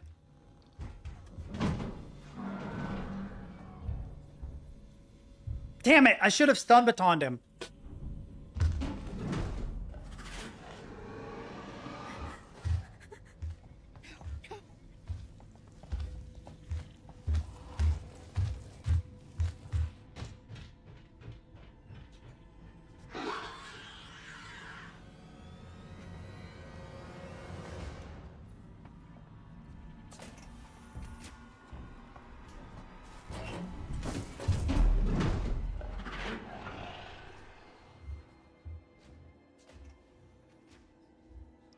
The door triggered twice.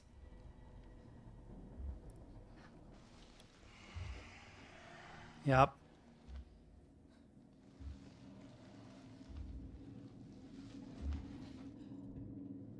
I can't select the smoke while in here. It'll exit the room.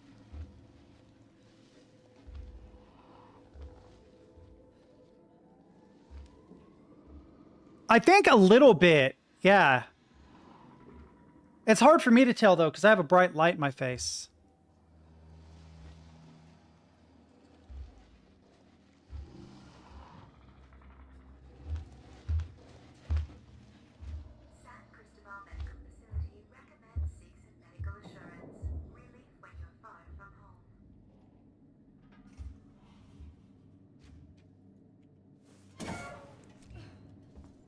Smoke.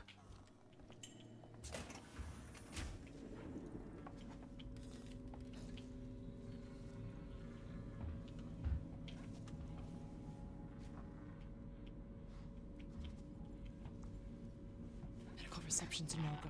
I can't get out. That's the only way through. Ripley, this is a public hospital. There has to be an evacuation procedure.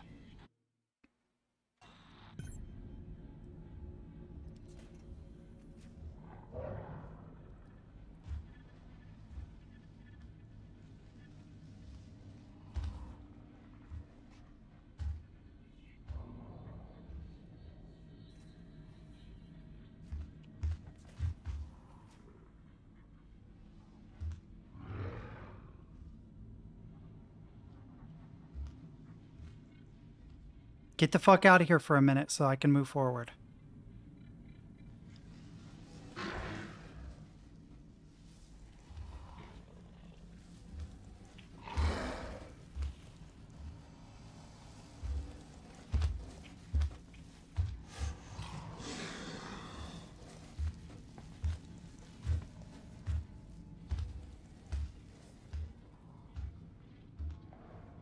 God, he's hanging out here too long.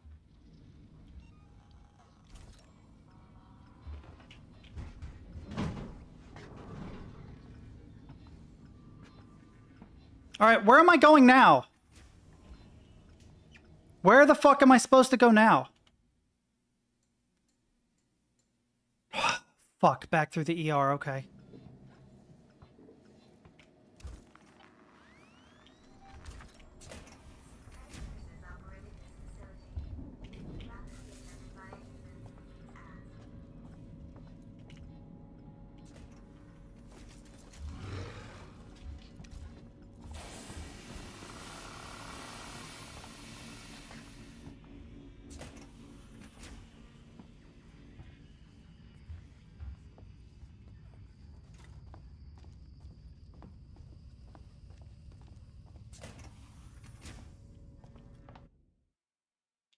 Right.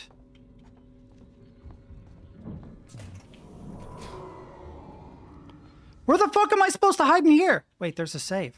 Let's go.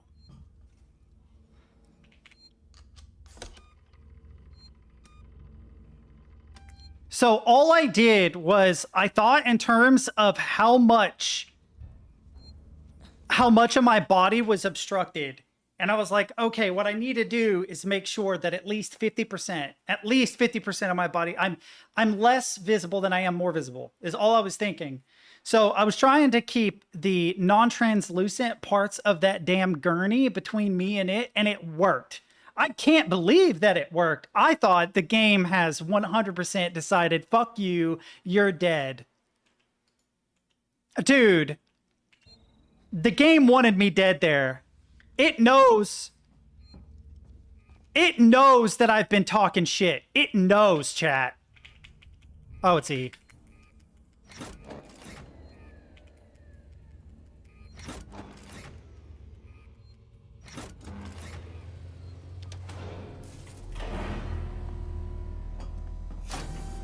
Where am I going now?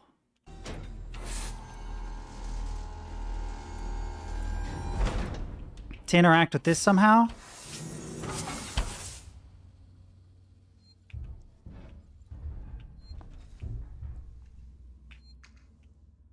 It's up there, chat. It's up there. Did you see it drip? What am I supposed to do?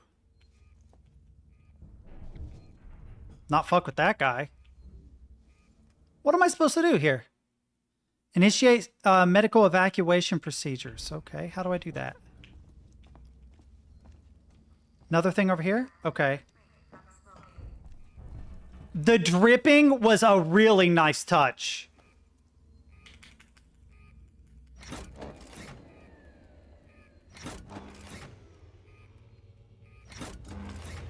Okay.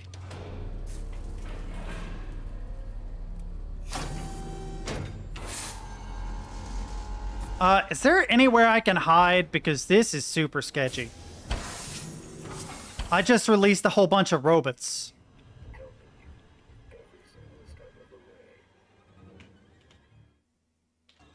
Wait, has it changed where I'm going? No. Isn't he technically a bad dude? Oh, does he get out the door? Wait, am I following him to get out?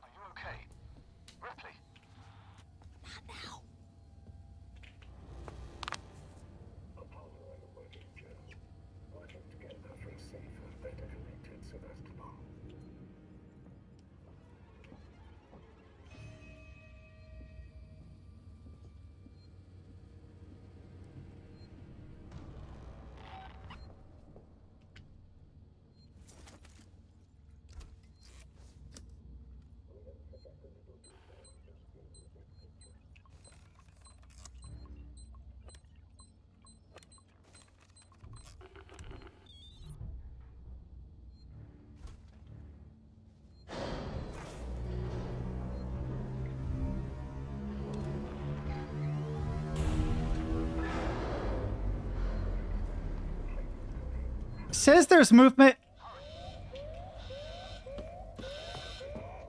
Am I supposed to wait? Am I supposed to run? Where am I going? Left through the ER, around a corner, and then left again.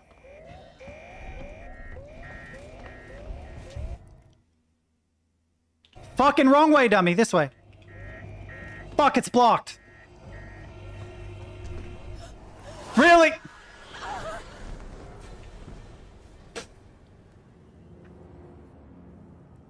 Sprinting makes noise. You mean other than the whoop, whoop, whoop? I literally was thinking like, oh, they're going to actually let me run for this section because it's fucking loud. No, not at all. No, sorry.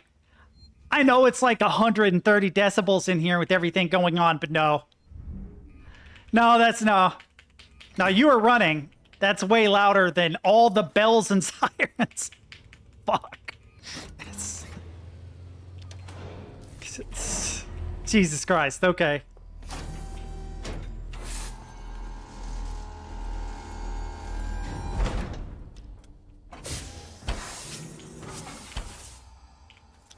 Am I wrong? Is it safe for me to run there? Do you guys remember?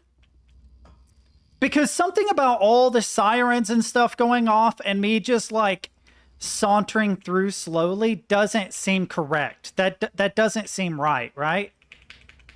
That feels odd. Like I'm gonna very slowly walk out of here even though dude is saying, hurry, Ripley, hurry, you know?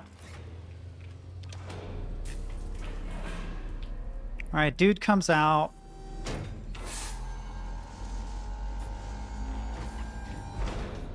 He comes out of that one.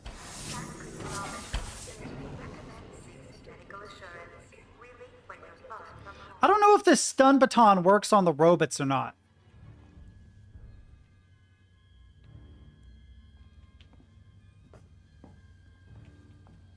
Okay, bro is not very smart, though. Ripley, are you okay? Ripley?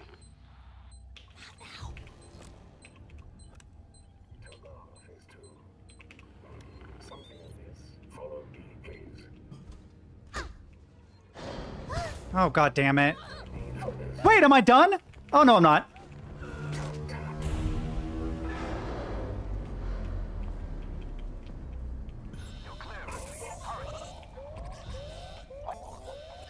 He survived that? Fuck that guy.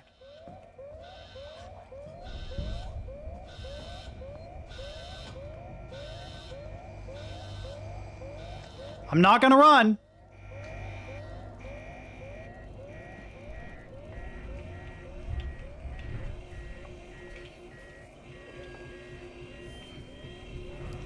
Fuck that vent.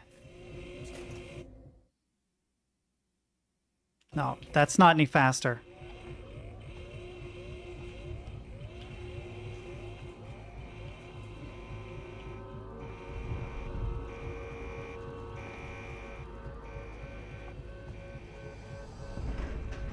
God damn it!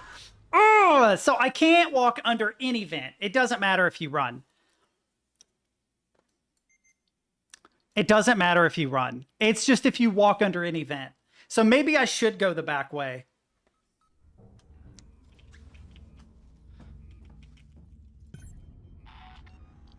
I mean, it's good to know. Now I know for a fact kind of what's going on, you know, but... Let's craft some things. Can I make a noisemaker? No, I don't have any charge packs. Fuck, they're so good, though.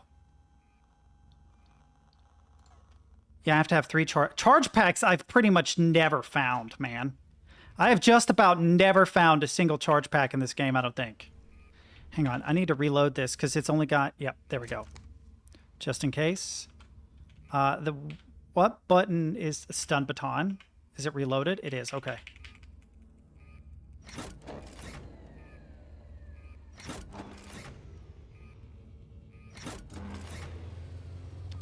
Okay, we got 1. Oh, I'm so tempted to run because I'm impatient. But this game punishes you if you ever touch the shift key. It almost makes me think, like, why did we put a shift key in this? Wait, did I? Yeah, no, I'm good. I'm good. For some reason I wouldn't click on that.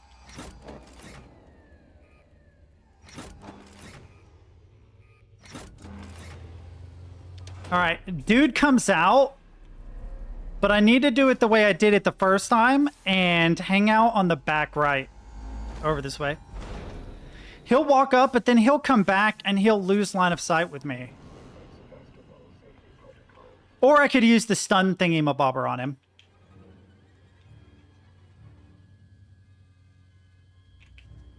Oh god, the fucking shadow from the window. Ripley, are you okay? Ripley? Why is the working Joe stretching his shoulders? He's a fucking robot.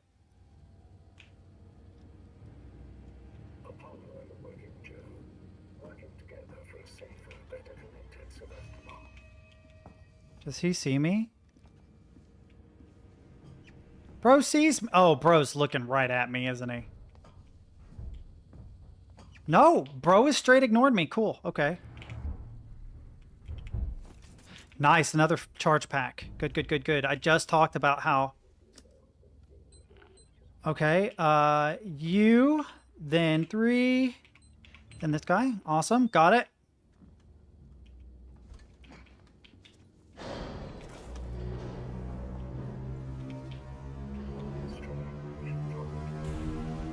Open.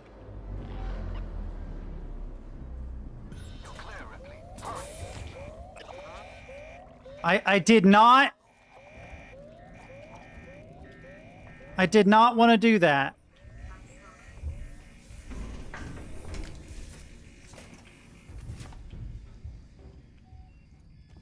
All right, we'll have to go the back way, which means I'm going to go around through here.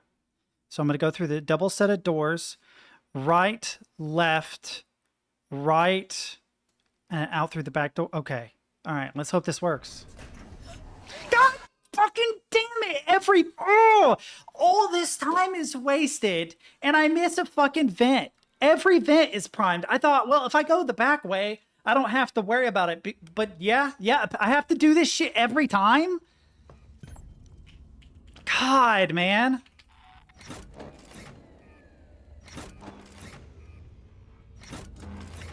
I don't know why, but it just annoys me. Will it let me save after doing that? No. Oh, I almost did it. I almost walked under those little shits. All right, also, what did I make?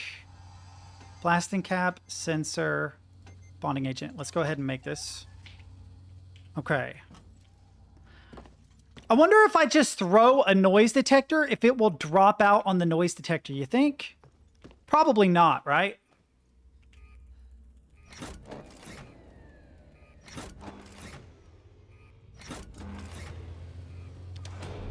All right, bro's gonna come out, but it's RNG which way he goes. So I kind of need to watch and see. Also, I just realized I don't cast a shadow. Also don't have a body. All right, so let's watch and see what bro does. He's gonna walk up there.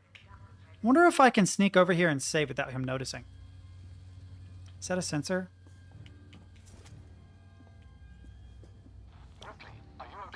It will not, which means I have to do this entire thing every time. All right.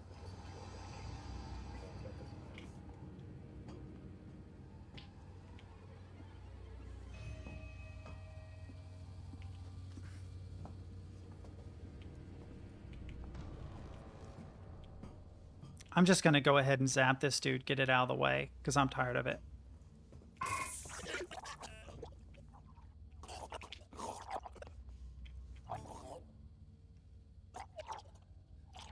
Wait, is he just cool after that? No way. What? He's like, 20,000 volts, no biggie.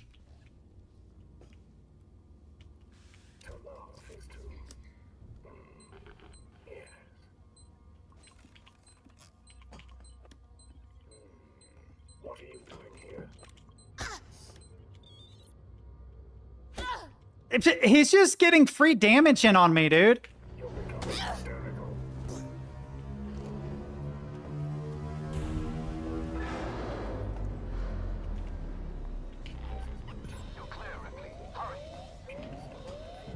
Trust me, I am not clear.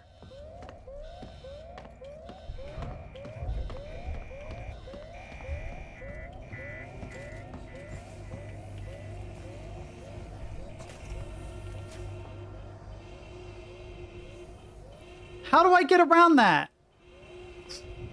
Fuck.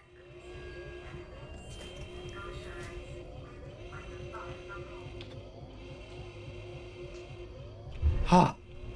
God, it's got me afraid of everything. Okay, I'm going left at the end of this. Okay, I think I'm mostly good here.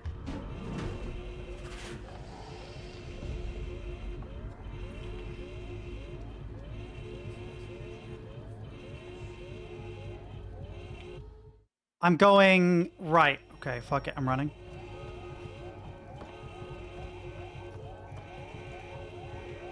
Watch out for that. Is there another one?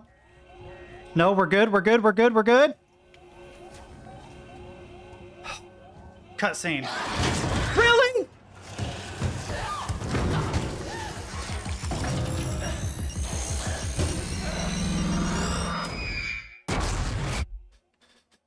Okay. What?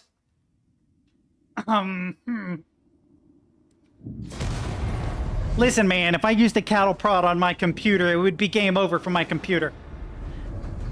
The only thing I can figure is that the working man's skin is like rubber. Escape? Escape to fucking where? Okay.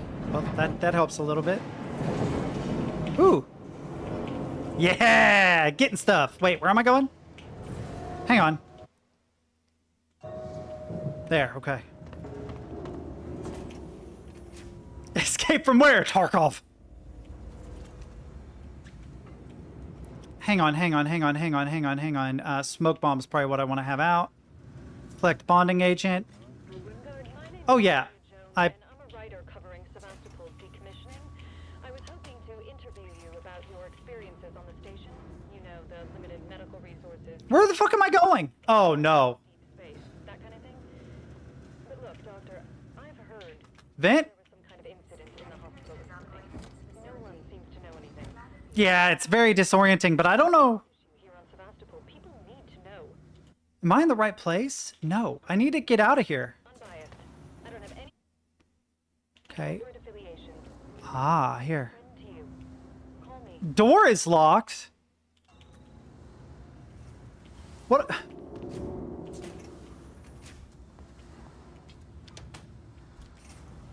That closes the door. He doesn't have anything.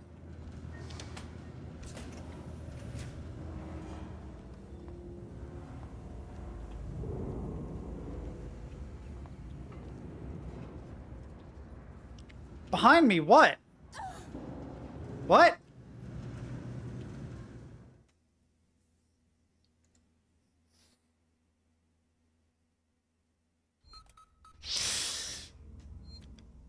Why? What? Why?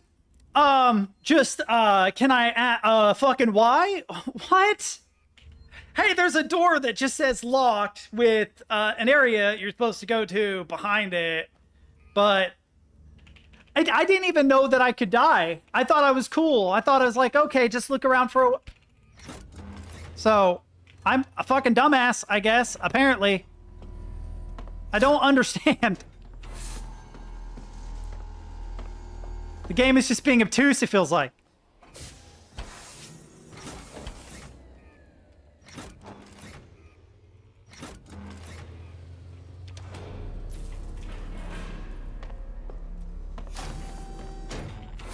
Alright, where does this guy go this time? Where's he going? What's he doing?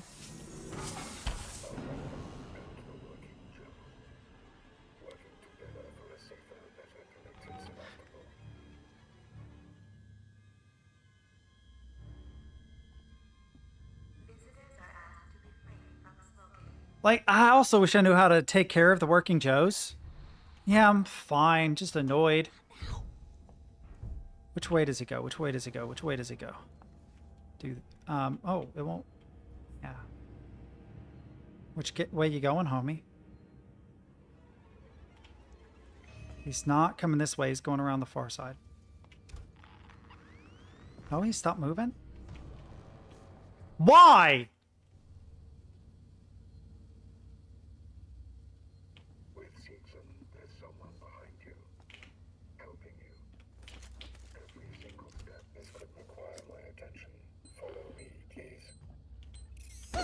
God damn it, I knew it. This motherfucker. God damn it.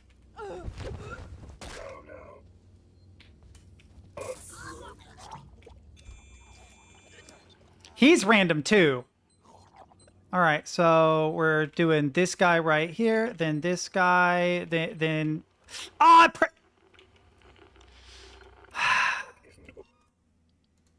okay, that was me being a dumbass. I pressed E instead of W. I just wanted to press W. That was it. I was in a hurry and pressed the wrong key.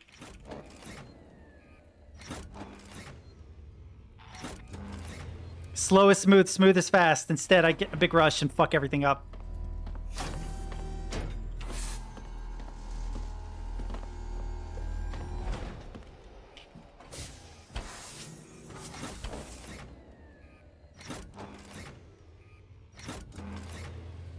Okay.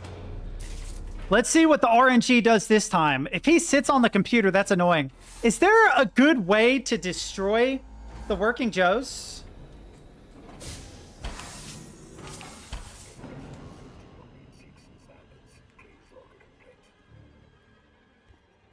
Yeah, I know. It's done that to me a million times. It's always super... super vague. Where's he going now? I don't know how to destroy them, though. I've shot them like 6 times with a revolver before, and it didn't do anything.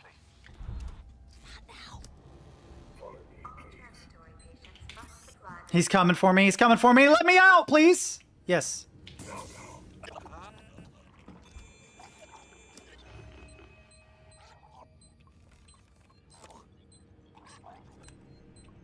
There.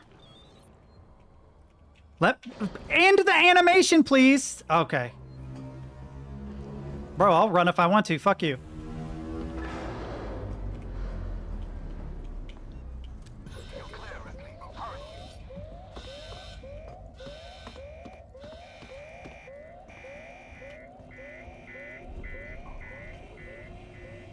He's like, I'll report this. Bro, go ahead. I don't care. Report me if you want to.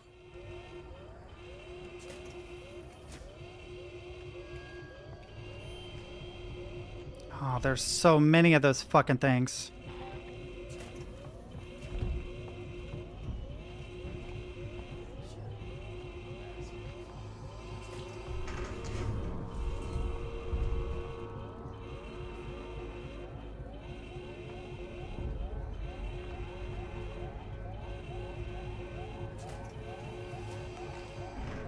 He's right there.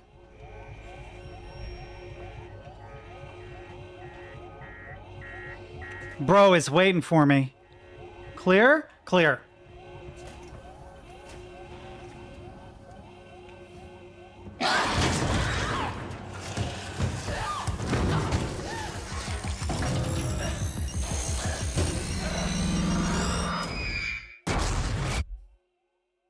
Okay, this part, this is where it's going to be annoying because yet again, it's pointing me in a vague direction. I would have way less a hard time if it wasn't so vague about where to go. The center of this room? In there?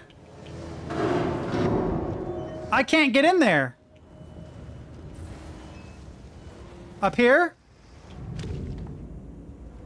What? That's locked. Okay. From my current position, where? To my left here? This way? This way? This way or this way? Wait. Over here. The actual center of the room, right here. Around the center.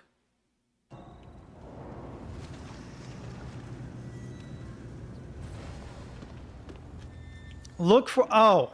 Oh my God.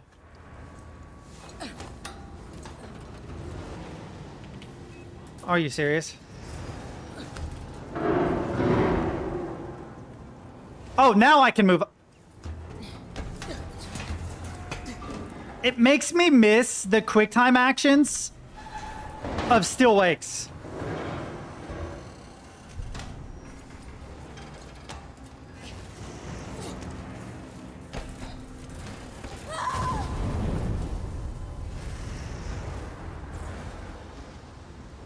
Okay, we don't need to look down. We need to move.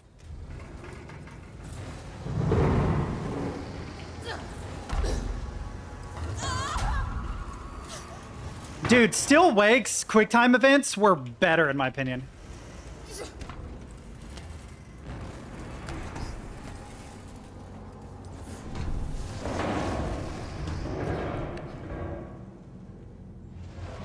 For one thing, they felt like they had some bearing on the reality that is around you.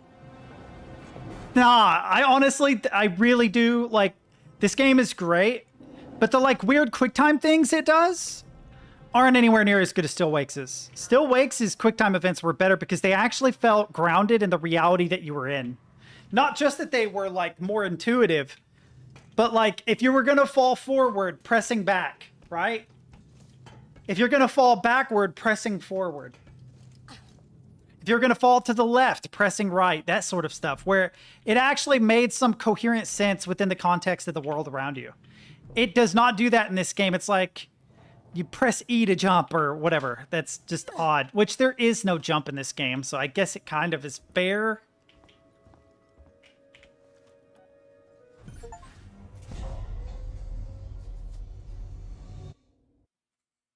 But I expected to press W and it's like, press E to jump. And I'm like, okay, all right, sure, I guess we'll do that.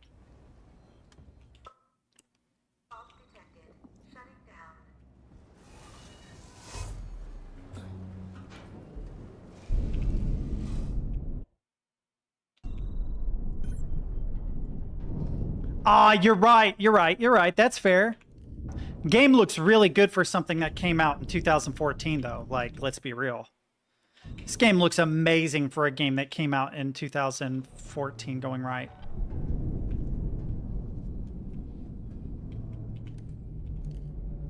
But it's like a really minor complaint, the QuickTime stuff. It's the not being able to find shit that's annoying.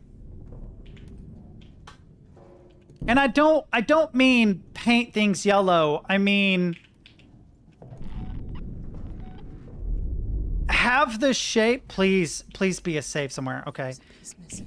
Have the shape of the region guide you toward where you need to go. Funnel the player in slowly.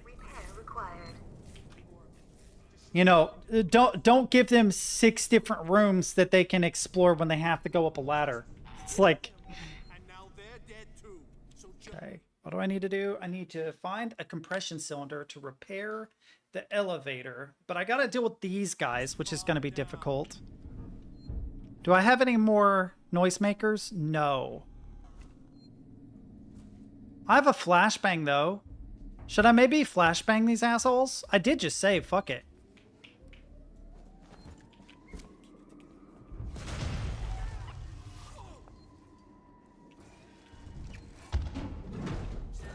Fuck him up. Don't run toward me!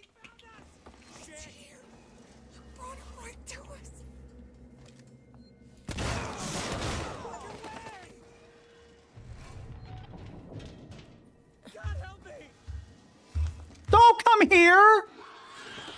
God damn it.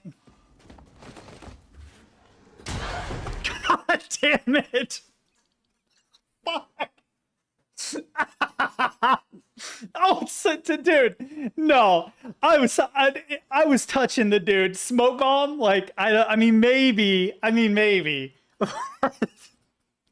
bro, running right for me was just too fun. Fuck. Ah, dude, I had it coming. I had it fucking coming, dude. That's fucking on me, dude. I can't be mad at that. That's the funniest thing that's happened in this game so far. Holy shit. He's gonna get me. And then he runs right toward me. Totally ignores me, by the way. The guy who just blew the brains of his buddies out. Fuck. Dude.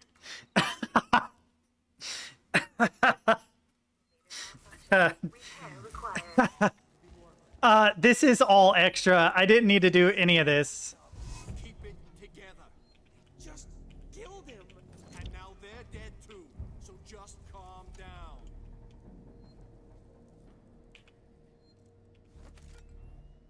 Whoa, hey, let's not turn that flashlight on. Let's just go in here.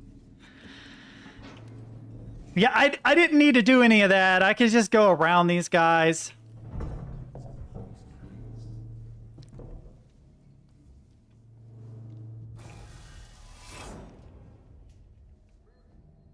Ooh.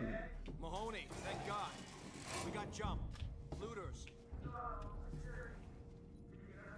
We're trapped. Elevator's out. We don't know where to look. Is he insane?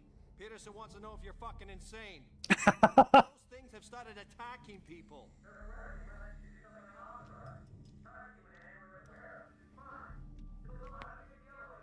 Okay, Francis out. Asshole.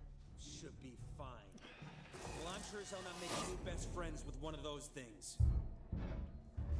Hang on, let's get these guys killed.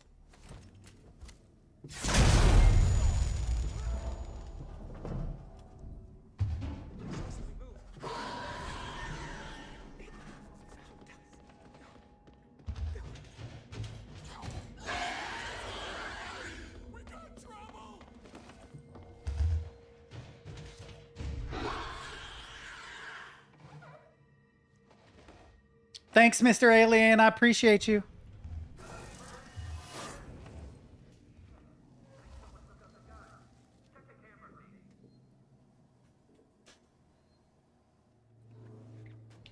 Where am I going? It must be somewhere like really far away because it's not even showing up. Oh no, it's the technician training area maybe?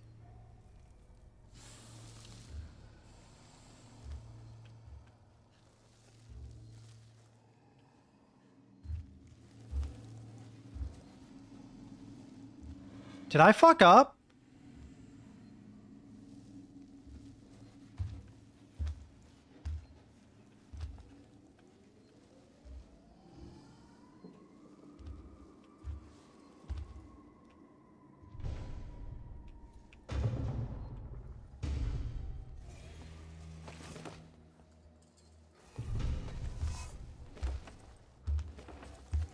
Fuck, I did fuck up.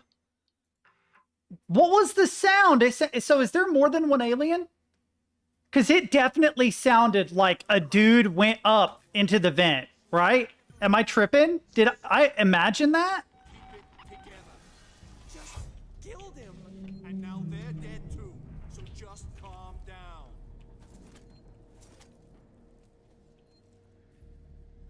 Dude, I heard clunk, clunk, clunk. I'm like, oh, okay, cool. He's gone up. Okay, so I'm not okay. It definitely sounded like it went into the vent system, and I'm right next to the vent system, so I'm thinking maybe get the fuck out of here, you know? Is there another path here? Okay, there isn't. That's just optical illusion, I guess. Yeah.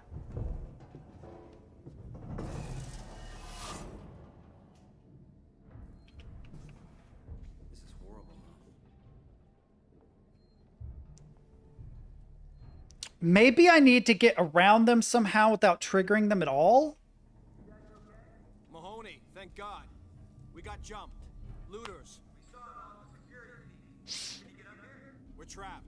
Elevator's out. We don't know where to look. Is he insane? Peterson wants to know if you're fucking insane.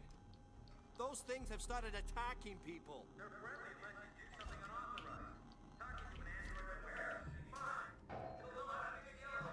Okay, Francis out. Asshole should be fine. Well, I'm sure as hell not making new best friends with one of those things.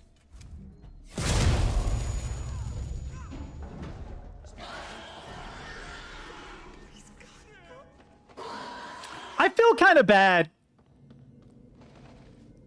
I feel kind of bad.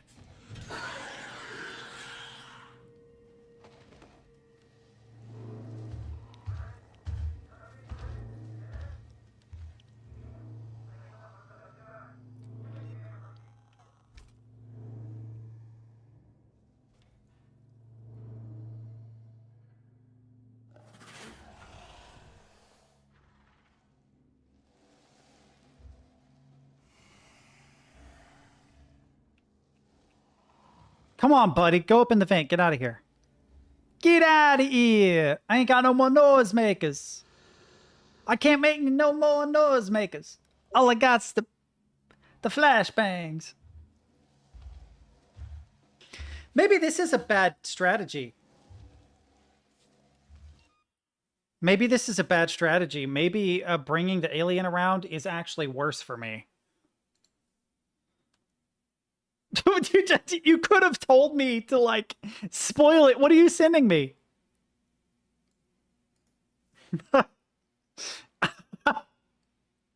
Hang on. No, not message link. Just Control C. Games. Activate product on Steam. Control V. Confirm. Is it web phishing? Yep. It didn't even say. I searched for it. I searched for it. One of the darkest dudes I know. It's like, listen to this atmospheric prog black metal. Also, I play web fishing. What?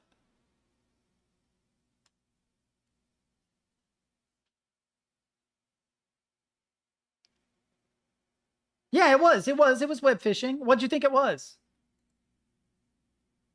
I think. What did you give me? I don't remember buying this. Wait, did I? I might have bought this yesterday, actually. Oh, no, I don't know. What did I just get? Oh, dude, there's too many games, bro. Hang on.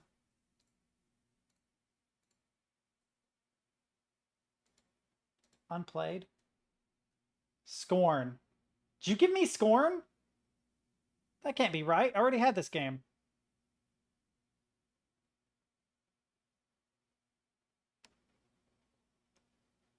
You already played Scorn. You not remember? I mean, I'll play it again. It's good. I liked it. No, I'm not going to complain. I'll play it again. But I definitely streamed it, yeah.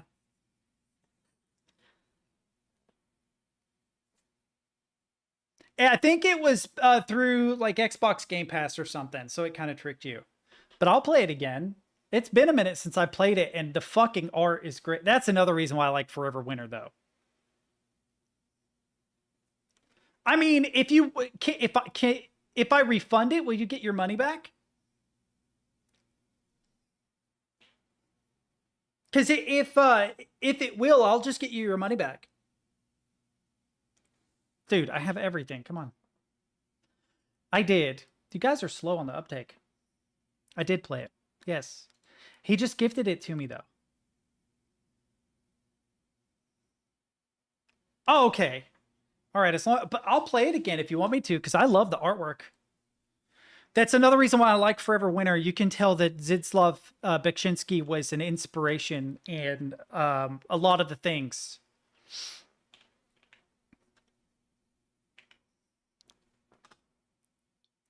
Dude, I have everything. I have everything, chat.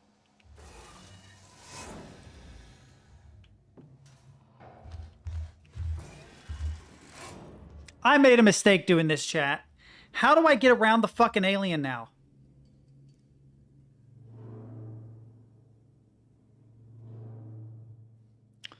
It's not really Beksinski, it's more Geiger. Oh, really? Bro, you're kidding. You're actually kidding. How? He suddenly knew where I was. Huh? He ran to get me. He knew where I was. Are you sure you're not confusing Geiger with Beksinski? Because Geiger is great too, but he's kind of arrogant. I like Beksinski a little bit more because Beksinski never had like an arrogant, I'm amazing vibe about him. He just was, you know, a dude. Hang on. Oh, I do have a charge pack, so I can make a noisemaker.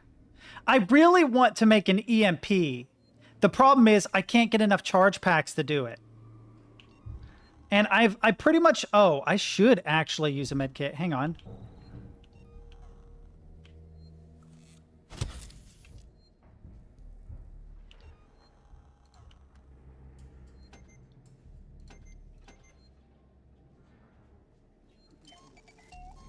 What is this scrap for?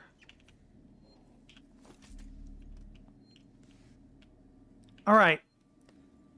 Oh, Geiger? Yeah. Geiger's great.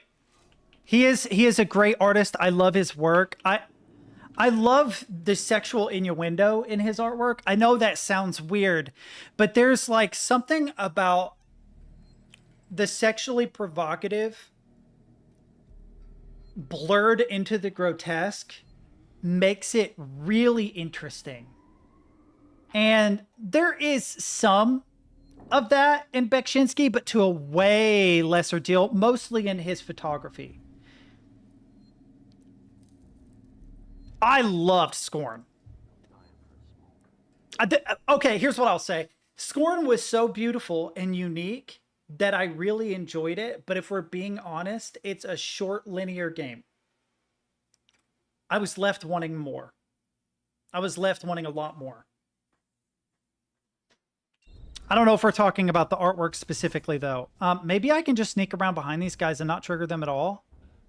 Oh, that is true, yeah. When I look at their artwork, it makes me want to paint again. And I don't mean digital artwork. I mean, it makes me want to go down to the Hobby Lobby, buy myself like a black canvas and some acrylics and paint again, because I have not painted in years. Mahoney, thank God. We got jumped. You think I could get around these guys? We're trapped. Elevator's out. We don't know where to look. Is he insane? Peterson wants to know if you're fucking insane.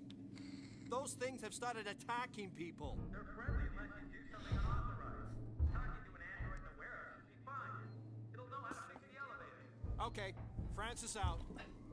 Asshole. I know I keep harping on it, but in Forever Winter, when you step out into a new map and you have this 70-story towering monolith that's falling to pieces, and giant robotic skeletal figures flying through the sky, dropping droids onto the landscape. It is fucking awe-inspiring. The atmosphere in Forever Winter is it is the best atmosphere I've ever seen in like a co-op game. Period. It's not full Beksinski, but there's definitely Beksinski inspired stuff. It feels like James Cameron and Beksinski sat down to make a post-nuclear war game. Because there's also a lot of like tech, like there are mechs, there's a lot of warfare, there are cyborgs and things like that, which isn't very Beksinski at all. But that's actually more Geiger, technically, as far as theme. The aesthetic isn't the same.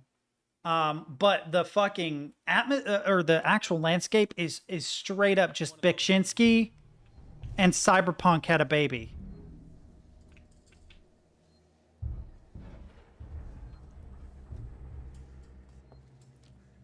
Glad I found you guys. I actually don't think this dude is a bad guy. Where am I going?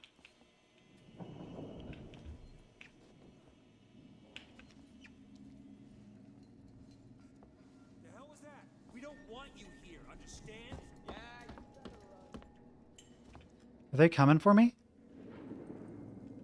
Oh, they're not. Cool. I'm good at that. Ignore me. I'm good with that. Okay, so I think we're going up.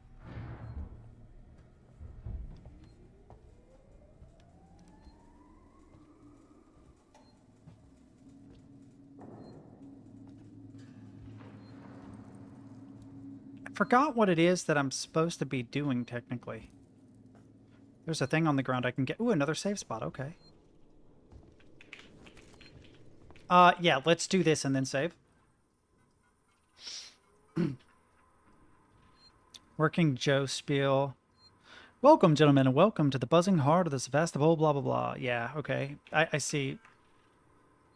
Russell upstairs. I want a full rundown of what we got stacked in the component storage. There's some useful stuff in there, some junk. They want value estimates too. Smythe. Okay. Error, error, error. Okay. Let's save and then see if we can find the stuff we need to... what is it we're doing? Find a compression cylinder. Okay, we're looking for a compression cylinder. Sure.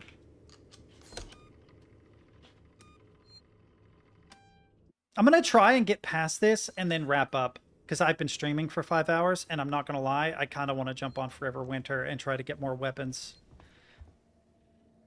I have a really, really difficult quest on a new map that I haven't played. I'm having a really hard time getting past it without dying, because I'm like red running it, right? I'm bringing low tier weapons on purpose with the hopes that I don't lose anything. But I think that it would be better if I collected good weapons. Scorn is something very... Yeah. Yeah, no, They're not coming, are they? I don't think so. There are just some games that do that. And there are some games that try and fail and then make up for it later. Thinking Cyberpunk 2077. The first time I rode into the city on a motorcycle and I just saw the verticality of it, I was like, holy fuck.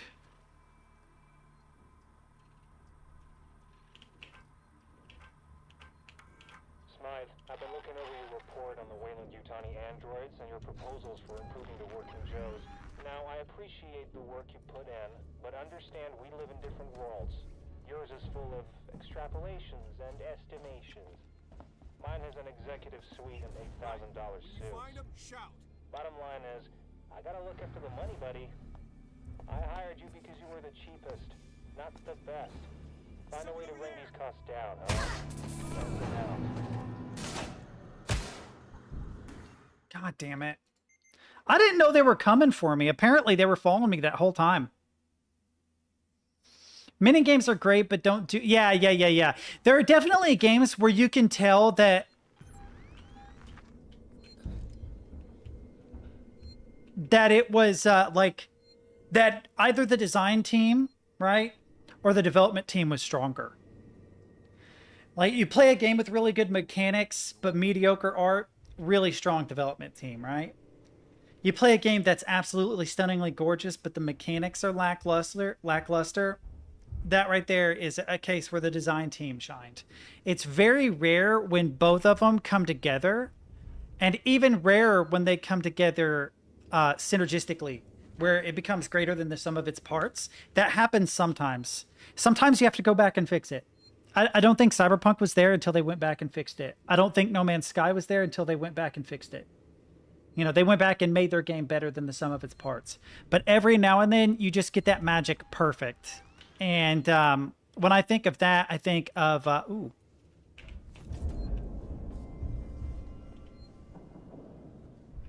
When I think of that, I think of Baldur's Gate.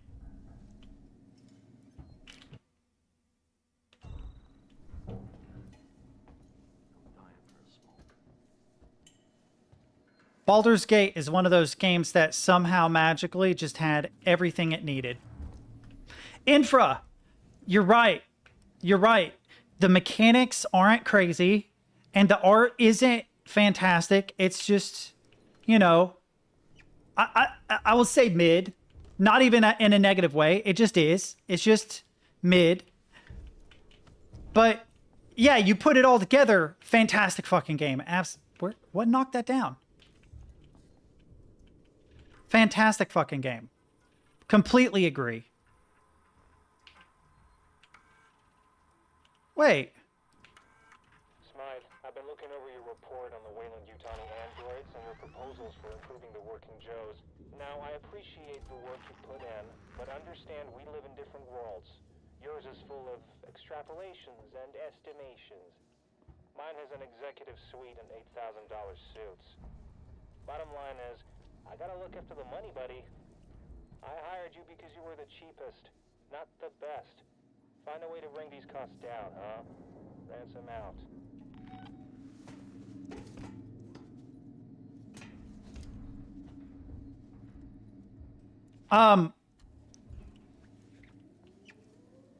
I have definitely also played games where one or the other was so good that it made it work. When I think of that, what I think of is, let's see, what's a good example? I was almost going to say Celeste, but really the artwork is pretty good in Celeste.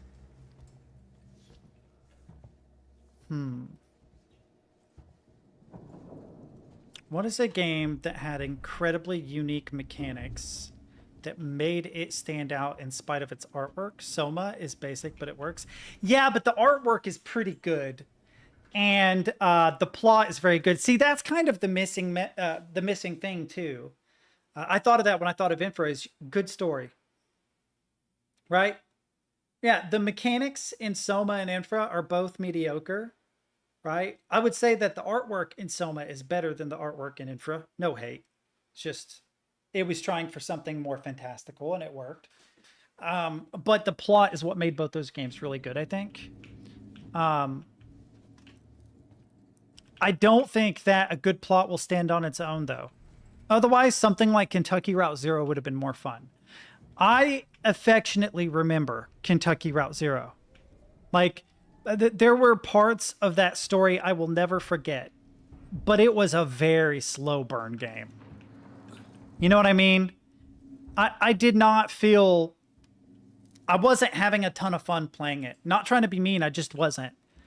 It was a cool story. It was neat to learn all the stuff, but, you know, I have... The biggest problem I've seen in games... The biggest problem I've seen in games is really good art, very, very bad gameplay. It's the most common thing.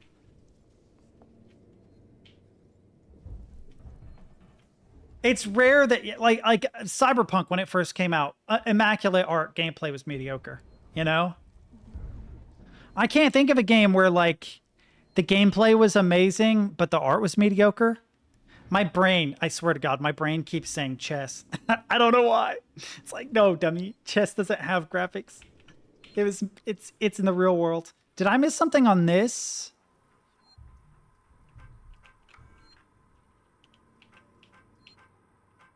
Oh, I didn't. Okay. That is going to bring them toward me, though, I think. Why did they come toward me this last time? Did I do something? Hostiles nearby? What do you mean? Let me off this. No. I don't remember if I did or not. I'm assuming if it's as good as you say, that I'd remember. Where am I going? It's another case of, it's super vague. Where am I supposed to be going?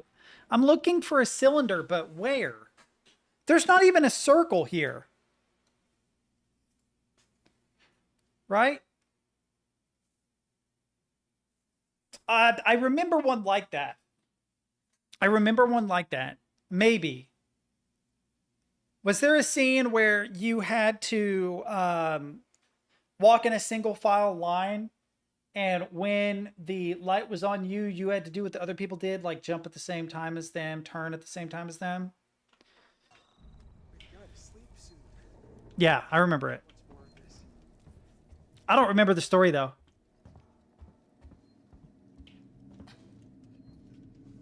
False alarm.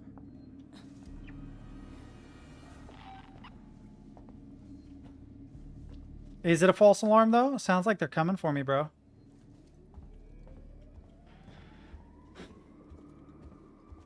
I think this was correct. I think this is where I was supposed to go. Yeah, it's ambiguous. Yeah. Okay, now what? Oh. Oh, okay.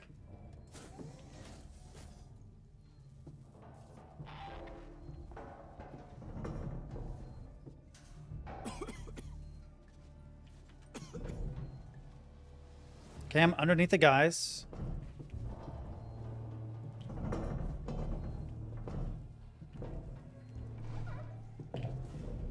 I wonder if there is a water scene where there's like a river of water, like a sewer system running under those grates.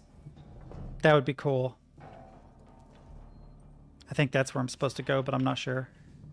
I know we're hungry, but man, this feels so wrong.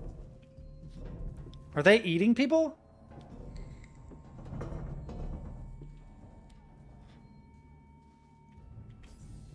Station feels like a graveyard, huh?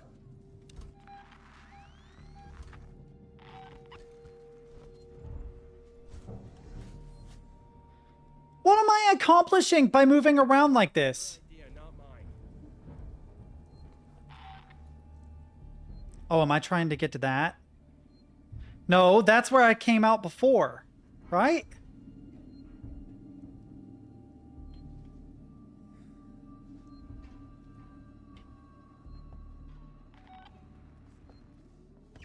Was that one of you? Over there! Someone's here!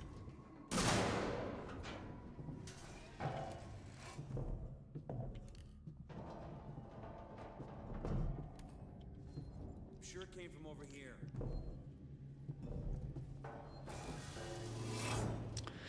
Dude, I'm going in circles.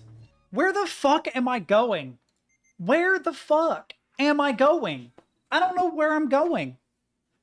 There's no circle or anything on the map. I'm just wandering around fucking aimlessly. Find a compression cylinder to repair the elevator. Sure. Shut up. Okay. Where on the map is the objective?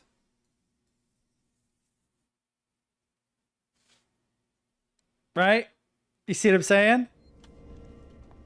It must be down there with them. I ain't dying here. No way. What was that? Shit! Quiet. I heard something over there. Oh shit, they're coming for me, boys.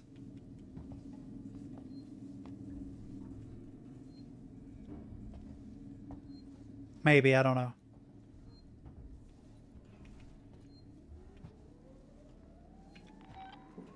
It's not on the map. There's a save point and whatever that is. A terminal. They're coming.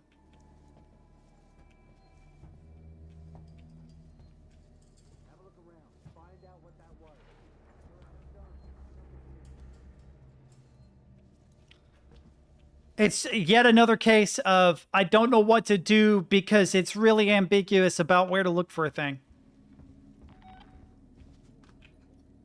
It implies that I should go down that, right? I've explored the entire area. Like twice. I literally went in one giant circle. The only place I have not explored is where they are. So I must have to kill them, but then I have to deal with the fucking alien. I don't want to. You know?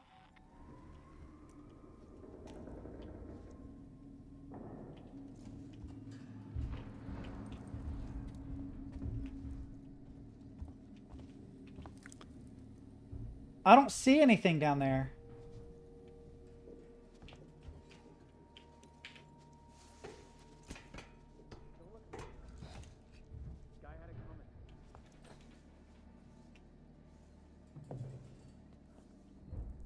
Is there anywhere to go? No, that's just a corner. Glad I found you guys. I think I'm gonna have to kill them. I don't know what else to do.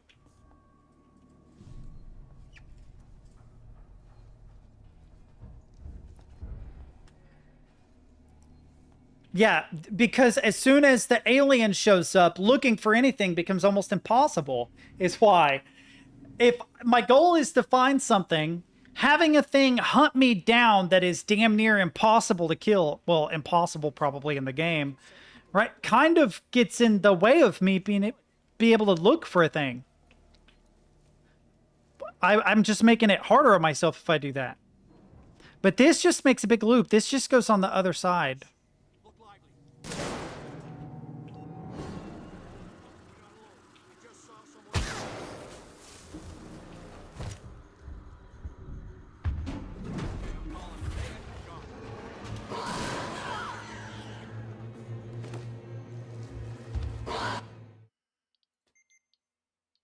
I think we're going to wrap up here because I don't know what to do. Again, it's like, oh, well, somewhere in this entire region is a thing that you don't know what looks like. You know? Fuck. It's just annoying. It's the only thing about this game that consistently pisses me off is like, oh, hey. Here, let's see if I can throw,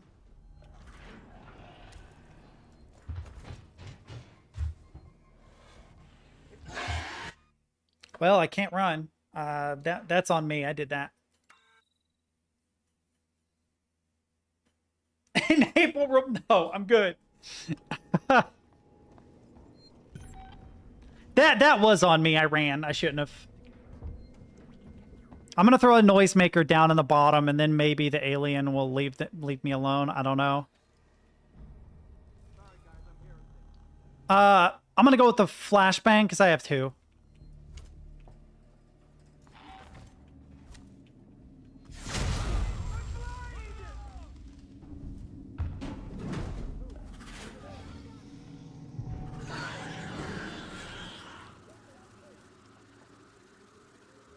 Go to work on them, boys.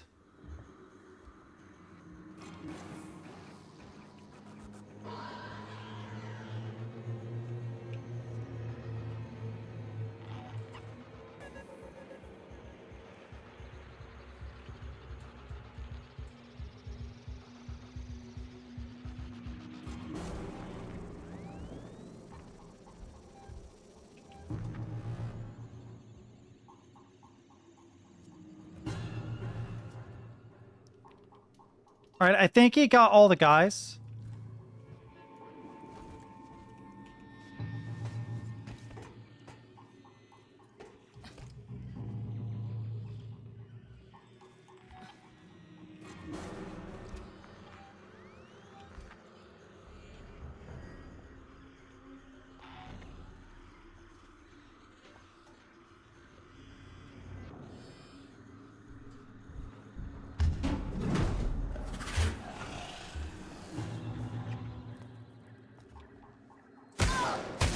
Fuck! Alien, you had one job, dude. You had one fucking job. How did you let the token black guy get away alive? I mean, I guess he is the token black guy, but I mean, damn, dude. Alien is fucking slacking, bro. I thought, okay, it's cool. I'm gonna do a Stid set. That's a good idea. And then I had the stun fucking... okay, well, fuck me.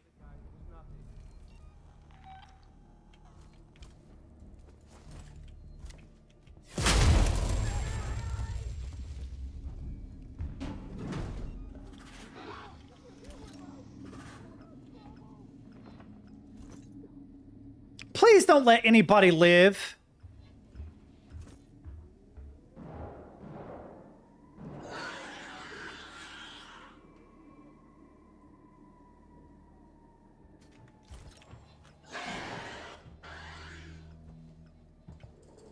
The broken window implies what?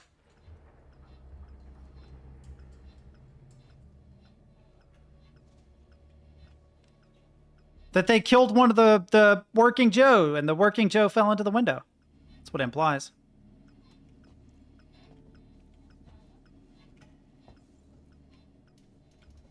Oh, I guess.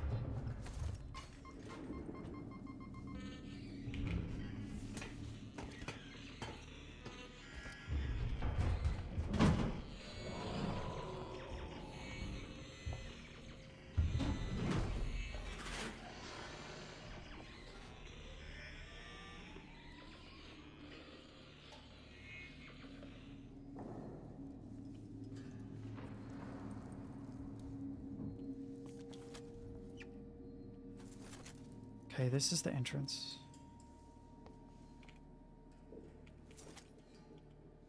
Okay.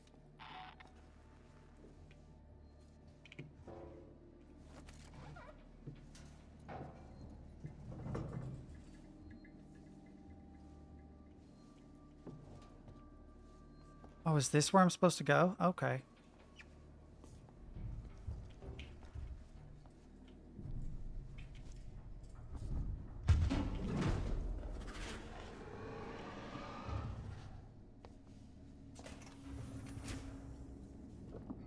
He didn't see me, right? We're good.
Okay. I want to check this computer. What am I doing? Oh, still looking for a compression cylinder. Okay. Can I make a noisemaker? I can't. I need a charge pack for it.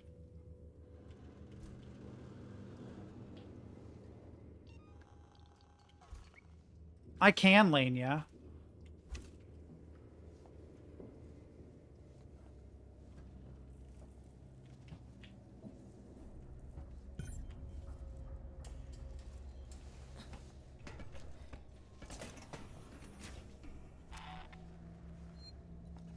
Nice. Here we go.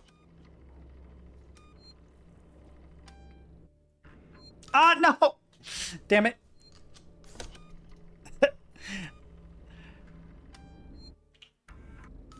I was thinking, I wonder if it's going to say there's a hostile nearby. Device invalid. Fuck. Okay, so... Find a way to open the door to the warehouse. Sure. There's some stuff down there.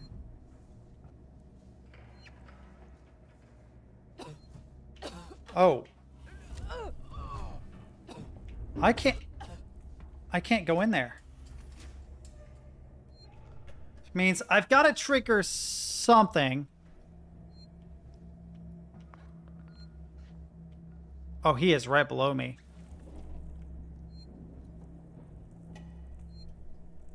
Hmm.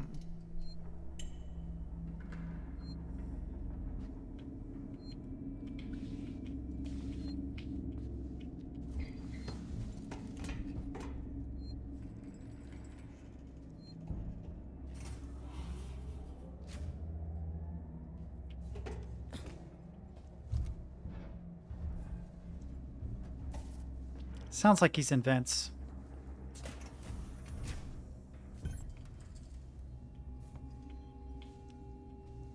Okay, use requisitions Android to access components warehouse. Okay.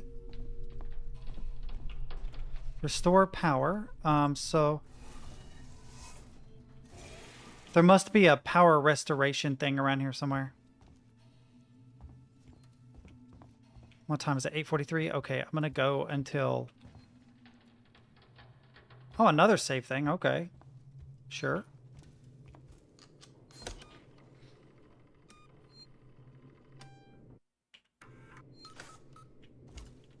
All right, what am I looking for? Sensor, sure. What is this? Yes.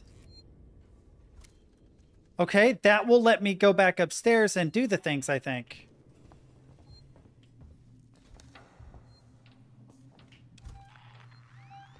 Oh, he's pretty close.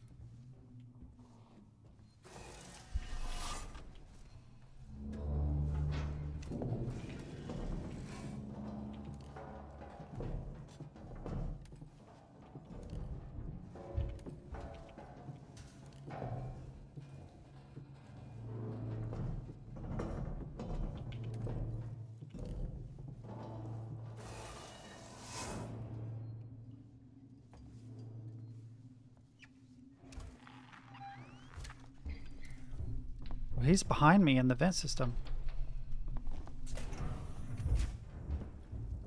That works for me. Stay back there, bro.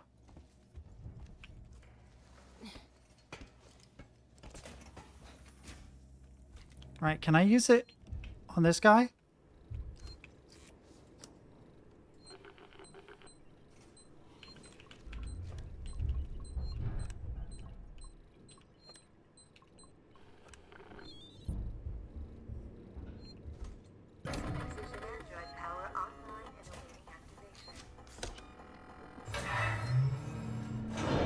I wonder if that's gonna wake the guy up.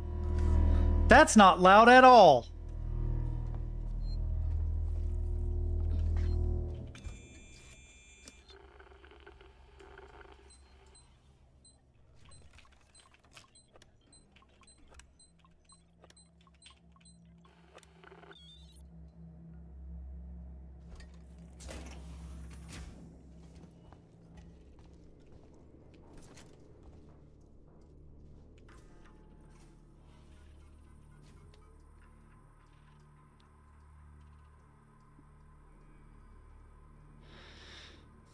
Okay, he's saying you need to log requisition androids.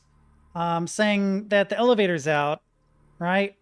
Got a million things to do right now, so it's not going to be fixed in time for your VIP visit. If spending wants to be a priority, then maybe he should stop being a petulant asshole. It's an easy job. Off the top of my head, I can tell you the parts you need for component storage. Row 1, stack B. Row 1, stack B. Okay. Air. Okay, we'll listen to this. Spedding. You knew full well that these guys were the last bidders for Sevastopol's Apollo system. And you totally fucked the android presentation. They're not interested. So no bonus for me, no half share for you, and God only knows what it means for the suits upstairs. That's got me pissed. But you know what's getting me even more pissed? I have to stay on Sevastopol to oversee the synthetic shutdown while you go home. Don't have nightmares on the trip back, jackass.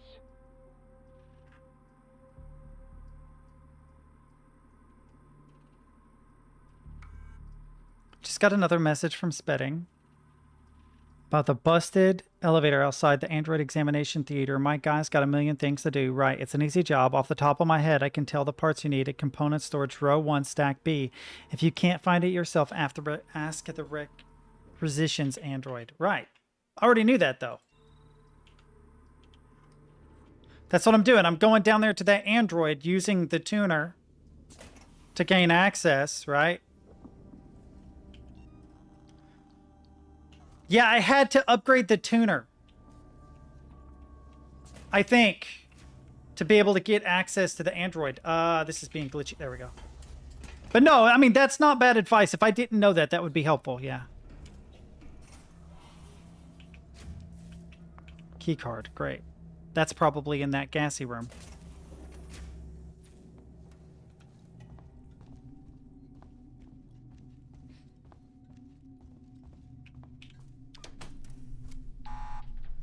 Now play nice. You fucking better play nice. My ass has got a stun baton ready for your ass.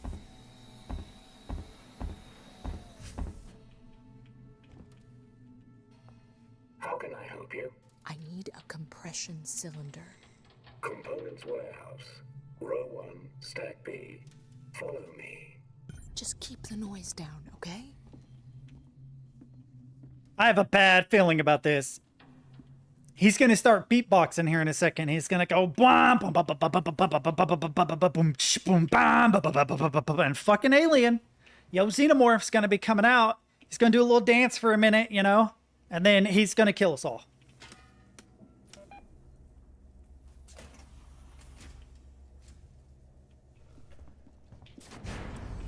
That, please let that be an Easter egg. That would be so cool. Oh no, the fact that the buttons are... Here we are. Your compression cylinder will be found at the far end of this row. Uh-oh. No, dude, no. No, bad android. No.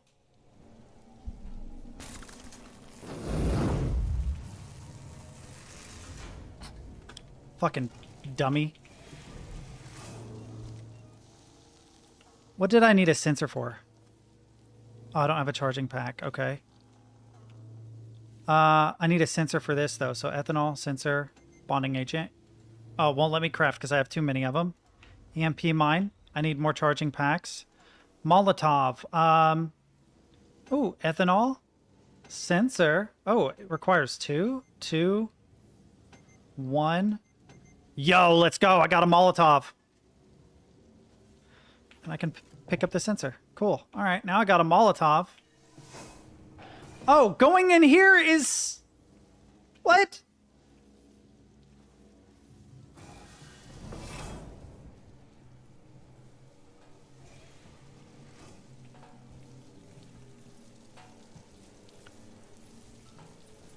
Is there like a way across? Hang on.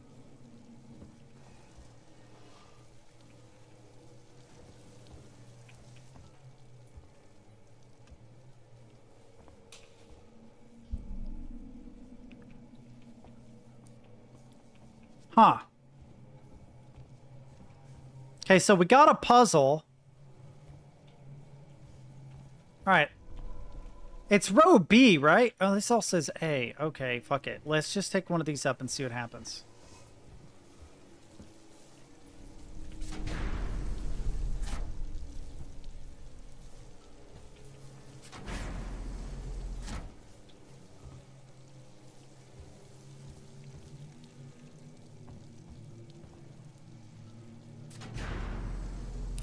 That doesn't help me. Okay. Doesn't work. Maybe this one?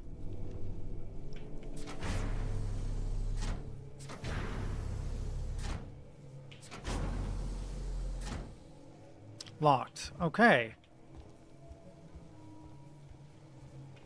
Right, so that moves it up. This moves it down. So one side moves it up. One side moves it down. So we want to go here. Right? How does moving it back up once I'm over here help me? It doesn't. What?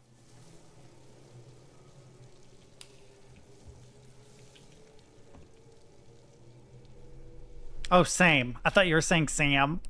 That is one where, why is this locked? Okay.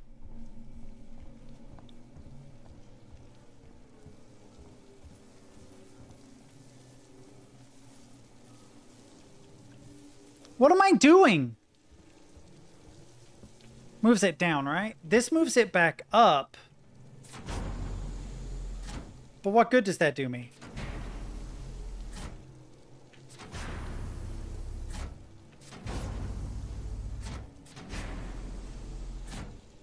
Then it's locked. Okay.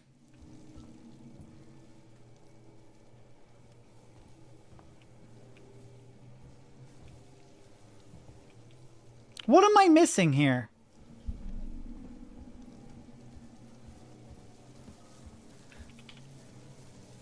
I'm a dumbass. Ooh. I'll take the blasting cap.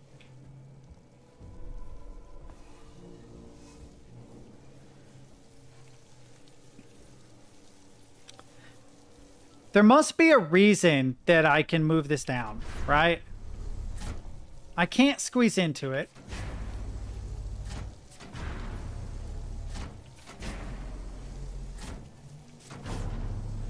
And here's another thing. I can't write it up. It won't let me. Is there anything else I can interact with? Can I interact with the boxes? No.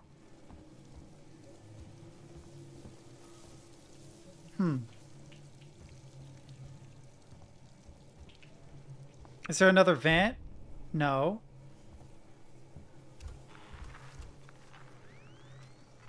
He's way over there somewhere. Okay. Why won't it let me move it down? Are you kidding me?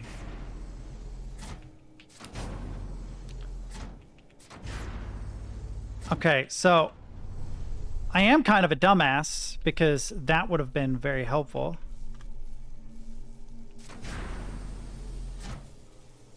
I guess. I don't know exactly what I'm doing here.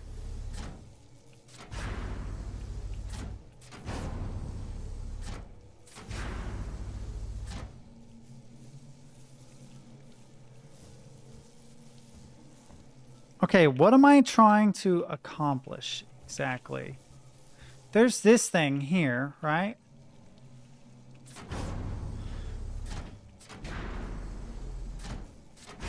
I can move this out of the way, which is great. But I can't write it up. And I can't move the boxes. Right?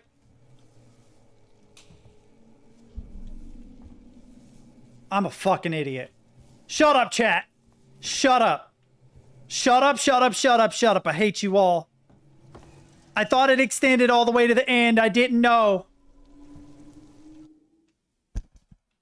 It's row 1B or whatever. This is A, right? Oh, this side is B. Row 1B. 1B, okay.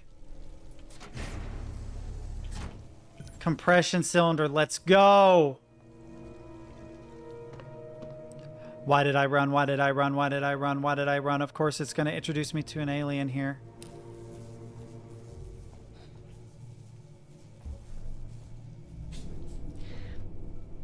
Yeah, I overthink stuff.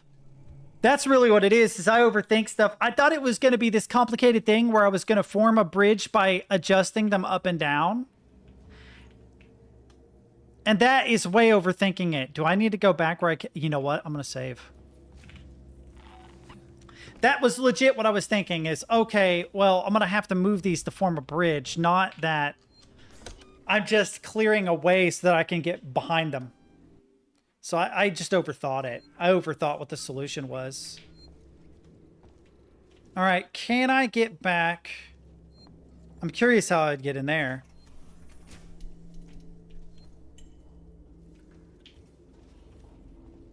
Can I get back without dying?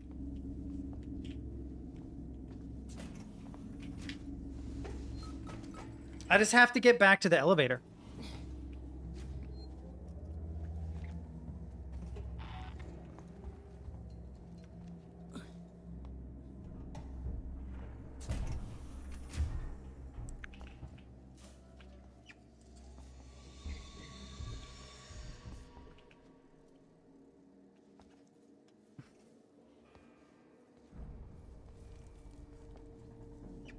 Hang on.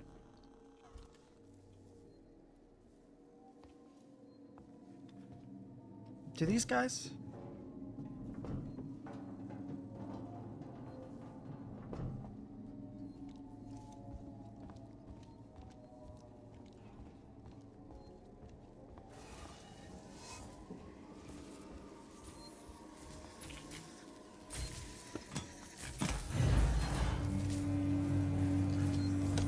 I'll remember that.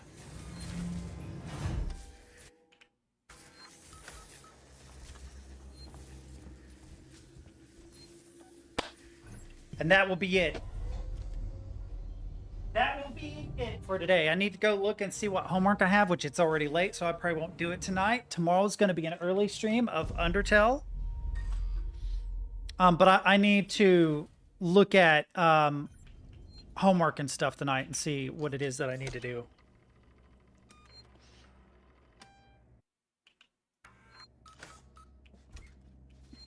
All right. Okay, so slowly learning. It's taking forever, but I am picking it up. There are definitely strats that work. I didn't think about the window being open as a clue as to that was what you were supposed to do, but it does make sense. I actually need to go to the store, but I don't think I will tonight. One of them told me you called Marshall Waits. Oh, he's in the other room. I want in. No arguments.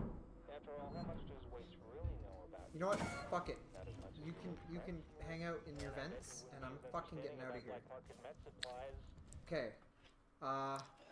Lingard, if I go straight, I can't turn right. Oh, I'm dead. I'm fucking dead. Let's fight! Let's fight, motherfucker!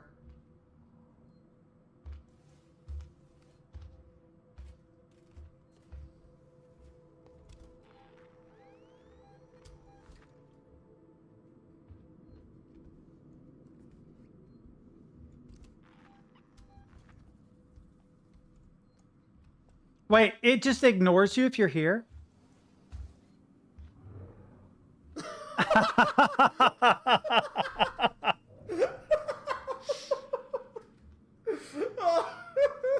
Oh, it's pretty good. Okay, GG, you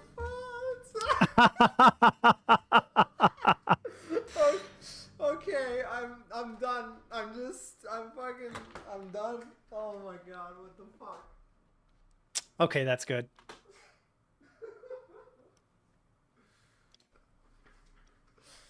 Oh fuck. Okay, I'm actually like crying. I don't know why that's so funny, but it just after all. All right, hang on. Okay. There were some clips and stuff that were shared way earlier.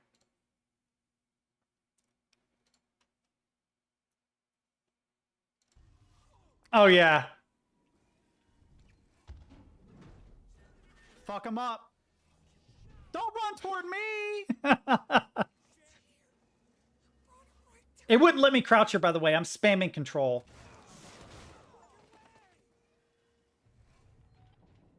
I'm like, wait, am I good? Don't come here. God damn it. God damn it.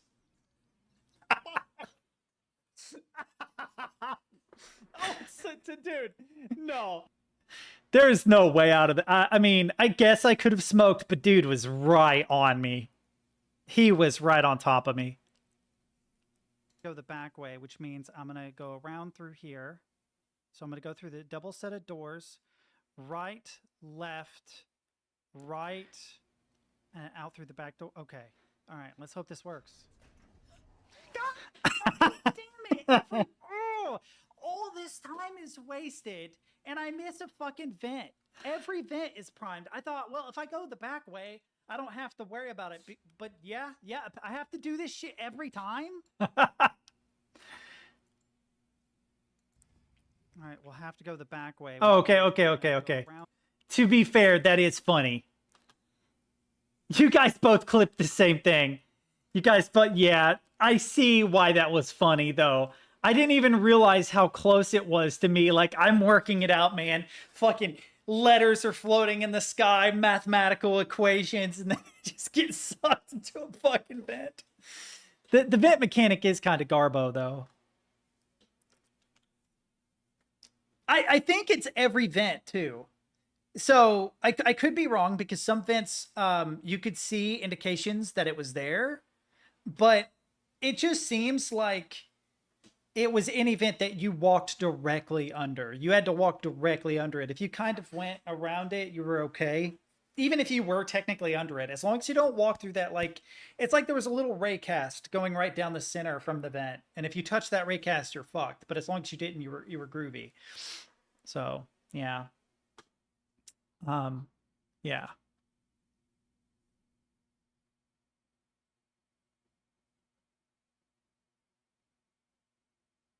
Hang on.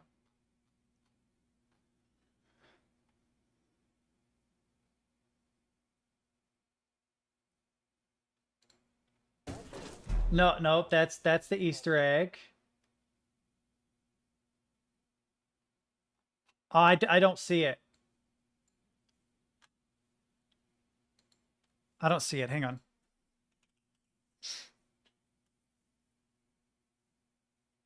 I need to update all this shit because it's a lie. It's a straight up lie.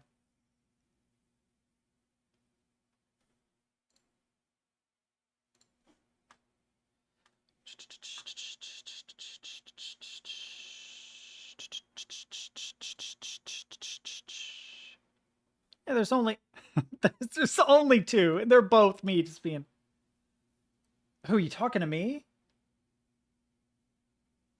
I've always had a goatee. It is a little bit longer, but I can maybe actually show you why it's longer too. Hang on. It's so dumb. I have to. Oh, I'm sorry. Have you been waiting for me, buddy? You're gonna have to hang on a second. Just hang on a minute. So I use a Philips Norelco beard trimmer. This dude. I don't know if it'll work, but it runs for a while. I have a thing that goes on it. I wonder if it'll do it again.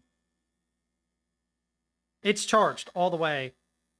It might not do it. Might prove that I'm an asshole. But I've had it so long. Oh, there it is. It dies. It is fully charged. I just recently fully charged it. I have to get a new one. That's the problem. It keeps dying. It keeps dying, even though I've charged it. So it's like a little shaggier than normal. I was able to vaguely trim it about 2 days ago. I just hurried before it stopped.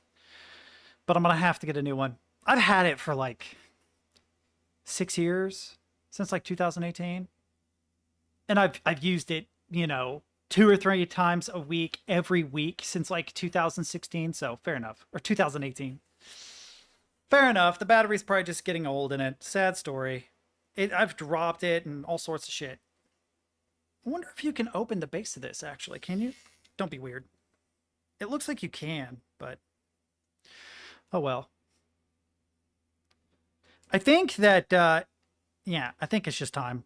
I like it though. It is good. It just means that I'm shaggier. Shaggier. Legitimately the best beard trimmer I've ever had. Like, Philip, sponsor me. No, I'm kidding. I mean, if they sponsored me to advertise that, I would. It's a thing that I actually use. Hang on. Yo, hang on.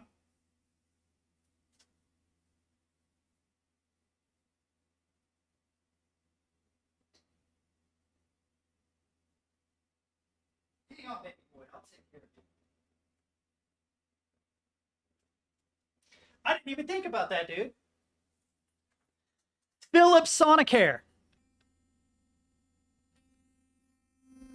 Thing is hardcore, bro. It sounds loud in your head when you use it. So, yeah, actually, fuck, I guess I use Philips stuff. I never even thought about that. It never even occurred to me. I was just a beard trimmer and a toothbrush, you know? I didn't put... There was no thought behind it, like, oh, I'm loyal to the Philips brand or anything like that. It just happened that way.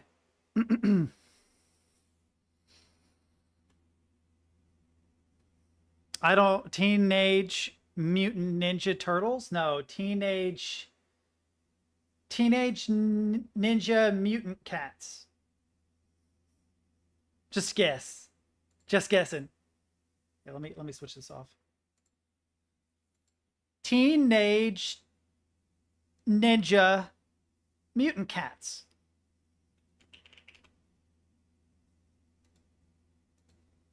Let me let this animal out before he loses his mind. I'm coming, dude. I know you're annoyed.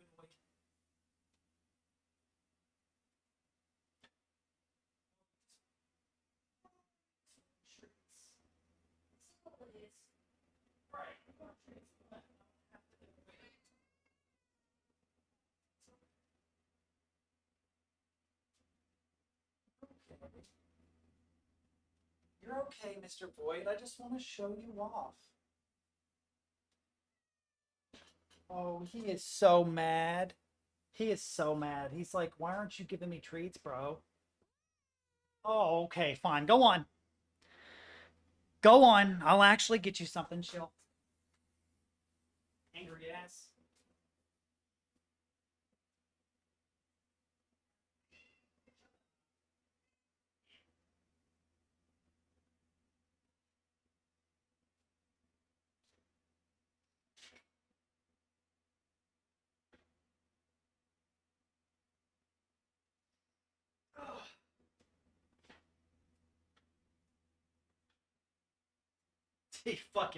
He was yelling, bro. The nicotine marathon cocaine. I don't know of the big chip company. I actually don't. I'm not just being dense. Is it the Tanzanian Nursing and Midwifery Council? TNMC? or are you talking about the information system, which is the TNMCIS? I am not even kidding.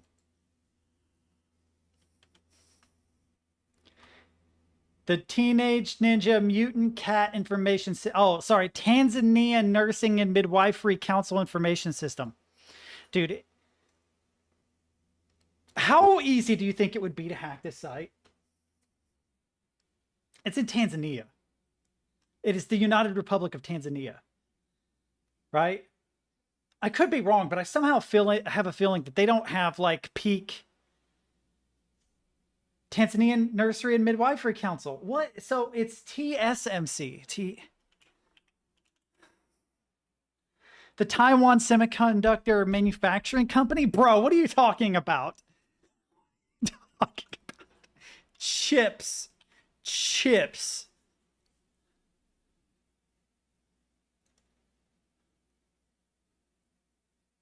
That's TSMC. I put in TNMC. Morinier has a semi. What are you talking about, bro? Not even like trying to be silly at this point. I genuinely want to know what TNMC is.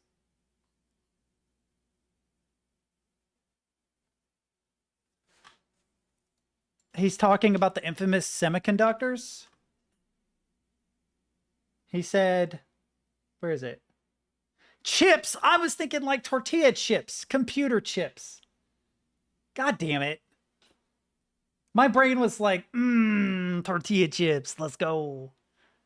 Cool Ranch Doritos made right here in Taiwan. So wait, single-handedly built up TNMC and fumbled it. What? What do you mean by that? What do you mean you built them up and then fumbled it? You're Taiwanese? I didn't know. I want to play with this so bad. I want to play with that so bad, but I'm not making anything right now.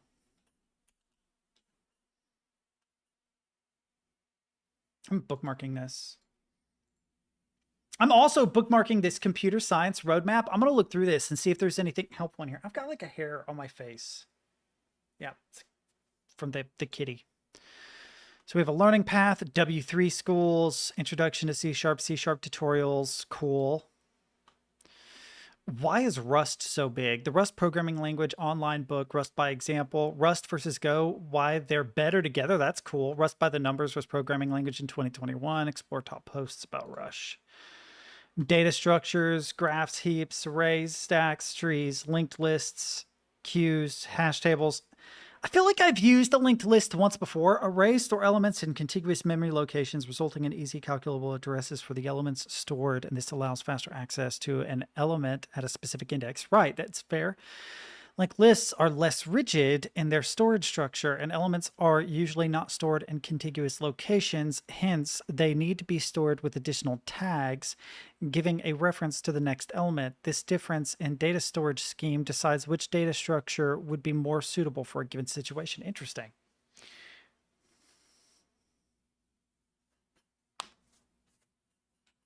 Oh shit, I didn't know that. There's actually some really good stuff in this, like the A-star algorithm. That's a search pattern. Yeah, to find the shortest path between two nodes on a graph. You can use this to design AIs in games.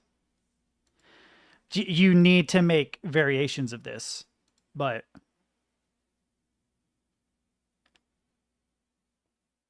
pathfinding algorithms. Why is P equals NP in here? That's not solvable.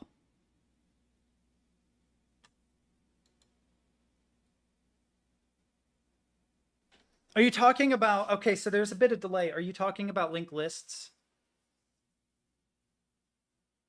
I think the idea behind P equals NP is that we think P equals NP, but we can't prove it.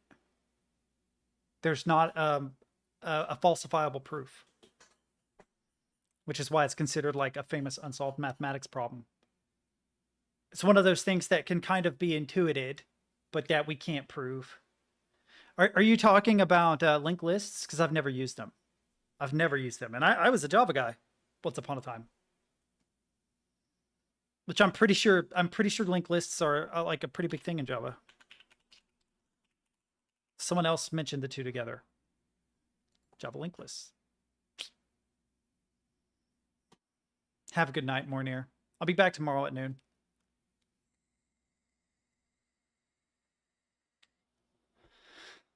So we have a class called main, a method, main, linked list of strings called cars, new linked list. Wow, this is almost exactly like C# array, except it'll be square brackets. Cars.add, cars.add, cars.add, cars.add, system out.println cars. And then I'm guessing it'll print all of these. Will it be a new line for each car? That's interesting. What does that code do? Is that a new line for each one? No, okay, it isn't. Fair. Here's the reason why I was like, is it a new line for each one? Is because this feels like some weird loop. Like we're looping through adding these and then printing them out. And if we were looping them, it would be, you know, system out print line once, twice, 3, 4 times. So you'd end up with a column instead of a row.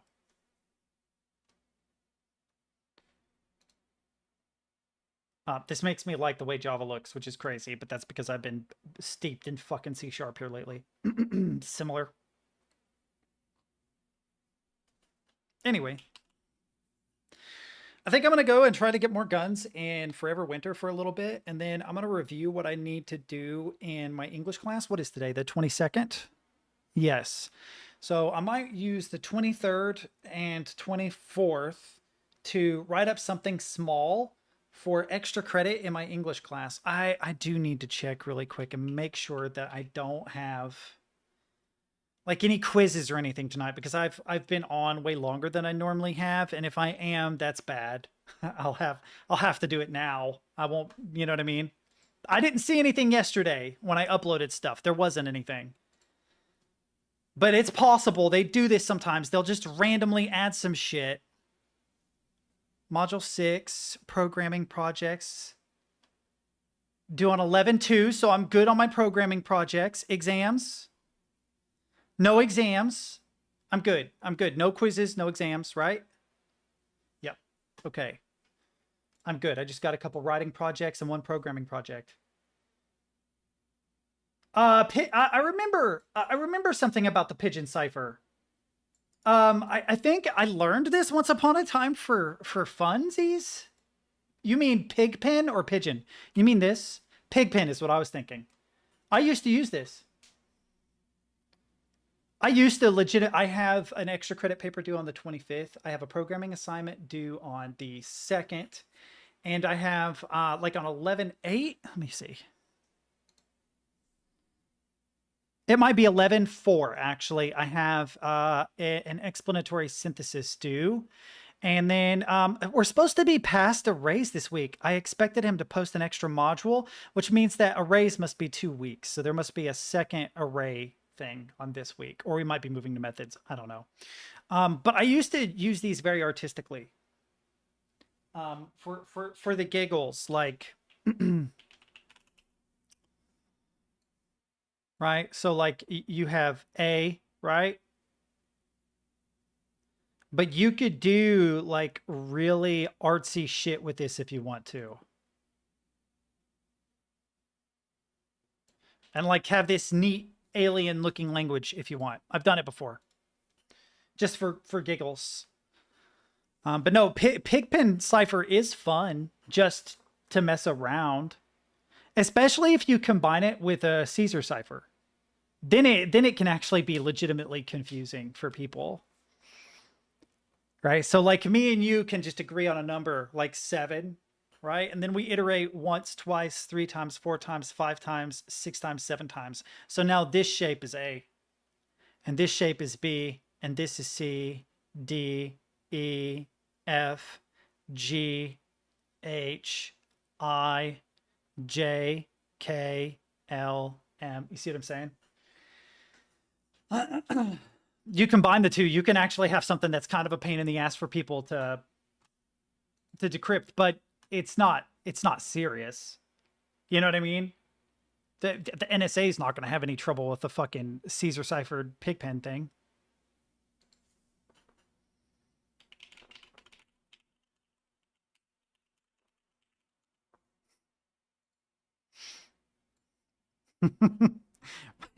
What does this do if I paste this?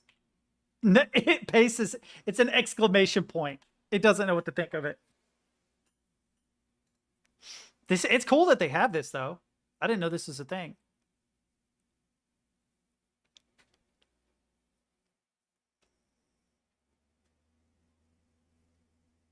What's your exam on? Please tell me there's not an actual pigeon cipher. Okay, there isn't.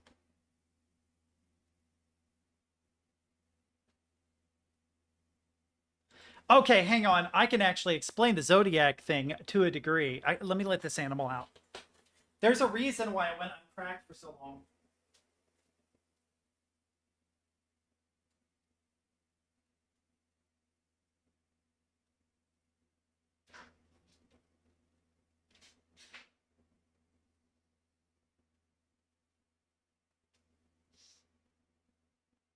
So the Zodiac Killer did something similar to what I was saying. He basically created a set of symbols and then iterated through the symbols based on letter, right?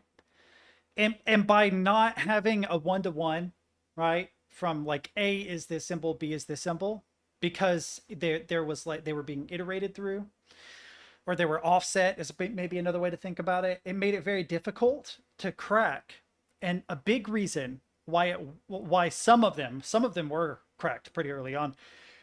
But the latest one, the reason why it wasn't cracked was because even when we were throwing computer models at it, we made the wrong assumption, which was that his spelling was correct.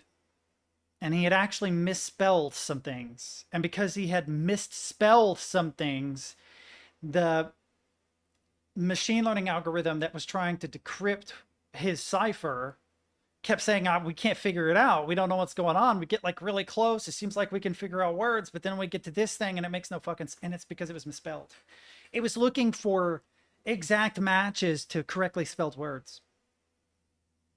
So if he had just had good spelling, bro was able to come up with an insanely difficult cipher to crack, but couldn't spell. This was really recently. This was the last couple of years, like 5 or 6 years ago, maybe. Zodiac cipher finally cracked. There were a couple that were cracked early on. There was like a couple of teachers that cracked it. Yeah, so cryptographic researchers have finally cracked a 51-year-old code left by the Zodiac, a serial killer that terrorized Northern California in the 60s and 70s. Much of the work of cracking the code was done in mathematics, a statistics package from Wolfram. So that's Wolfram Alpha, guys, right? The cipher known as Z340 was sent to San Francisco Chronicle on the 14th of 1969.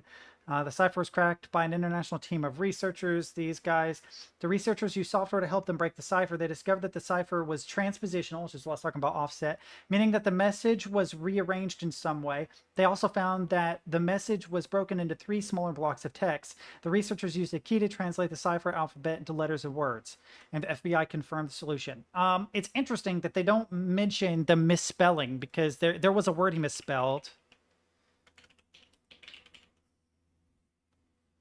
Oh yeah, he killed people in California, yeah. The deciphered message was, I hope you have lots of fun in trying to catch me. That wasn't me on TV show, which brings up a point about me. I am afraid of the gas chamber because it will send me to paradise. This is where he misspelled the word. All the sooner. So he had this weird idea that the people he killed would be his slaves in the afterlife. Which is why he wasn't afraid of going to the gas. He wasn't afraid of death, supposedly. He was more worried about not being able to collect more slaves for his afterlife. But yeah, this misspelled word fucked up everything. And it's the same, it's the Z340 message, the one that's 51 years old. There's a really good book on it. And the movie too is good. But this book, it might be that one, but I remember a different cover. This one. I used to have this book. Yeah, Robert Graysmith. Really good. Yeah, they're both basically the same, but you'll find more information in this book.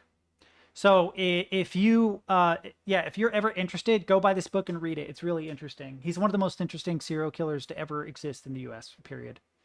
Just an incredibly weird guy. They pretty well know who it is now. There's some information that came out after this book.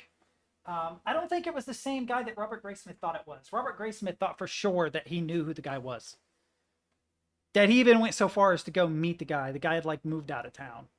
And he went to go meet the guy, and he said he could just tell from the conversation that this guy knew that I knew, but knew that I couldn't prove. I don't remember. Paul something? It's been a long time since I've followed all this. Last time I got really into the Zodiac stuff was like 2015.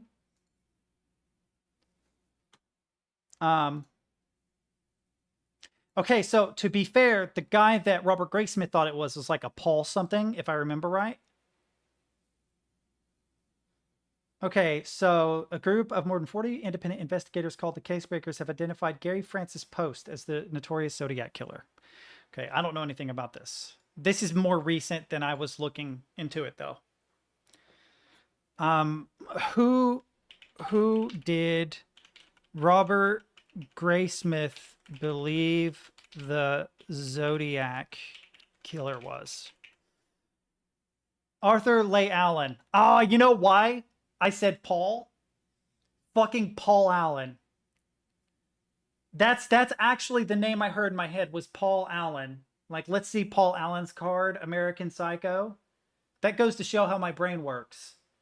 Because Allen was also in my head, but I was thinking, no, that's probably not right. It's probably just Paul something, because surely it's not Paul Allen. And I just got the name wrong. I should have said it's Allen. Surely it's not Paul. That shows how my brain works, though. A serial killer movie, you know, American Psycho. But no, yeah, Arthur Leigh Allen was the guy that Robert Graysmith thought it was. It's a really cool mystery if you ever want to look into it. Go back and rewatch the movie, get the book, or get a PDF and read it. It is super interesting, dude. Super, super interesting. If you ever want to know something really creepy about serial killers, something that I just recently came upon, it bothers me because I used to know enough about. I've never been obsessed, but I've watched like a lot of movies, read a couple books, mostly about the investigations into serial killers. I find the entire idea of like how you catch them, what their psychology is, you know, like you can expect it to be a white guy in his 30s most of the time, above average IQ if they're not caught, right? Because the caught ones tend to be lower IQ. A lot of them actually kind of want to get caught because they sort of want to take credit for what they've done, and they can't do that unless they're caught or killed or something like that. It is interesting, but there is this serial, I mentioned this before, serial killing for profit and fun. Flesh Simulator did this video, and this is one of those videos that is so dense. Hello. It is so dense that you legit need to like sit down with a notebook paper and start writing names down. Jamu Seta was most likely the most infamous murderer in Finland. Interesting. This is something that I had suspected. I wondered why serial killers in the 60s and 70s were so prolific. It's like, why? Why are there so many of them? Why are they able to kill so many people? I know that it's kind of hard to catch people, but it's weird. There are like these weird circumstances that kind of don't make sense. You know, like Pogo the Clown, the fact that he had 30 bodies in not his basement, but in his crawl space under his house. He was an overweight, middle-aged man who were packing 150 plus pound bodies and burying them 30 times successfully without getting caught, right? He had 12 copies of his house keys. 12 copies of his own house keys? Why? That's really fucking weird. And basically, what Flesh Simulator alludes to is that there was a group of individuals that were a combination of, let's say, child exploiters and people who enjoyed murder, that work together in a business to produce content, films, and that they had connections with some rich, powerful people, some celebrities, some people that were lesser known celebrities. Like there is one guy who was like the head of a music label, a country music and blues label. And there's a lot of connections between these guys, which alludes to the fact what's really weird is there's also signs of a cover-up where they had like found a black book that listed a bunch of customers of this guy that was producing snuff films of, I think it was underage boys being killed, and it was destroyed. The evidence was purposefully destroyed by the FBI. It was burned up. They didn't follow through on any of it. But there were other instances where they'd find other black books, and it would be like smaller FBI stations or local police, and they would look into it and they'd start finding these connections. And he ties all these connections together and makes like this giant fucking murder board that connects all these different people under the idea that most likely they were working collectively to produce these films. Yeah, the network, this part.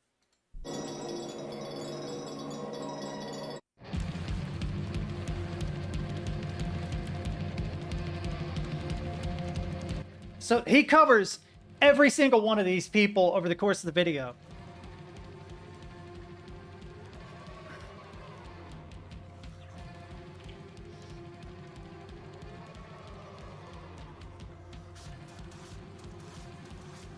And if you pay attention, our good old buddy Pogo the Clown's on this board.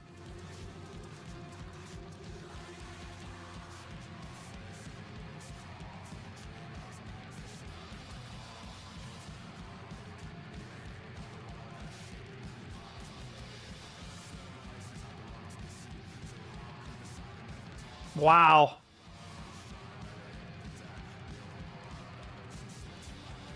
The implication here is that these serial killers figured out how to monetize.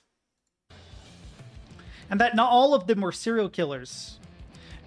He doesn't outright say it, but it's sort of like some people just wanted to exploit the vulnerable. Others wanted to kill. And so by grouping them together, one could exploit and one could dispose of the evidence, kind of thing. This is literally for dramatic effect. He had been working on this for years. He'd been working on making this video for years, doing all the research necessary to do this video. And he's just doing it for dramatic effect. He already knows all these connections. This is for your benefit, not for his.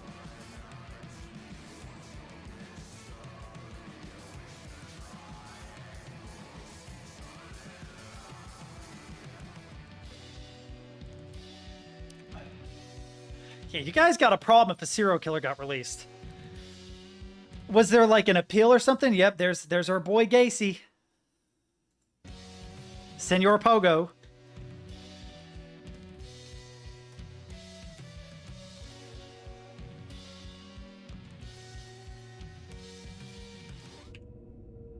Very, very, very creepy. It depends. Usually the way it works in the United States, depending on what state you're in, is it's death. You're put to death, right? It's a capital crime.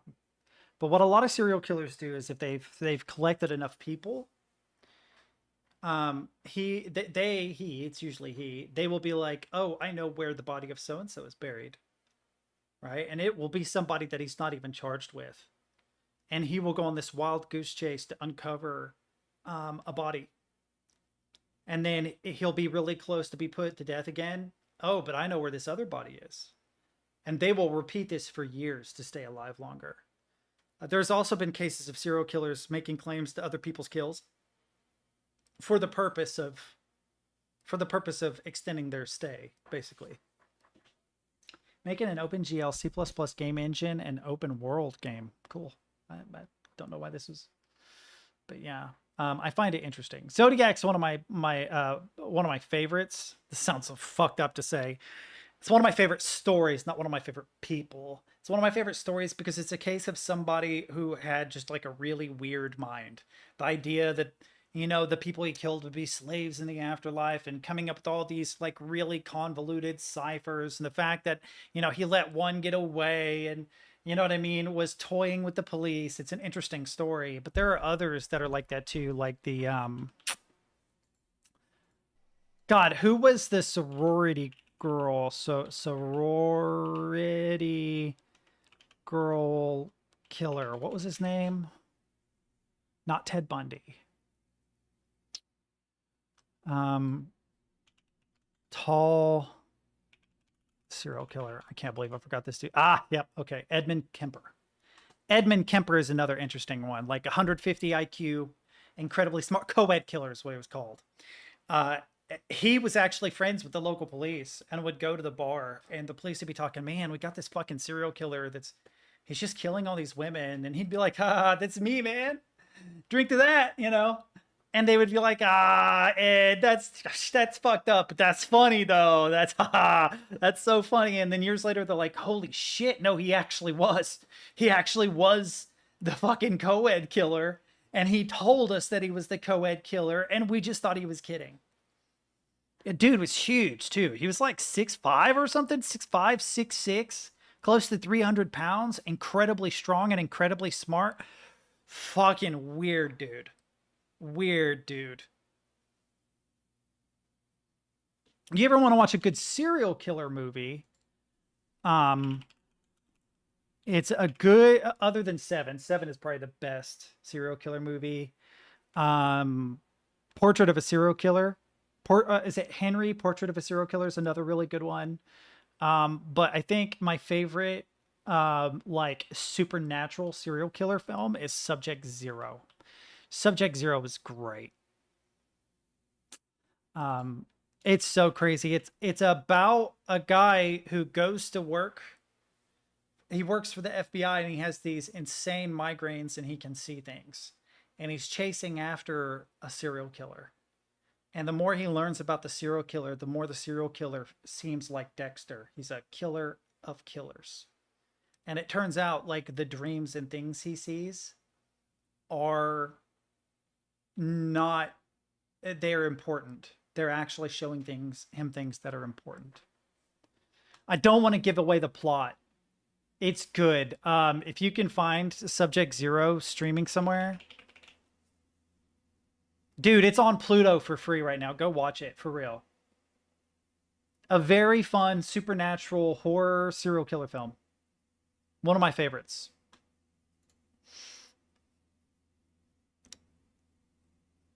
Kidnapped a 15-year-old girl. He forced her into the basement where he beat, choked, and scarves?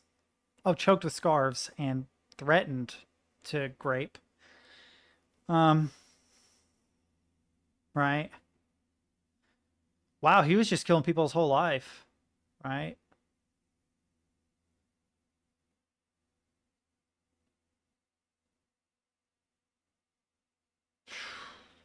Just be glad you have a smaller country. It's estimated that in the United States, between like 20 and 50 serial killers operate any given time. How many serial killers are thought to be active in the U.S. at any given time? Not how many are loose. God, Cora. It says, is it true that there are approximately 50 active serial killers in the U.S. at any given time? And this guy said there's probably more. There's no way to account for all the Angel of Mercy serial killers. That's fair. That's a good point. That happens a lot. If you don't know what an Angel of Mercy killer is, it's usually someone in a medical field who sees someone suffer. And it's oftentimes they're even asked, you know, like, please just let me go or help me to go. That happens a surprising amount. In fact, I would argue that the vast majority of supposed serial killers that are women are Angels of Mercy. They're not doing it from a dark place. They're doing it because they feel like they're genuinely providing mercy to someone. There's no way to account for serial offenders among criminal groups and prison gangs. There are individuals who were and are enforcers for criminal groups, and those individuals have murder totals that are in the serial killer territory. That's fair. Many immigrant communities don't trust the police. If a serial offender is operating within their group, unless it wasn't a member of their ethnic group, they might not report it. That's a little less likely. A large number of homeless people make them an ideal pool of victims. Unless their remains were found, there's no telling how many homeless people are murdered every year. And then transients, as demonstrated with confession of Samuel Little, an alleged transient serial offender who confessed to more than 50 or 90 killings. If the offender moves around, then there's a strong possibility that he or she won't be detected. The thing is, I think that there's less active now, or rather that there are as many, but they're not as active because it is too easy to track people now. Right? Like, could you imagine a serial killer with a cell phone? You kill 50 people, someone's like, oh, hey, dude, don't look up the numbers. There was a guy that operated out of South America that had numbers in like the 500s. Almost all children.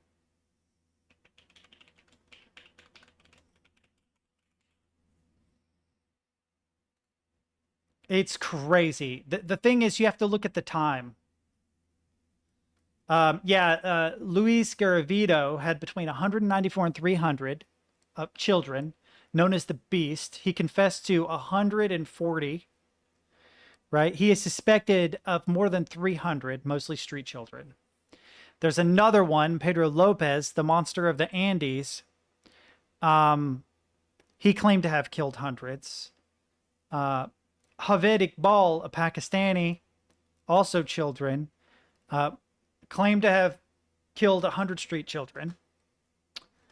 Mikhail Popkov of Russia, known as the Werewolf. He was active for 2 decades, was convicted of 22, but confessed to an additional 59. Eventually convicted of 56 in total. Daniel Camargo Barbosa claimed to have over 150 victims. Actually, according to this, 180. Believed to have possibly raped and stabbed in Minecraft, 150. Confessed to 72. Pedro Rodriguez, again, South America. Dude, a lot of these are South America. If you look at these, Colombia, Ecuador, Venezuela, Colombia, Peru, Ecuador, Brazil, alleged. Brazil again, over 100 victims. It's crazy how many are in South America. Here's another one. Oh, this is Soviet, Ukraine. Former Ukrainian police criminal investigator. Claimed 100. Let's see. Any other big numbers? So that one was killers with the highest known victim count. And then after that are killers with 15 to 30 proven victims. Again, Brazil, Colombia. Okay, then there's actually a surprising number of Africa and US in there.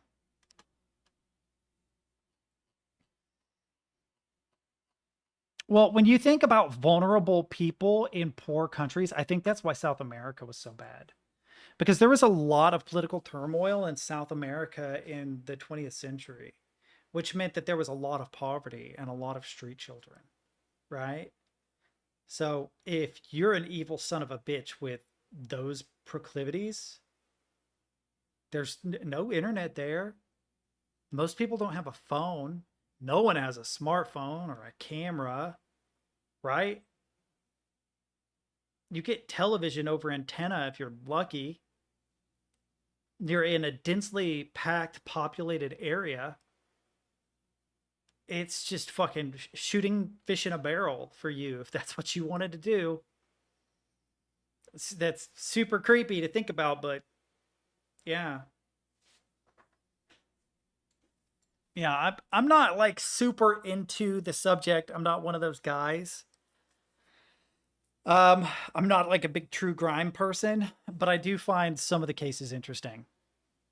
Specifically the cases where it was like a really interesting, a really intelligent person that was toying with the police. I find that interesting. Especially when they like get away with it, like the Zodiac did. You know, or Edmund Kemper when he's laughing with the police. Like, that's an interesting story. The ones I don't much care about are the ones that are kind of considered worse. I mean, Edmund Kemper was pretty fucking bad. Zodiac was too, but I actually think like Zodiac just like shot a lot of people, right? We're not talking about like Gacy, who did a whole bunch of other extracurricular things that were really bad, or Albert Fish, who was even worse. You know, those guys I don't like as much. I don't, that their stories make me really uncomfortable is what I mean. Referring to me liking them gives me a bad, it's the stories.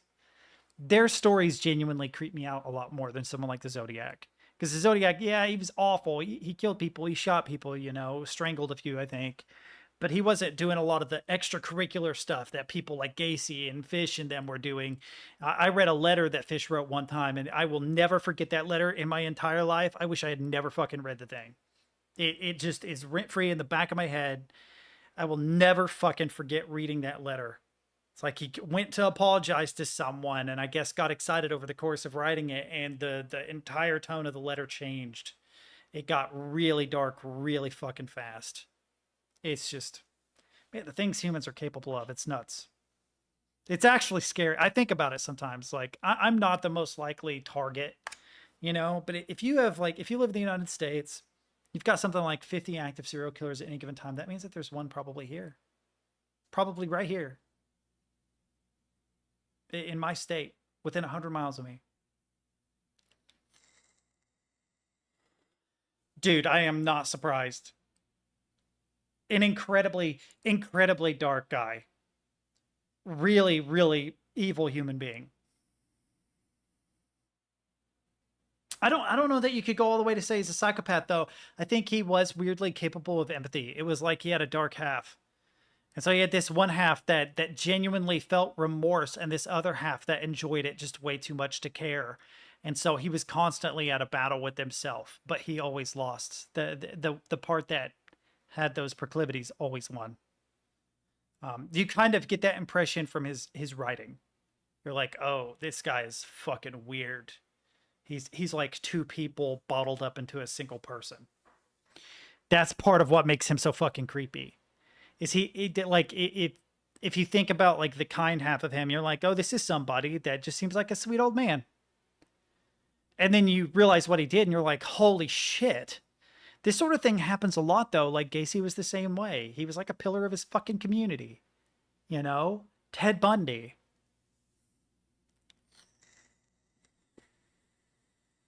I feel like I know what you're talking about, but I don't want you to elaborate because I think I know what you're talking about and I don't want to remember that. I've heard some awful things. There was one that was operating in Southern California when me and my mom lived there. There was one operating in Southern California when me and my mom lived there. And, God, this is going to get me in trouble on Twitch. I don't know if I'm allowed to talk about this stuff. You know, what I will say was he liked to, if I remember correctly, he would get one of the parents and one of the children. And he would tie one down and make them watch the other. And recorded it, if I remember right. He was operating in Southern California in the 90s. I remember my mom telling me about it when I was like a teenager and thinking like, holy shit. Because we were in Southern California in the 90s. We were there. There were times, I remember one time, we got stuck. My mom and me, mind you, I would have been like 7, maybe like 1st or 2nd grade, somewhere in there. Me and my mom ended up in this situation. I don't know how we ended up there, but we ended up kind of on the street. And mom didn't know where to go. I remember this. She didn't know where to go. And she was looking for her sister's ex-husband because she knew that he would take her in.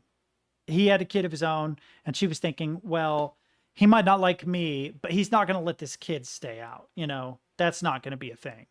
And she was right. But we had to go to this guy that was the hookup for that guy. And so we're wandering around like, I think it was Riverside in the middle of the night, just me and her on foot. And then years later, she tells me this story about a person who's targeting that exact group of people in that area at that time. And it's like, holy shit, that's so sketch. I could have been one of those people, you know. Now, there's millions of people that live there, so you're kind of exaggerating. You hear about somebody getting a serial killer in LA. It's like, well, there's like 15 million people there. It's still winning the lottery if you end up a victim, but, you know, it's still creepy. It's still super creepy. I've never really heard of any here in Appalachia. I know that there are, like, folk stories about them. It's usually a case of, like, you know, some redneck that catches you in the woods. You never hear of a person ever again. Somebody being poisoned with castor beans. Somebody putting a rattlesnake in a truck. And then a guy will go to get ready for work. He'll jump in his truck, get bit, and die. You know? And people are like, how did the rattlesnake get in there? And it's like, well, it's not that bad. It honestly is not that bad. It definitely depends on where you are. The thing that you have to be afraid of, honestly, especially in like Eastern Kentucky, South Central, is meth heads. They're actually the thing that you have to most be afraid of. Meth heads are the biggest fear. If you go wandering around the woods, you might wander into somebody who's cooking. They will shoot you because they don't want to get caught. Bears, yeah. Black bears, though. Black bears you can scare off sometimes. If it's a mama bear, no, you're fucked. Don't do that. But most bears aren't interested in eating people. If you run from them, it triggers something in them, though, and they will chase after your ass. So you don't run from them. No, well, yes and no. So there used to be an area that was kind of like a tourist attraction, a place called McCurry County. There's these two counties next to each other, McCurry County and Whitley County. McCreary is how it's spelled. Everyone who lives there calls it McCurry, but it's McCreary County. McCreary County and Whitley County are adjacent to each other. And almost right on the border is the Cumberland Falls. It's one of 2 waterfalls in the world that consistently have moonbows, which is a rainbow that happens during a full moon. And so you'll often have like tons of people show up in the middle of the night to see a rainbow off of this waterfall in the middle of the night. Beautiful place, stunning place to go visit. But just like 15 minutes away from there, me and some friends went to go hang out at this old, like, they had sort of like a theme park thing, but it was really just a big building. It was one of those tourist attraction things where, you know, mirrors would warp the shape of you, and rooms would be kind of like a Shirian, you know, like the far end would be smaller than this end, and it'd make things look all weird. And we went out there in the middle of the night and somebody shot at us. We didn't even, I think we like literally just stepped out of the car and we heard gunshots in our direction. And they weren't trying to kill us. We just knew that they weren't. They were warning us, like, you dumb fucks, get out of here because we're cooking. And that we don't actually know that they were. We just assumed because it was really common then. And this used to be a tourist attraction. It wasn't right on the falls. It was maybe 15, 20 minutes away from the falls. It was right off of Falls Road, though. That's the name of the road that goes literally over the waterfall. There's a bridge that connects Whitley and McCreary County, and that goes over the falls called Falls Road. Fucking clever name. But right off of Falls Road was this old tourist attraction that we got shot at, you know. So it really depends. The closer you are to city centers, the less you have to worry. I don't think you'd have to like do something monumentally stupid where I live right now to come across that. You could go hiking in the woods all day long. You're more likely to accidentally get shot by somebody because they're on their property, like target shooting, and you just don't know. You know, like if you're on public property in my town, you don't have to worry about anything at all. Like there's none of that. I've wandered around the woods where I live right now a bunch of times. Other than having like one kind of close call with a bear, there's nothing. Oh, I had a close call with a buck. I went and got drunk with friends in the woods, went to go take a pee, peeing against a tree, minding my own business, just, you know, looking down. I'm going to shake it off. I look up and there is like, I swear to God, a 6-foot something fucking buck towering over me, full horns, had to be like a 12-pointer or something. And he did that fucking deer call, that fucking so loud, dude. Almost pissed myself. Thank God I was about done. Scared the shit out of me. I thought, oh my God, am I going to get fucking impaled by a deer? No, the deer was not. I mean, it's a prey animal. Unless you do something monumentally stupid, it's not. It was kind of just like warning me, like, bro, back the fuck up. What are you doing? And I did. I wandered off. He was fine. He never took chase or anything. But it was an interesting thing. I mean, he was like the size of an elk. He was a big dude. I remember thinking too, like, man, if this were hunting season and I got this dude, I would be like the talk of the fucking town. I'm not a big hunter or anything, but he was a handsome fucking deer, you know? But yeah, it just depends on where you live, what places you go into. You know, my ex's grandparents' property have gorgeous woods with a stream behind it that you can like go visit. It's really, really nice. Used to go hang out there. There's a bunch of places around like Laurel Lake. That's not where I live, but there's a bunch of places around Laurel Lake that are really, really nice to go hang out. As long as you get far enough away from the dam. Yeah, so it just depends on where you are. If you go with a local, you're fine. They'll know. If they've been going to a place regularly, it's fine. Because the meth heads also don't want to be somewhere where people are going regularly. They want to be somewhere where people aren't showing up. So, yeah. I think I did. Yeah, isn't that like in the Nordic countries where they go through the woods with the deer god? The weird deer horned god thing? I liked it. Yeah, I liked that movie. It freaked me out a little bit. It wasn't super scary, but it was definitely disturbing enough.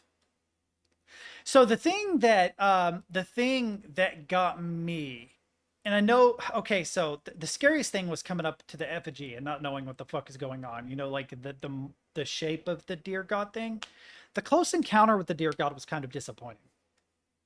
Like, calling it a god is also kind of an exaggeration, but when you got like really close to it, this effigy was creepy. The thing that bothered me the most though were the people. Like these people that were trapped worshiping this thing, you know? The actual reveal of the monster was a little disappointing. It's a creepy looking monster to be sure, but it's still, you know, I don't know. It always happens. It's rare that you have a monster reveal and you're like, oh, I'm more scared now. It's when you don't know. When this thing is running around the woods, you can barely see it. You just see glowing eyes. That's the creepiest part of the whole fucking movie. But it does remind me of the stories of like the wandering trees and stuff in Kentucky. Or the Lugaroo, werewolves, Mothman. A lot of that stuff is very close to where I... Mothman's technically West Virginia. But if you're Eastern Kentucky, you're close enough. Lugaroo, I think, was technically north central Tennessee on the Kentucky border. That's actually a lot closer to where I am. Trying to think. The walking trees are something I've never seen done in media, but it's a story that I've heard a couple times from a couple different people, and I've seen what they were talking about. I don't know what the fuck it was. I don't know what it actually was. I was drunk, though, if I remember right, so maybe I've never hallucinated while drunk, but it was definitely weird seeing this like white silhouette of a tree move silently through the woods. That was a fucking weird experience. That does not make any sense, but also like stories of witchcraft and stuff. Like the Bell Witch is a real thing that the Blair Witch was based on. That's roughly this part of the world too. Also a lot of stories about nature coming to life and taking people, like the spirit of the woods. Just snatching people is another one. There's like hang on, I'm trying to remember the name of this. There's like a podcast, Appalachia Scary Stories podcast.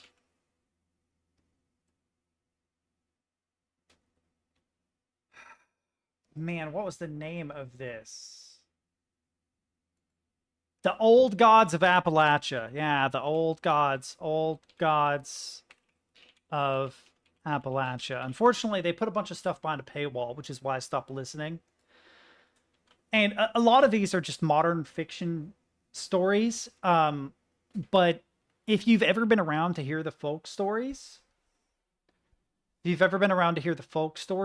realize that a lot of these are like very roughly based on actual stories. They're inspired by, not based on. They're inspired by actual stories. The earliest ones of these, I haven't listened in a long time, but the earliest episodes are very reminiscent of stories you'd hear like grandparents telling on their front porch and stuff. You'd be like, holy shit. What do you mean you saw a thing in the old abandoned schoolhouse, you know? Cool, though. Very interesting. The ancient kings of Finland are kings of Finland mentioned. Hang on.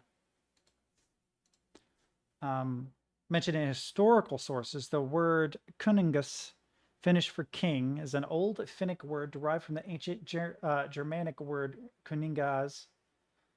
In the time the sources were written, Finland mainly referred to the Finland proper area, and depending on the source, the kings of Finland could also refer to the kings of the Sami people. Most of the literal material concerning the kings of Finland come from Norway, Iceland, and Denmark. Earliest source about a king of Finland, however, is the Widsith poem written in Old English in the 6th or 7th century. The poem says, Caesar willed... I'm not going to try. Caesar rules over the Greek and Gaelic over the Finns. Oh, okay. Caesar rules over the Greek and Gaelic over the Finns.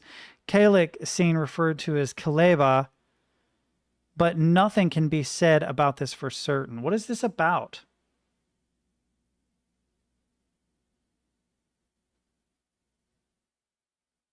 Is this like an actual king?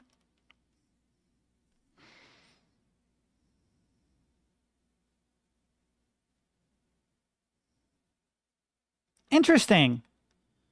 So you're basically saying that once upon a long fucking time ago, Finland had like royalty. Yeah, I could see that. I 100% could see that. If you want to get something similar to this in the States, you need to go talk to the natives. The ones that have like really long lineages that have been in the country since way before the white man ever showed up. I know that it's like kind of a cliche. I mean, you know what I mean? It's kind of a cliche. But I have definitely heard stories like second and third hand that are like, holy fuck, what do you mean? Well, the same thing is kind of true with the natives. Not to say that they didn't all have writing, but a lot of those stories were passed down from generation to generation verbally. You know, like the story of the Thunderbird and shit like that. You have to actually, I mean, some of it has been documented, but I feel like it's almost just not the same as actually getting it passed down from somebody who had it passed down to them, who, you know, had it passed down to them, who had it passed down to them, going back to fuck, who knows when.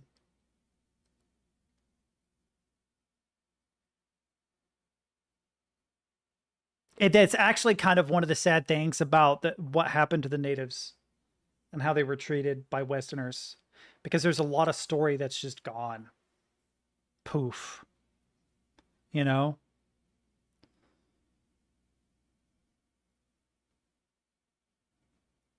And I bet you it's similar with Finland, especially as many times you guys have had to fight it out with Russia. And going back to before that with Vikings and things. Not saying that you guys are Vikings, but I'm sure that Vikings invaded Finnish territory on more than one occasion. Right.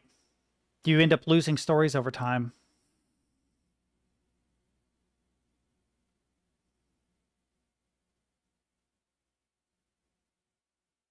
Oh, you mean in the States? Yeah. I feel like that's true just about anywhere, though. But yeah, like the Trail of Tears.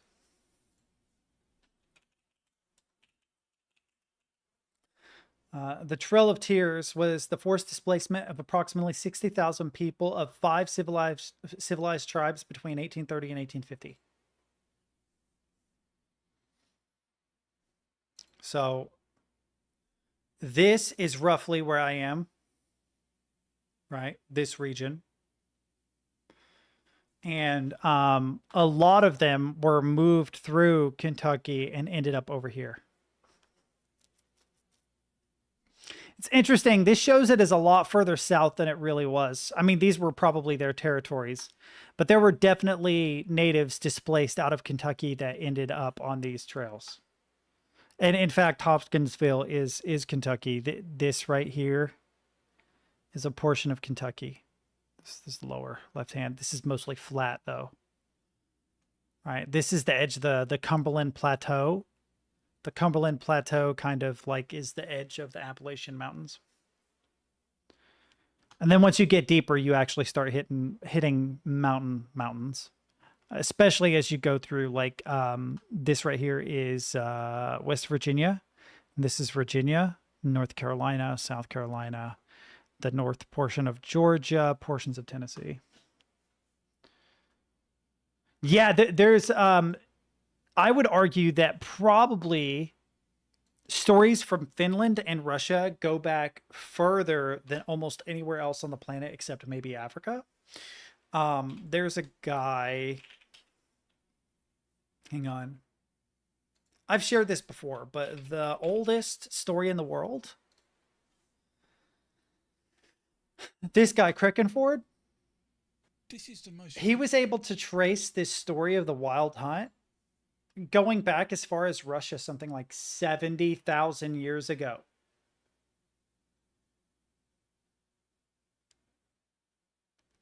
That's fucking insane. Like, you can see where this story crops up. And somewhere in here, he actually he starts tracking it back to Russia. What's interesting is whoever came up with the story, it had to be before people crossed the land bridge into the Americas, because it crops up in the Americas at the same time. But yeah, the Western Siberian variants of this story are some of the oldest. In fact, there is some evidence to suggest. What's interesting too is you notice it's like it enters northern America really, really early, which actually kind of makes a lot of sense if like seafaring people came across, because this and this are not far apart. right? It's not like they're going this way. They literally just go up, and I don't know, this story specifically, the story itself is meh. It's based on the alignment, of some stars, literally the Pleiades, if I remember right. And basically, Ancient Man made stories about the Pleiades going way, way, way, way, way, way, way back. But the thing that gets me about this story is that it's so old. It's so old that it predates the extinction of other human species. So Neanderthals existed. Actually, for like tens of thousands of years while this story was being told, Neanderthals were around. So there is a reasonable possibility that Homo sapiens sapien, us, we didn't come up with this story. The Denisovans and stuff, it may not have been us. That story, which has been passed down now for like 100,000 years, may have come from a completely different species of human. And that just breaks me, dude. You mean some Neanderthals were telling a story around a campfire 100,000 years ago, and now some dude on YouTube is talking about it? How is that not just like the coolest thing? The fuck do you mean? It's like hearing a story from an alien or something, But yeah, the Mongolians they were just insane.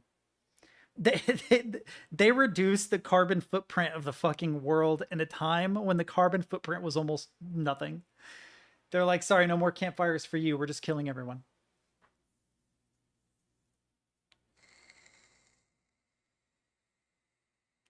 You can see it in Russians too. There is a face shape that you see come out of Russia that you don't see. You see it in the Sami people. But you don't see it in the West. There's like a kind of face shape that you see in Russia. Oh, sorry.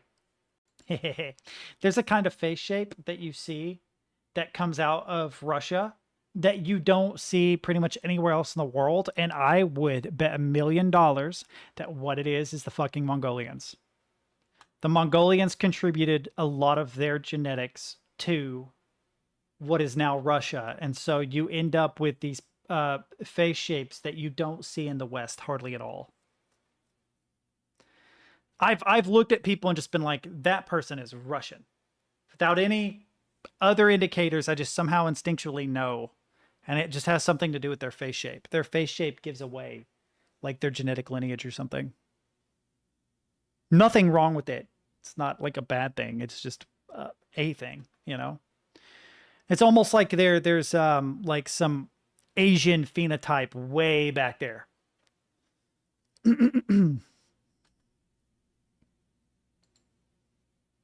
But I got to get off here. It's like 10 o'clock. Oh, I really should do homework. I needed to go to the store. I'll have to go in the morning. I'll have to have oatmeal for breakfast. So I'll probably make some oatmeal for breakfast. And then tonight I'll maybe do a couple runs of Forever Winter. Man, I really do enjoy that game. It is so fucking addictive. But I need to get a bunch more water and a bunch more weapons so I can start running into places. Have a good night. It's always a blast talking to you, man. I will be back tomorrow at noon. I know you're not a big fan of the Undertale stream, but I'm around. And usually at around like 4 or 5, they start getting off. So, you want to come hang out and talk. It would be like 11 p.m. your time. We'd be coming toward the end of it, Then Thursday, Alien Isolation, which I felt like I started to actually make progress at the fucking end, finally. Yeah. Might replay Scorn. Dude, me too. I need to do schoolwork too. I wanted to do it tonight, but I'll just have to start on it tomorrow night. I don't have the energy to start at 10 p.m. It's not going to happen. I don't have anything to do tonight, so I'll just read the necessary material tomorrow, write something up tomorrow night, get to work on my explanatory synthesis and my programming assignment so that hopefully I can get it done by the end of the week. Not have to take it to work with me. But yep, until next time, I bid you all adieu. Bye-bye.